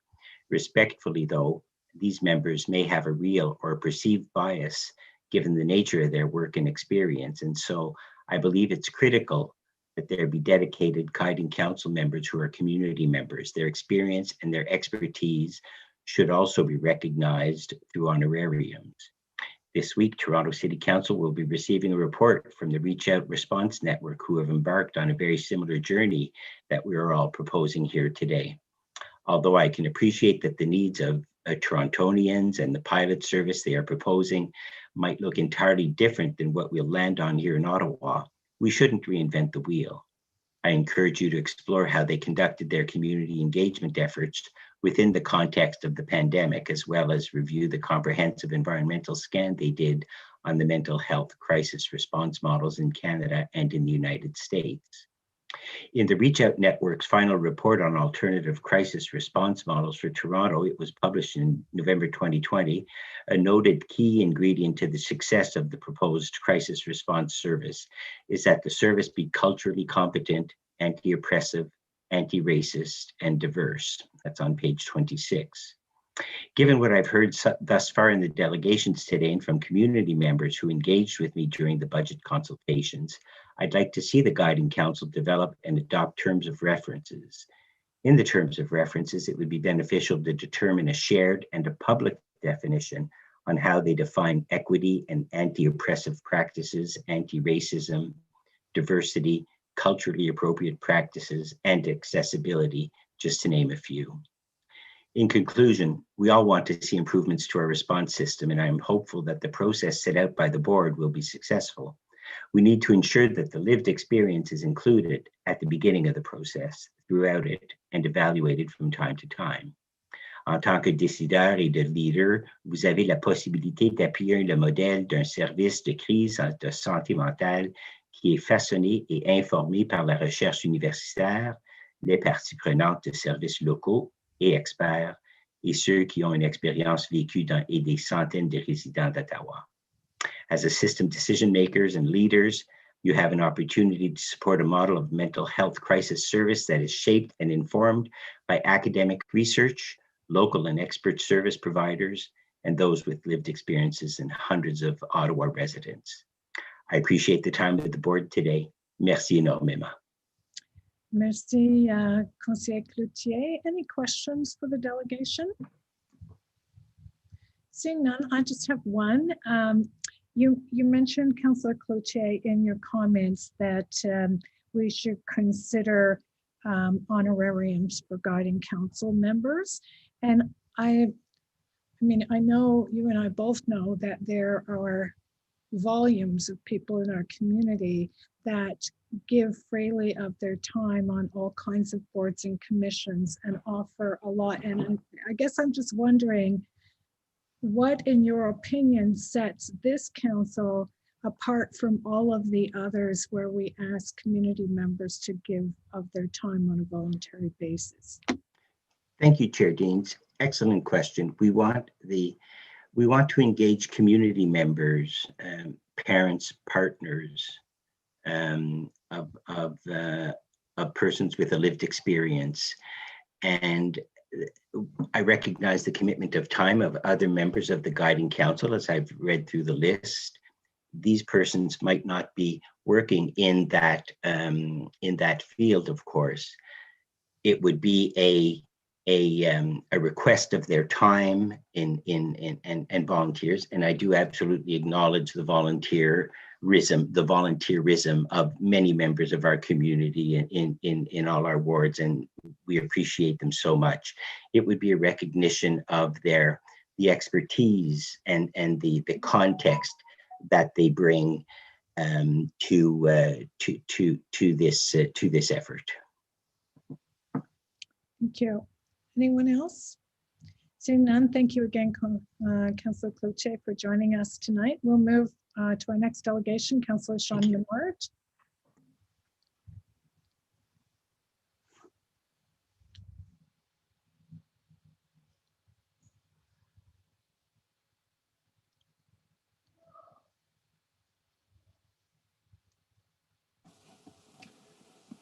Hi there, can you hear me okay? We can, Councillor Menard, you have 5 minutes. Go ahead. Okay, great. Thanks so much for allowing me to contribute tonight, Chair. I think the need for this discussion is very much in line with a council approved motion that was passed unanimously. And I appreciate the conversations with Deputy Chief Bell, and appreciate the Chief's comments in his report about a fourth option for assistance that would be outside of OPS, Ottawa Fire, or paramedics. And I think, you know, there's momentum for a big change in Ottawa, as we've been seeing in some other cities. And you know, Chief Slowly, I know you've commented on the kind of over reference of the Cahoots program in the past, and I did hear your comments about programs that don't involve police tonight. But I think that model, the Cahoots model in particular, only calls police in very rare situations. And so, you know, their statistics of their 24,000 calls it received in 2019, mental health related calls, the Whitebird Clinic says that Cahoots staff called for police support just 150 times. And so that's 0.6% of the time. And the program handled 18% of the 133,000 calls in that city, calls to 911. And it's not just there. I think this is happening all over the world, as you know, in Canada, Stockholm, Sweden, you know, the mental health ambulance in North Yorkshire's mental health triage nurses, American cities like Denver and Albuquerque and San Francisco and Austin, all embracing a new civilian-led model of crisis response. And there may be some anecdotal police connection through a triage, like a 911 call, or the sharing of data or files. But some of these services do drastically reduce their police presence for mental health related calls. And in fact, in the case of Cahoots, diverting calls away from law enforcement did save quite a substantial amount of money, 8.5 million in public safety spending savings annually. And so, you know, you take that to its logical conclusion when you look at the envelope of public safety spending in Ottawa. It would stand to reason that savings could be achieved by defunding or reallocating, you know, some of that public safety funding. And I think that's why there were some concerns with the memo released. I think the memo had some pros and some cons, where it both indicated that there was openness for alternative models of public safety response, while also indicating that there is a continuing need for the model that police respond to mental health crisis. And I think the literature, the data, the evidence, the community voice are all indicating, all heading in the direction that police would really reduce or no longer respond to those mental health crisis calls. And I think it's rooted in, obviously, the disproportionate criminalization we're seeing with Indigenous, Black, and racialized individuals, or the criminalization of poverty and drug use and mental illness. And while at the same time, we've seen large spending increases on policing writ large. And in Ottawa, we all know the budget has nearly tripled in just 20 years. So in terms of where people look for funding, they naturally look there because there's been large budget increases on that side within the public safety side. And so I think tonight, I think Deputy Chief Bell was also saying the right thing, looking at this consultation around strong data, broad community input, and meaningful engagement. And so I think that there's two other quick points I just want to make. In the memo, the consultation lines up online questionnaires, interviews, some targeted outreach, technical briefings. I think we need to add broader consultation of the general public as one of those consultation methods. And as Councillor Cloutier and others have said, those with lived experience as well. I don't see those in that memo, and I think those 2 points are needed. On the guiding council specifically, you mentioned the Ottawa Aboriginal Coalition had declined to participate. And I think it is important that there is substantive representation from Indigenous communities. So, you know, a couple options that I would suggest, people I've worked with in the past for the guiding council, organizations like Minwashin Lodge or the Odawa Native Friendship Center. Those are organizations that may be worthwhile reaching out to see if they would participate on that guiding council.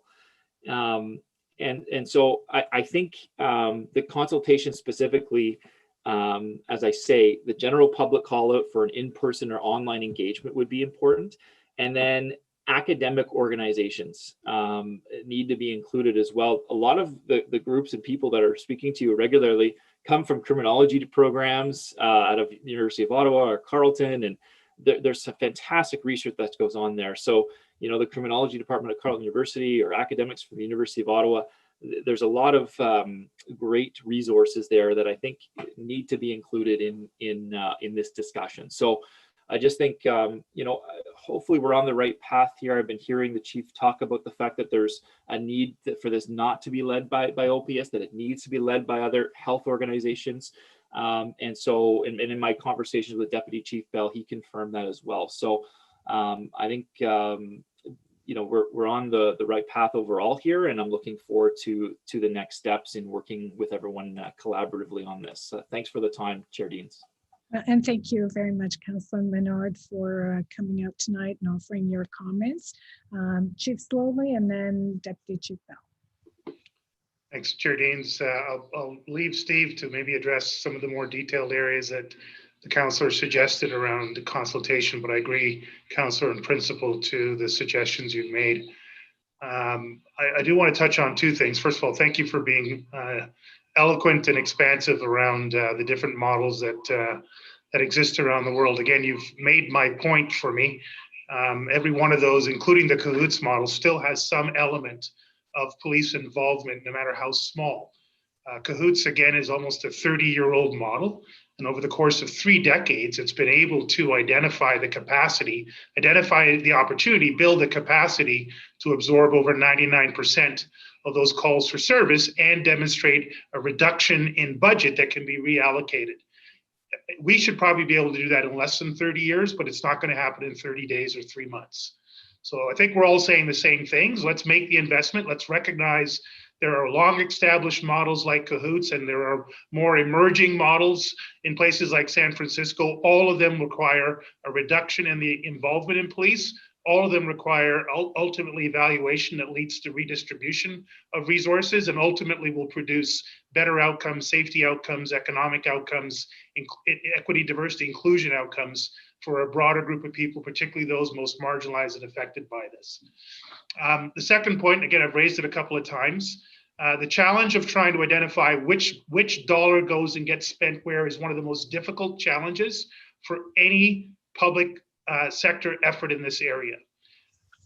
Health is a provincial requirement. Policing is a municipal requirement. The not-for-profit sector receives money from federal, provincial, municipal, and the private sector. It is way too easy to say $1 for cops is $1 less for something. It's simply not the case. So until we do a proper audit on the social infrastructure and the finances supporting it, we're really not going to understand where money is being spent, on what, and to what effect. And therefore, just simply making what I would call a relatively arbitrary determination that the police must get less so somebody else gets more might actually contribute to worsening the problems and not making them better. So I'm not against it in terms of there should never be a reduction of a police budget, but it should be an informed review where there's building of capacity, transition of responsibility, and some sort of a safety plan so that we don't lose more people, have more problems as a result of some sort of an approach. And that's been the best practices of places like Eugene, Oregon, and the Whitebird Clinic and the Cahoots model. That's been the best practices out of the Scandinavian countries, and that's been the best practices out of places like Scotland and Portugal. So I totally appreciate and agree with the directionality that you're encouraging us to go in, and then we're committed to that. I'll leave things to DC Bell to talk about the other aspects of the plan that you touched on. Thank you, Councillor. Okay, Deputy Chief Bell. Yeah, thank you very much. Thank you very much, Councillor Menard, for your input and to Councillor Cloutier from before. So Councillor Cloutier, I'll touch on his items first. He identified some suggestions around the guiding council, which I think are amazing. So Councillor Deans, I'm not sure if you're going to reach out to him, but if he could provide us speaking notes, because he had a lot of really good detailed information that we want to make sure that we share with the guiding council.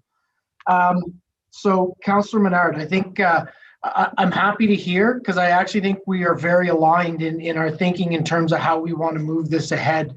You and I have had several conversations, or a couple conversations on this as we've gone along. So what I can tell you is general public consultation is absolutely embedded in here. What you saw was some identified suggestions on how some tactics we could use to engage in consultation, but it will be up to the guiding council. It will be at the direction of the guiding council that consultation will ultimately be delivered. But there will be a stream for anyone that wants to have a say in this to be able to have that input. There will absolutely be components, whether it's on guiding council, as Councillor Cloutier identified, or in larger, just general consultation. People with lived experiences and their families have an absolute role to play in this as we move it ahead. In terms of the Ottawa Aboriginal Coalition, I absolutely agree with you. We need to have representation from our Indigenous communities on this guiding council and contributing to this guiding council. So we will actually go and have another discussion with them about how we can best achieve that, because absolutely agree that is an important voice that we can't lose through this. When it comes to academics having contribution, I totally agree with you. We actually have a lot of very, very strong academics in this city who know this city that could and should be contributing to a process like this. So we'll make sure to include that in the suggestions that we make to the guiding council. So thank you for your comments tonight. Thanks for coming out, because we really appreciate it. Okay, thank you, Deputy Chief Bell. Seeing no further questions, thank you again, Councillor Menard, for your input tonight. We do appreciate it. That ends the public delegations. And so now, members of the board, I will turn to you for questions, and we'll start with Member Nerman. Thank you, Chair Deans and Chief and Deputy Bell. What a great initiative. So, Chief, I will request that this request be taken as a formal inquiry, and I will be reading into the draft document which you have put in. So thanks for outlining the mental health response strategy and guiding factors for its implementation for the benefit of residents of Ottawa. Chief, yourself and your command team efforts for escalating this work is very much appreciated. I have an important concern and would like enlightenment, and if required, possible incorporation of this suggestion to this guiding document. I had raised a written inquiry in regards to the use of force training procedure for engagement in negotiations and de-escalation a situation, especially when the person in crisis has language barriers, and the service responded to the same in their written response in the September board meeting. The number was 12008. Today, in the various delegations, speakers broadly touched on this topic, especially Dr. Stam, on immigration and racialized population. Chief, I will quote the extract of reply from the service to my inquiry, which was raised and replied in September, that the annual use of force training at a professional development center and can include using recognized hand signals and other non-verbal calming measures.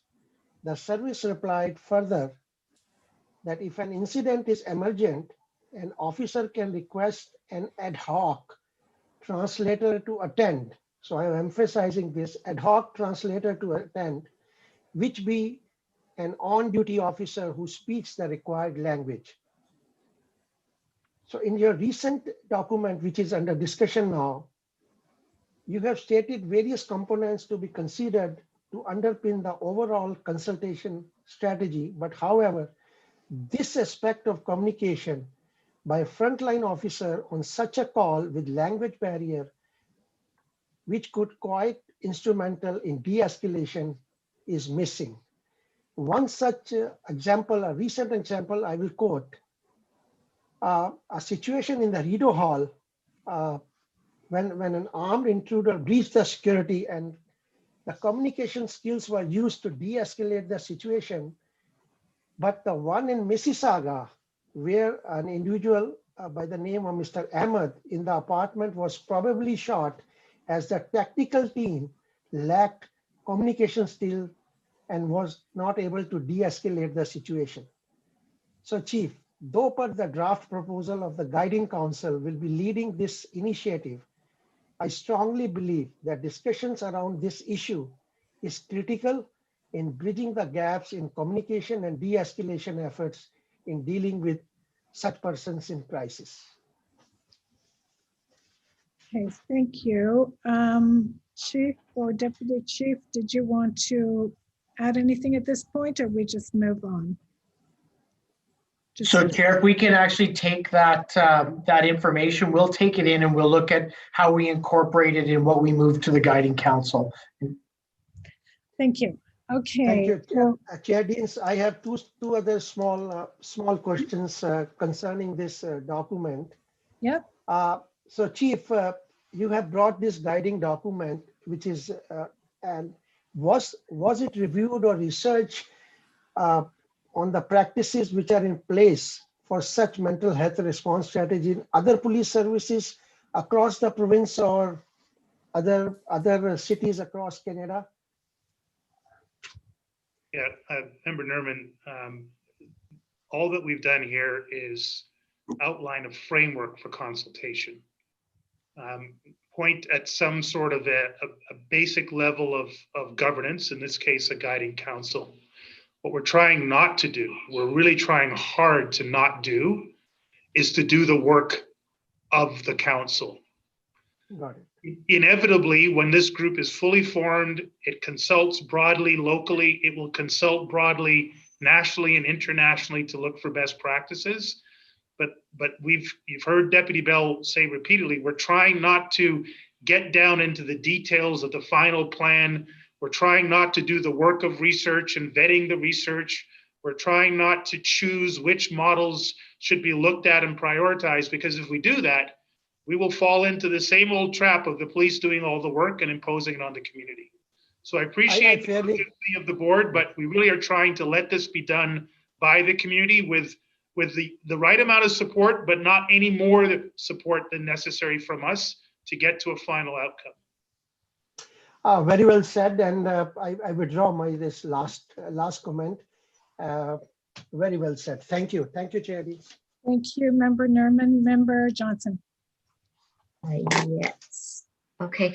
Thank you, Chair. And I just want to say, first of all, that was a very informative evening, and I learned so much from all the delegations, as well as the comments from Chief Slowly and Deputy Chief Bell and the presentation. So that was I really think this could have been a whole day kind of event, really.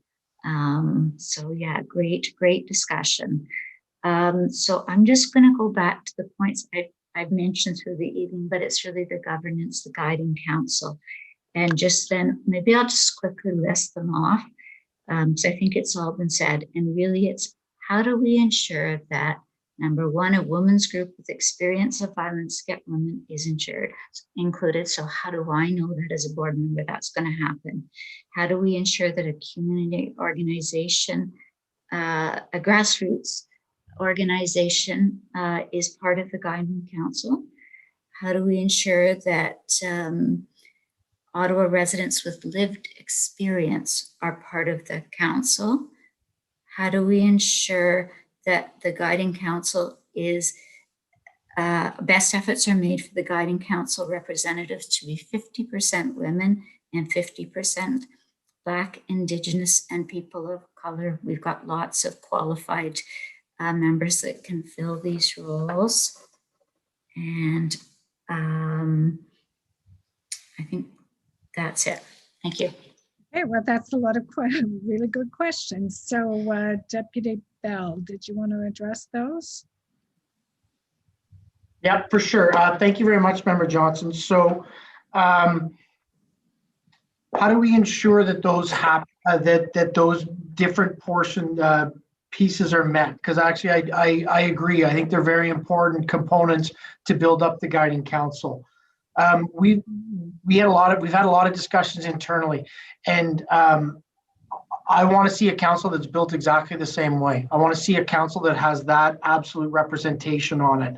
I'm also very cautious or conscious that if we dictate the building of the council, then we are then actually taking away that input from the community. A community of networks and organizations that represent grassroots mental health service provider organizations, that represent women's service organizations, as well as organizations that are dealing directly in combating violence against women, organizations that are actually there to represent Indigenous, Black, and people of colors issues as it relates to their integration in the mental health service system. So I struggle with the way that we come to give the absolute to say that each of those are going to be included, other than we've built a really strong system to say we're going to take the community input. The communities are going to be the ones through these networks that identify who's going to be on those different, who's going to represent their networks on these groups.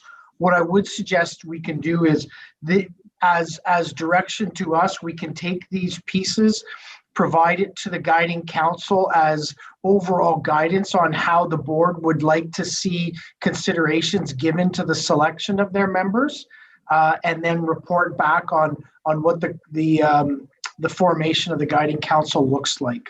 I'm not sure if that meets the needs of what you're looking for. And it's not just what I'm looking for, it's what we heard so strongly tonight from all these very important delegations, from many of them. So it's what we heard from them. I guess if we follow that process and say in a month or 2 months or whatever time frame, this isn't the case. There isn't a grassroots group as part of the guiding council. There aren't 50% women. At that point in time, could the board then say, well, we'd like to make a motion to, or is this our only chance to really set that motion? And Chair might need to comment on this as well. I'm not sure. Chair, I realize my hand's raised, but it's in relation to this discussion. So can I seek your permission to have some involvement? Go ahead. Thank you. And I couldn't have said it any better. So I'm grateful to Deputy Bell for his response, Dr. Johnson, board. It's a fundamental challenge. This is a natural tension that we're all going to have to work with. And I don't have an easy answer for you, but this is a fundamental issue. And any overt attempt by the service and or the board to dictate the governance structure, the membership, the focused areas of research, the prioritization of the design, implementation, and evaluation, I think fundamentally then undercuts the concept of a truly community-led, community-designed, community-implemented effort. The more we try to impose ourselves either through the service or through the board, anything more than this consultative framework, we now start doing the work and dictating the work of this group, which undermines the overall emphasis that the community is saying, try to get out of the way of this thing. Don't lead it. Just enable it, support it, fund it. Some extreme cases don't have anything to do with it, which I fundamentally disagree with. But every extra effort of dictating the terms of this actually undermines the framework that we're trying to create for a truly community-led effort. So I really appreciate it. We all want to see things in there. We all have an emphasis we want to see. We all have a network, a constituent network. Mine is policing. Yours comes from a wider variety of networks. But at the end of the day, the deputy has faithfully presented a broad framework that allows this to move forward with us having a role, but a minimal role, and the community have the maximum role. We have to actually trust the process at some point to produce what the community actually wants. We can inform it, and the minutes from this agenda, our notes from this meeting, what we've heard from the community will all faithfully go over. This is a public document anyway. It's a YouTube event. So all of this is available to that guiding council. There's no secrets here. It will all go over there. And if they're truly representative of hundreds of community stakeholder groups involved in mental health and social services, they'll find the right path to get us to the right outcome.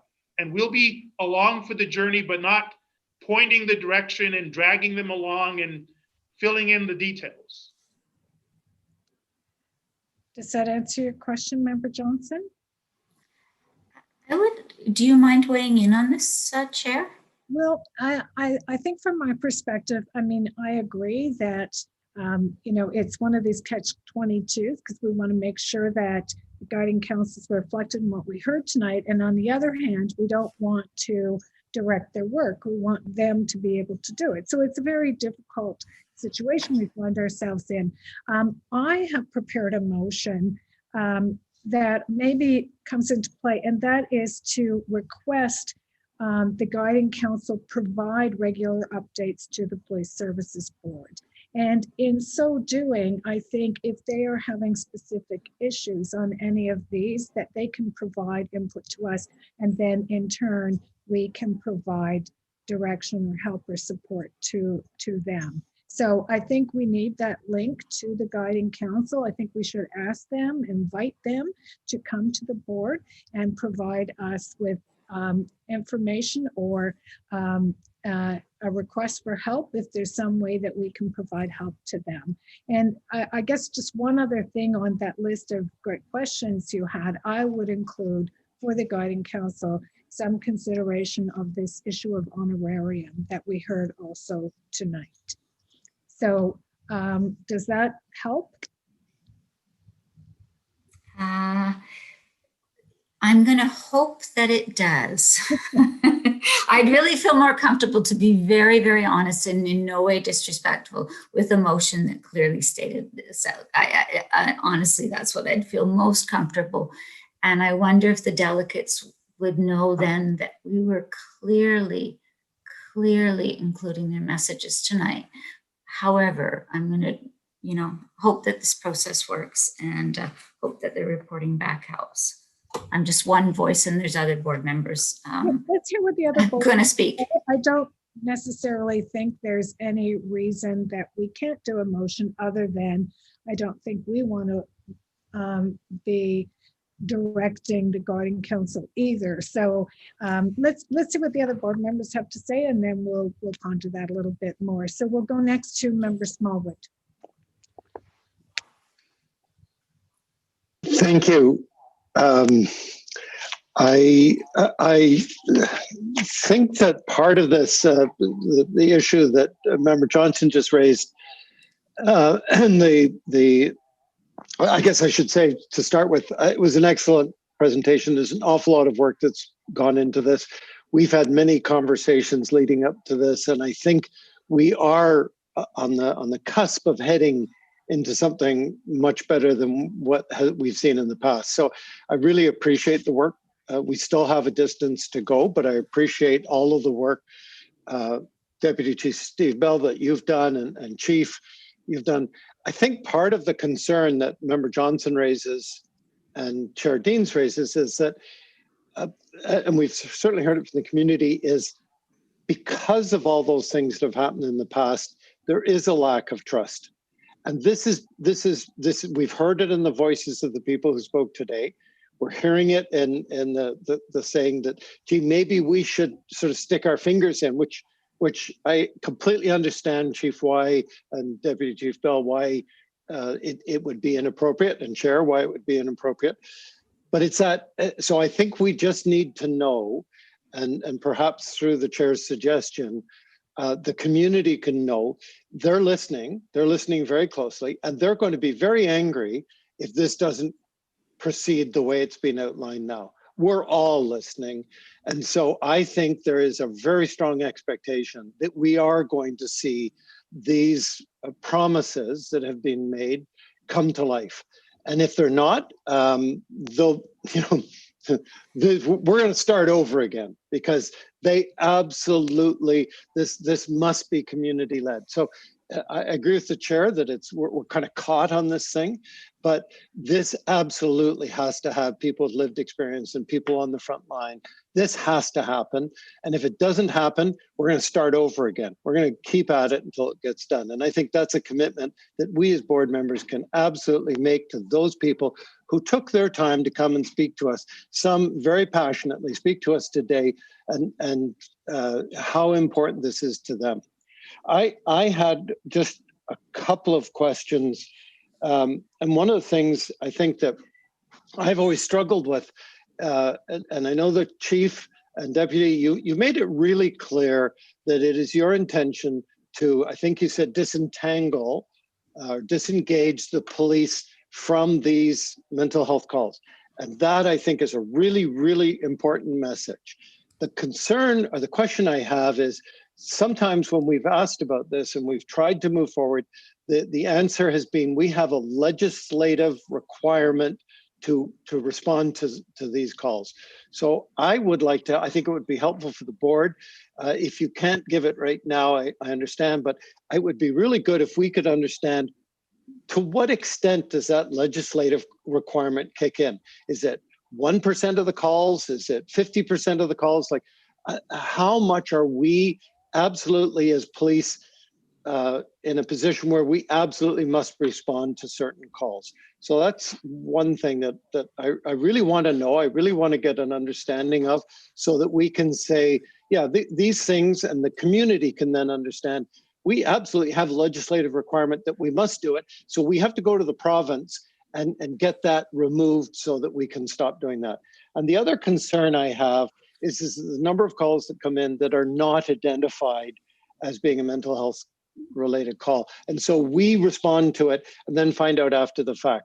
And I'm concerned to make sure, and I want to make sure that we can, and maybe the Cahoots model, or I understand the Albuquerque model has done a very good job in triaging those calls so that we, the OPS, are not responding to them from the start, even though they're not necessarily, and I don't know how that works, not necessarily identified as mental health. So those are my questions and concerns. Thank you.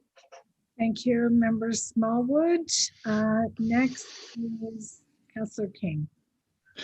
Thank you, Chair Deans, and I'd like to send a thank you to the delegations for their thoughtful submissions this evening, and also to staff for the report, the in-depth report that's in front of us. The proposed mental health crisis response strategy ideally should be designed to have both the social service organizations and the community take the primary lead in designing the strategy. So just to clarify, and I think this is terrain that this is familiar terrain for everybody, so maybe the answer will be yes or no. But building upon the inputs of my colleagues, Councillor Cloutier and Bernard, and other social service providers that we heard from today, while there is a leadership group of network partners, mainly comprised of social service organizations, will there be sufficient autonomy and an approach under this framework to ensure the inclusion of those grassroots organizations that we heard from today, and those with lived experience, which Councillor Cloutier so eloquently pointed out, for wider engagement and broader consultation vis-a-vis the guiding council in this process? So I can, Chair Deans, you want me to answer that now? If I have. Yes, please. Perfect. Okay. So Councillor King, what I can tell you is we've heard a lot about the distinction between the networks and the grassroots organizations. What I can tell you is those networks are built of those grassroots organizations. There's over 100 different community service providers in Ottawa that are represented by those networks. So that's why we chose the group. Those networks are an amalgamation of those different community service providers who are providing that frontline mental health, social services, community development work in our community, that come together to discuss issues like this and look at better ways forward, how to better collaborate. So what I can tell you is absolutely those grassroots organizations will be represented in this, because that's who forms the networks. That's good, because I know that we have to reach out through networks. That's the most rational approach to really undertake this framework. but of course we were hearing about specific groups, and we want to ensure that the specific groups that were spending so much time on their delegations tonight will have some meaningful input into the process. I also have one other question. Will the framework as outlined allow for the honorarium? So I know that that's a separate conversation that we're going to have, but I'm just curious whether this framework will allow for that and will also allow for financial supports for community agencies to really help them develop this strategy and provide support for ongoing training, expertise, and from what we heard from the social service organizations themselves, trauma-informed approaches. It sounds like it will be very important for the communities and the service organizations to have some level of financial support through this framework. So I think there's two different levels of response to that. The first one is there's nothing in this framework that excludes that, and we're open to any sort of input. So that'll definitely be something that we consider moving ahead. I will also say that the board also has latitude to provide that, because you've just identified a new community fund, and this may be an avenue that would be really appropriate to apply that to. So all that to say, there is the bandwidth for us to provide those honorariums. We'll need to work with the guiding council to determine if it's appropriate, if it's something they want, and then how we go about doing that. That's excellent that we'll have the tools to do that, that we've put the tools in place, and that we will be examining that, and that we're not excluding anything. The last comment, and I think it will just be a comment, and it might be more directed to Chair Deans, is I think that we have to just be cognizant of our language. If there is a motion around a guiding council, I think we should be inviting them to talk to us. I think it is probably a better approach. I do know that there should be lines of direct of direction. But I think that obviously the communities are sensitive, and I think that they want to ensure. Did I say directing? Because I didn't mean to. I meant requesting. I have yes. Well, I think that just requesting on my motion. Making that clearer is excellent. Obviously, we want this to be a cooperative process, and I just want to ensure that the language in any motion would be suggestive of that. If I said directing, I don't know. I guess it's just a long meeting because I wrote requesting. I agree with you. I don't think. Okay. And that's fine. And those are all my questions. Thank you, Chair. Thank you. Okay, Member Slater. Sorry, Chair Deans, I just recognized we didn't respond to Vice Chair Smallwood's questions. I wasn't sure if we were parking that and coming back to it later, but I'm in your hands. I can provide a quick response to the Vice Chair, or we can provide that offline later. Member Smallwood, do you want a quick response now? I'm in your hands. Now, I'm starting to get messages from board members wondering about the 9 agenda items on our in-camera agenda tonight and how we're going to deal with it. So if it's possible to take it offline, perhaps that would be best. But sure. Okay, so Member Swader. Thank you, Chair, and thank you, Chief and Deputy Chief, and all the delegations, and especially everyone involved with this initial plan. I think this is a very good first step in getting to the best approach to dealing with the mental health issue and the response. You mentioned, Chief, that you are keeping your foot on the gas, and I hope this is the case because we definitely need something to move things forward. To get to the appropriate solution, it will take time, as you mentioned, and the police will need to be involved in the short term and hopefully to a lesser extent in the future. But it's well overdue that we actually make these changes. So I'm very glad that this came up at this time. It was mentioned, I think I heard you were saying that some Indigenous organizations are not interested in participating in the Guiding Council. I hope that the organizations that are currently on the Guiding Council continue to reach out to these groups because it would be very important to have them involved in this process. I agree with the Chief 100% that the Guiding Council will determine the outcome. and that this has to be a responsible transformation, and it cannot be cold turkey. Having a responsible transformation will go to address the issues that the Vice Chair Smallwood brought up. There are a lot of details and legislations that have to be worked out. And switching just cold turkey is not a practical solution. So I'm glad to hear that there's going to be a responsible approach to this. I appreciate the attention by the chief and the deputy chief for this to be an organic guiding council led by members of the community. I also believe that the board should take the same approach and just allow the guiding council to give regular updates. Thank you. Thank you, Member Sweda. Member Nerman. Thank you, Chair. So, Chief, what my fellow colleagues and various delegations have said, and one message has clearly come out that they have an apprehension of doubt on the independence of the guiding council. So this is one of the paramount. Member Smallwood, Councillor King, Member Sweta, Chair Deans, everybody has the same thing. So according to, and correct me if I'm wrong, the community and OPS or the OPS B, that is the board, we want this guiding council, the draft framework which you have created, it will be independent of OPS and OPS B. Am I correct? Yes, Member Nerman. If it wasn't, it would fail by design. Okay. Now, second thing. So if OPS and OPSB is simply giving a logistics support or a financial support or honorarium or something, so our role is restricted to that.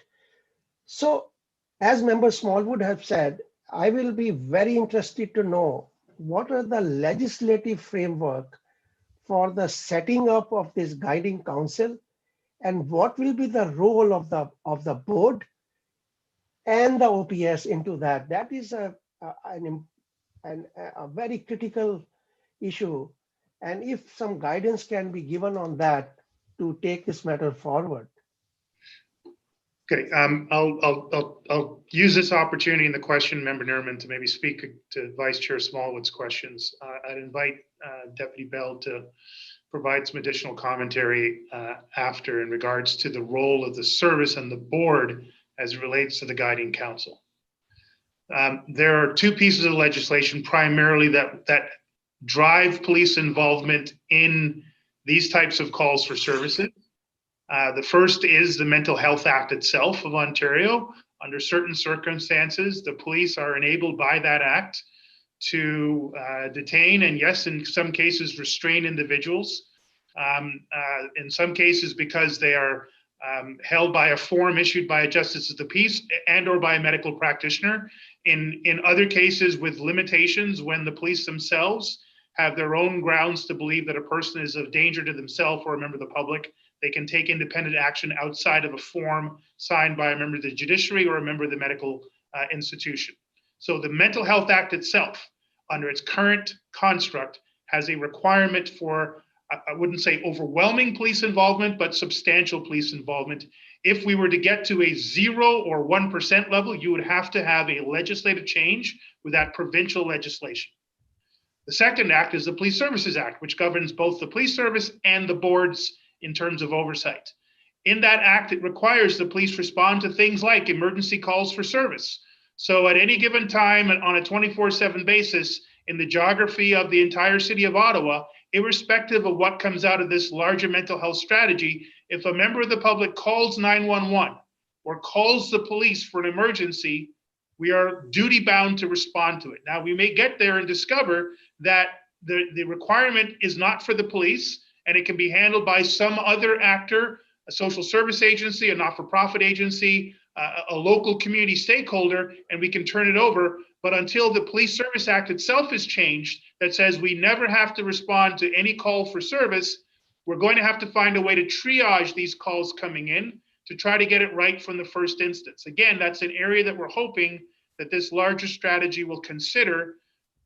I talked about it in previous board meetings, a 911, 311, 211 option, but again, without dictating that into the plan, we need this council to consider those ranges of service delivery, the legislative framework, and come up with the right model to pilot and to evaluate and to scale.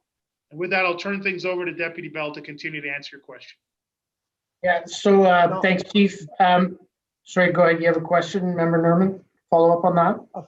For the chief, follow up on that. So if I've understood correctly, according to the Mental Health Act and the Police Services Act, the local police, that is the OPS in Ottawa, has to take that call. Am I correct? If the call comes into our center, yes, we're duty bound to take that call. If we have an alternative method to divert that call away from the police to some other capable agency, that would be ultimately I think one of the most important things to be able to do in any strategy going forward. And ultimately, that's actually how the CAHOOTS model that we keep talking about was designed. It triaged calls right at the police operations center away from the police to the Whitebird Clinic, where the CAHOOTS group would then go out and deal with that call. If the call turned violent or it turned into something more than just a mental health call, the police still had the option of being dispatched.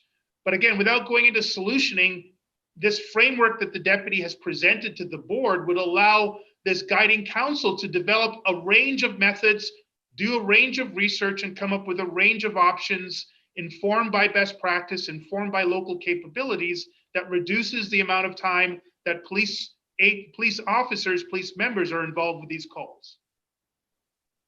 So if I've understood correctly, agreed up to here that the Guiding Council will be giving the framework, but to be honest with you, as you have explained about the provisions of the Mental Health Act and the Police Services Act, will the service or the board will be able to implement that recommendations without the changes to the act or no? Remember, Norman, it depends. It depends on what the strategy is that comes back. If the strategy comes back and says to fully enact this strategy, we need legislative change, well then yes, anybody that can advocate for legislative change, whether it's me as the chief of police, you as the board, city council, can and should get involved in advocacy. But we can't predetermine the outcome of the strategy until it's actually built. We really don't know. The strategy may come back and say, we don't want any legislative changes. We love the Police Services Act. We love the community safety well-being portion of it. We love the current mental health legislation. We want some other structural changes. But for us to predetermine that undermines the entire approach to it. So it means until that guidance come from the Guiding Council, maybe in 3 months, 6 months, or a year, between now and then, the status quo will be there for such calls, meaning that the OPS will be attending to those calls. Am I correct? Status quo in terms of, yes, under the current legislation, the status quo continues.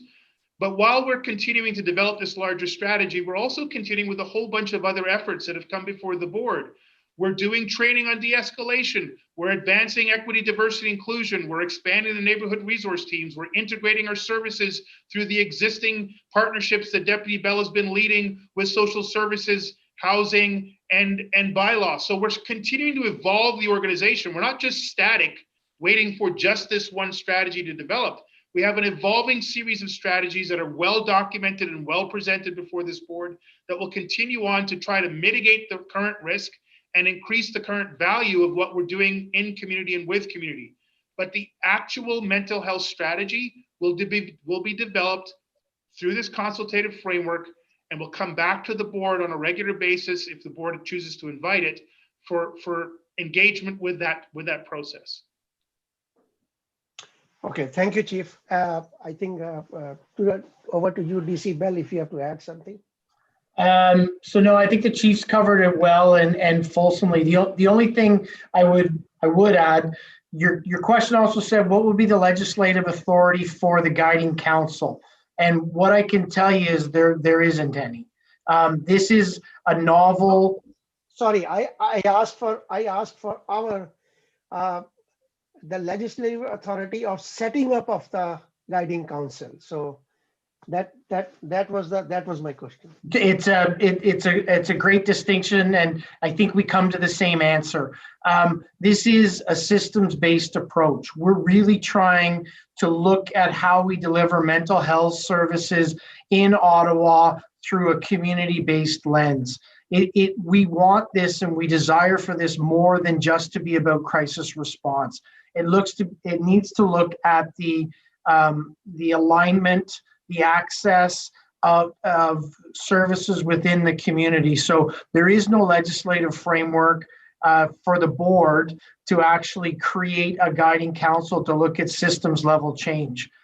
The flip side to that is Ottawa strong at this. Ottawa is good at working together with community-based organizations to come up with novel approaches to big complex problems like this. So although we don't have any authority to guide, direct, or shape where it goes, we have a lot of experience in this city on a lot of different issues to actually target this and try and address it holistically from all different perspectives. Thank you, but I sincerely wish that whatever we do, as Member Smallwood has quoted, that we should not be coming back to square one for the ground zero. So whatever the efforts are being put on into the time and other things, that has a concrete support in the coming days by all concerned, by the provincial, by the state and the federal. So thank you. Thank you for Member Merriman, Member Johnson. All right, so yeah, so really listening to all that's been said here tonight, and really just to honor all the speakers, and some of them have left already. I was just looking down the list, but we do still have a fair number present. As a board, and in hearing the counselors as well that spoke, I think it's really important to put this together and really just put the community delegates' voices into a motion here. So I am going to make a motion, and this will be seconded by Chair Deans and our Vice Chair if two people are allowed to second it. No. Or just one. Go ahead. Okay. They're supportive of it. So here is our motion. I don't know if we can put it up. Whereas the report titled Report on Consultation Approach for Mental Health Response Strategy being presented to the Ottawa Police Service Board speaks to the establishment of a guiding council, and whereas the guiding council is meant to ensure that any new policies or procedures are developed by the community with OPS as a resource and not the project lead. And whereas the Ottawa Police Service Board heard from dozens of public delegations seeking clarifications on the makeup of the guiding council and the need to ensure it is representative of the community Ottawa Police are meant to serve, therefore be it resolved that once the guiding council considers a full, that the guiding council considers a fulsome representation in their makeup, including equity in their membership of gender, Black and Indigenous people of color, grassroots, and other marginalized members of the community with lived experience. Okay, thank you, Member Johnson. I think we've discussed this quite a bit. I think we all agree that we should ask the guiding council to consider these things, just passing on the information that we have heard from all of the participants tonight. So can we carry this motion? Carried? Carried. Okay, thank you. Anything else, Member Johnson? No, I think that's it. You have a Member motion. Johnson, will you be able to email me this motion, because there was some missing thing. I want to just read it, what exactly it is. Maybe afterward you can email it to me. Of course. Yeah. Great. Yeah. Okay, then, and the other motion that I wanted to put in front of you tonight is, whereas and it's moved by, seconded by Member Johnson, whereas the report titled Report on Consultation Approach for Mental Health Response Strategy being presented by the Ottawa Police Services service speaks to the establishment of a guiding council. And whereas the guiding council is meant to ensure that any new policies or procedures are developed by the community with OPS as resource and not the project lead. And whereas the Ottawa Police Services Board recognizes a need to receive updates on this process and its role as oversight body, therefore be it resolved that once the guiding council has been established as per the report recommendations, that the Ottawa Police Services Board request regular updates directly from the guiding council on the work being done surrounding mental health, and be it further resolved that the Ottawa Police Services Board ask the OPS to report quarterly on their efforts to improve and reform the mental health strategy. Can we carry that motion? Carried. Thank you. And then I just had a couple of questions before we leave this item. One is Chair Deans, if Krista can send both the motions to us. Yeah, Krista will do that. Great. So to you, Deputy Chief Bell, what is the plan to address the data gap that is outlined in the report? And does the service have resources to close that gap? So it's a good question. The plan to address the data gap is to actually work with the guiding council to understand best sets of data to gather. So I think we'll need some guidance around that. I can tell you there's also another set of work that's already happening with StatsCan in terms of police reporting that specifically tries to address the problems around police data that's collected and reported around people involved in mental health incidents. So although I don't have exactly how we're going to collect it, we do have two different veins that we're going to work out. And that's why we did clearly identify it within the report as an issue that we wanted to call out specifically where we know we need to improve. Okay, thank you. And just one other question. One of the delegates mentioned the perceived issue of hosting things like the survey on the OPS website. So how could this issue be addressed? So again, we provided a bunch of suggestions on how we would move ahead. We will take direction guidance from the guiding council exactly how we're to do that. If they say don't post it on your website, we won't post it on our website. Okay, thank you. Seeing no further questions or comments. Sorry, Chair Deans, can I just make one more? Oh, sorry. Yes, I know you asked, and I've just forgotten. So go ahead. Okay. What I want to do is I want to take the opportunity to thank our teams that worked on this.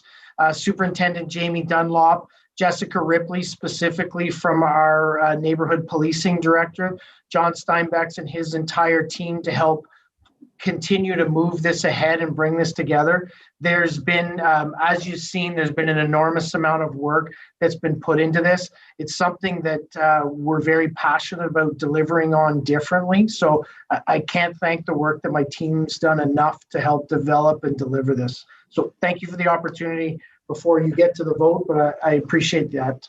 And let me just, on behalf of the board, share our thanks for all of the work that has gone into getting us to this point. We appreciate it. And thank you for your leadership, Deputy Chief Bell. Okay, so the recommendation that the board approve the consultation approach outlined in this report for the development of the mental health response strategy. Is that item carried? Carried. Carried. Thank you very much.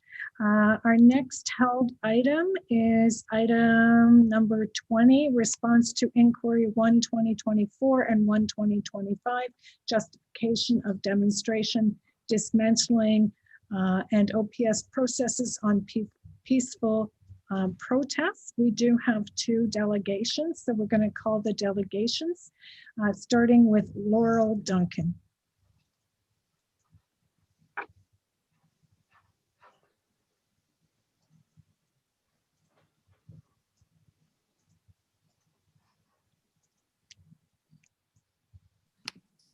Hey there, can everyone hear me? We can, Laurel. You have 5 minutes. Go ahead. Perfect, thank you so much. I would first like to thank the delegates before me and the advocates and grassroots organizations that are keeping our community safe, warm, fed, sheltered, and seen. At the last meeting, we saw the outrage many felt about the handling of a peaceful protest on November 21st. I would again like to address this since today's meeting includes a report on mishandling of the entire demonstration.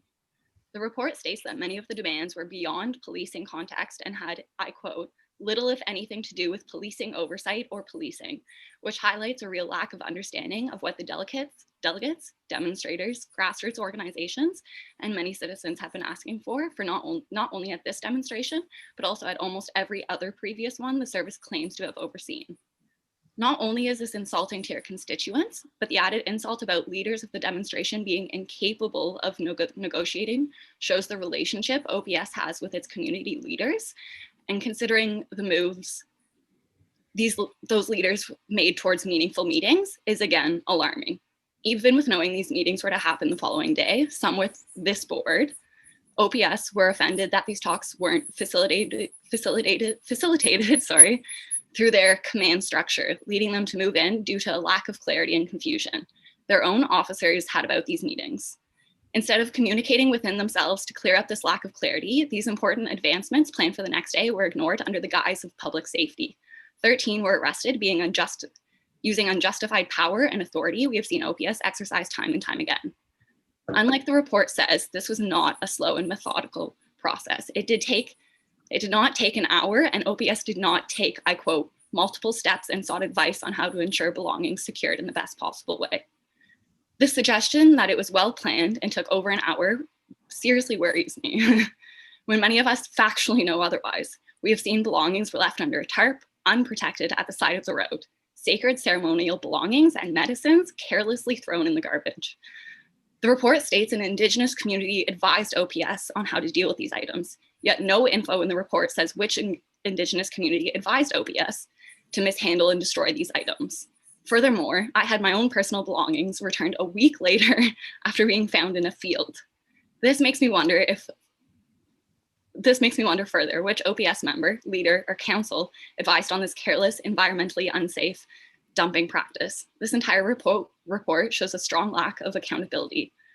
The report continually states the OPS motives for all actions regarding this demonstration was the safety of everyone involved, yet I have yet to hear of the woman with license plate BWWW 610 in the silver Hyundai Tucson be charged, leading me and many others to believe that OPS believes in picking and choosing when, where, and who they decide to help. Officers deciding when, where, how, and who to help is a constant issue for the service, creating inequalities we see, hear, and experience.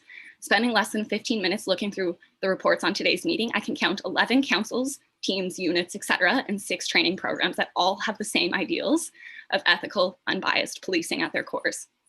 When OPS already have numerous councils, reports, training programs, committees that most claim to involve community consultations, community organizations, and police feedback, the public are left wondering why spending more money on yet another council this time, the guiding council, will address public concerns in ways all previous training councils and programs have not. Not even a month ago, officers responded to a call regarding 17s and a possible firearm as a full-out takedown operation. Earlier this year, we saw a man with actual weapons safely arrested without incident near the Prime Minister's house.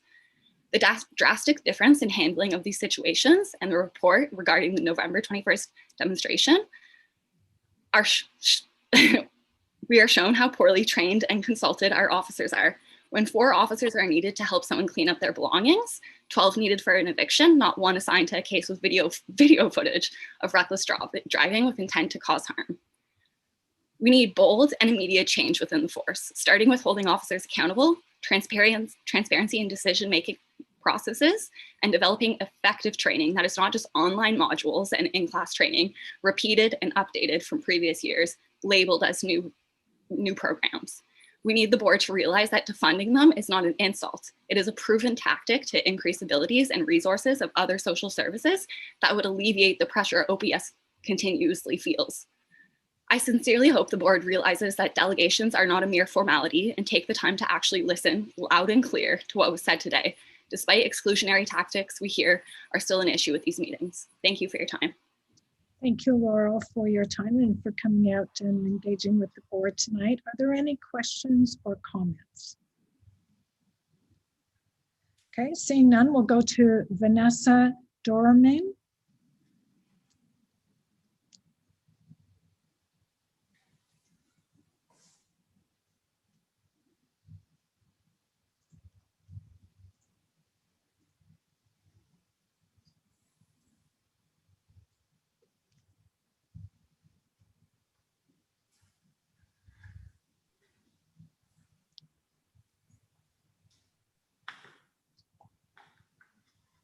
Don't know if you're there, Vanessa, but if you are, we can't hear you.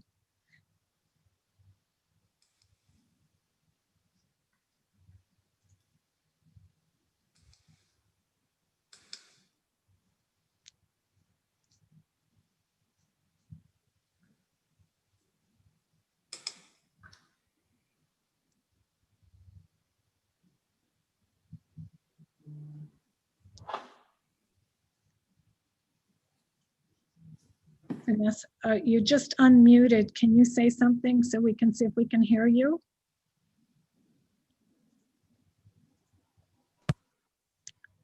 Okay, unfortunately, Vanessa, we can't hear you. This is the last public delegation. Vanessa, I think I would just invite you to send the board your comments, because unfortunately, we seem to have a technical issue that's preventing you from speaking. I'm so sorry about that. But I don't have another solution. So if you could, we would invite you to. Can you hear me now? Oh, yes, go ahead. Okay. So my name is Vanessa Joy-Main, and I am the co-chair for the Ottawa Black Diaspora Coalition. So first, I want to thank all the delegates who have been showing up to the OPSB meetings, and those here today, and Laurel Duncan, who came just before me. I would also like to acknowledge that a list of demands for the valued 7 regarding the excessive use of force that took place on December 27th has been sent to the chair of this board and members of OPS, and would strongly recommend folks reading the demands that have been sent. First, in the report under response to inquiry, it states on Thursday afternoon that they were unable to, so in this report, it stated that there was a use of force that was unable to be determined, and that there were no injuries to the community, demonstrators or service members for the November 21st Chinawendowin blockade. This is not true. Speaking as one of the organizers of the action and one of the 13 folks arrested and one of the 12 charged, I personally endured injuries due to the excessive use of force by OPS when shutting down this peaceful demonstration. As well as I'm aware and witnessed violent arrest and negligence to folks who were detained at OPS Elgin Street, folks who were denied water, calls to lawyer, and medication. OPS states that Nicholas and Laurier is a vital street for paramedics and firefighters, and part of the shutdown was due to no access to important healthcare facilities. However, as an organizer, I personally, along with other organizers, communicated to police liaison on site that an emergency lane has been created to allow for emergency vehicles to pass by. However, this was never used. We even had an offsite firefighter join the encampment and thank us for our awareness in creating the lane. However, they were not aware before arriving that the lane was open for them to use. It is absolutely false to say that leadership were not capable or willing to negotiate public safety. We created a lane and communicated that with folks on site and to police, and again, that lane was never used. Police state that they received no advance warning of the action, as if this was an event we needed a permit for. This was not a performative dance spectacle or anything like that. We were protesting our rights to peacefully protest. Folks were there to vocalize a list of release demands and were protesting to end dynamic entry, mental health checks, and sexual assault perpetrated by OPS. The report states we saw contact between pedestrians, vehicles, and demonstrators leading to increased risk. But what OPS saw was a vehicle hit a peaceful protester, and they did not act on this aggressive encounter until other protesters and drivers in their car repeatedly approached police to act. In another instance, when a pro-Trump supporter approached and harassed protesters at the encampment in front of the police liaison, they were very slow to act until protesters defended the space themselves, and organizers questioned the police oversight for safety when they were not addressing this antagonizer who had a clear weapon on site. OPS eventually spoke to the individual by moving them to the side briefly and just letting them walk away. They did not even grab a name. As the chief stated, the police liaison team designated for security of the demonstrators absolutely was there to demonstrate security for the demonstrators, absolutely did not do that. On multiple occasions, we experienced rushing cars heading towards the encampment as certain routes were clearly not blocked off. We eventually closed off these routes ourselves and have video footage to prove this. We also were harassed and antagonized by police who approached the encampment in aggressive behavior, masking their condensation by "we are just here to help." It was clear, as we already knew, that the police on site were seeking to escalate situations to provide them a reason for arrest, but we knew better. Reference was made about a growing list of demands, and that is also untrue. Our demands remain the same throughout the protest and even up to present day. If OPS followed our social media accounts and saw our call for more people to join us, how did you not see our clear demands nor our announcement that we had gained a meeting with City Council and OPSB members? You state that majority of our demands were out of the police scope, but fail to try to address, let alone acknowledge, the 3 demands that pertain to OPS. That would have been an excellent start to negotiate right there, but there was absolutely no effort to do so. Vanessa, your time is up. I'd ask you to wrap up, please. You state offering solutions to move the protest location and to provide demonstrators with services, those of which I'm unsure of, but did not even offer a conversation with folks on site even after an organizing member called for the police chief to meet with us. So if there was all this confusion, the chief could have directly communicated with folks on site, but chose not to. Okay. You state that. Put you there. Thank you. Your 5 minutes is up. You say you will continue to listen to community views, to listen and let it be settled. Police as an institution is embedded in. Thank you very much, Vanessa. Your 5 minutes is up. I did want to share with you that I believe what you have laid out is a public complaint, and you could pursue this through the OIPRD, which would be the correct hearing forum to look at all of the evidence and determine, in their opinion, if there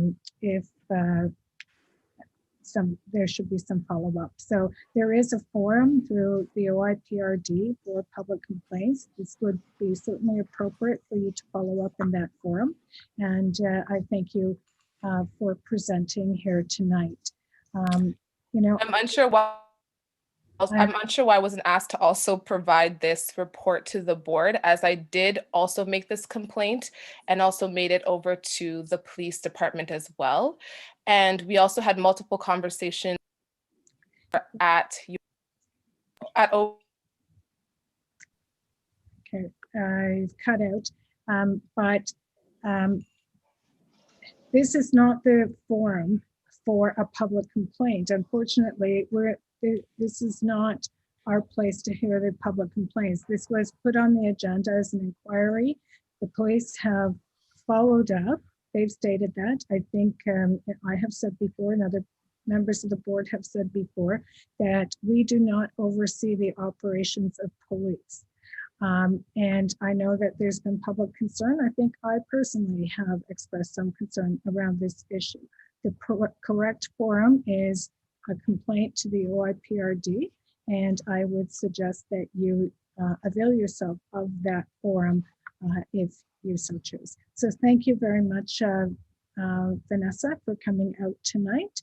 Can we receive this report for information? Received. Thank you. Okay, so I believe that brings us to the end of our held items. Is there any other business?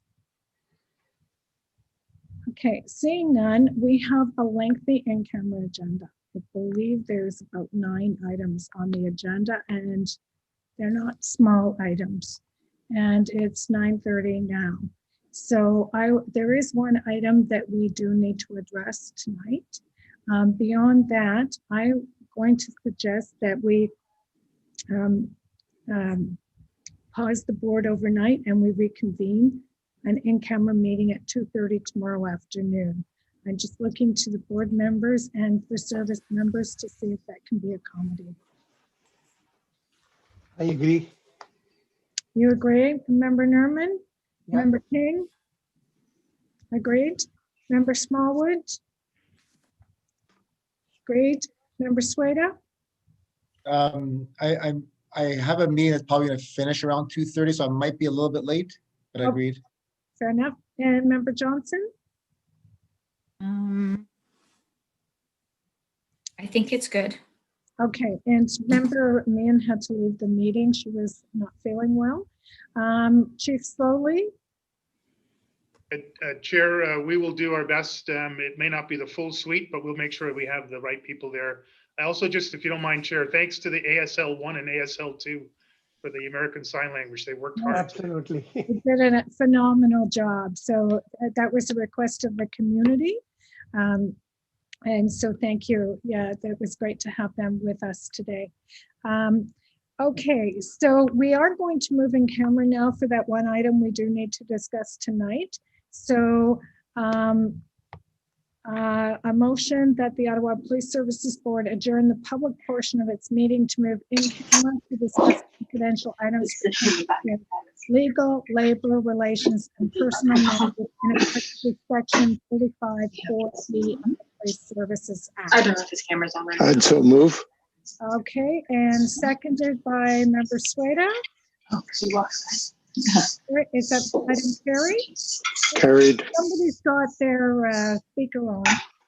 Okay, thank you very much. So this meeting is adjourned and we'll move directly in camera.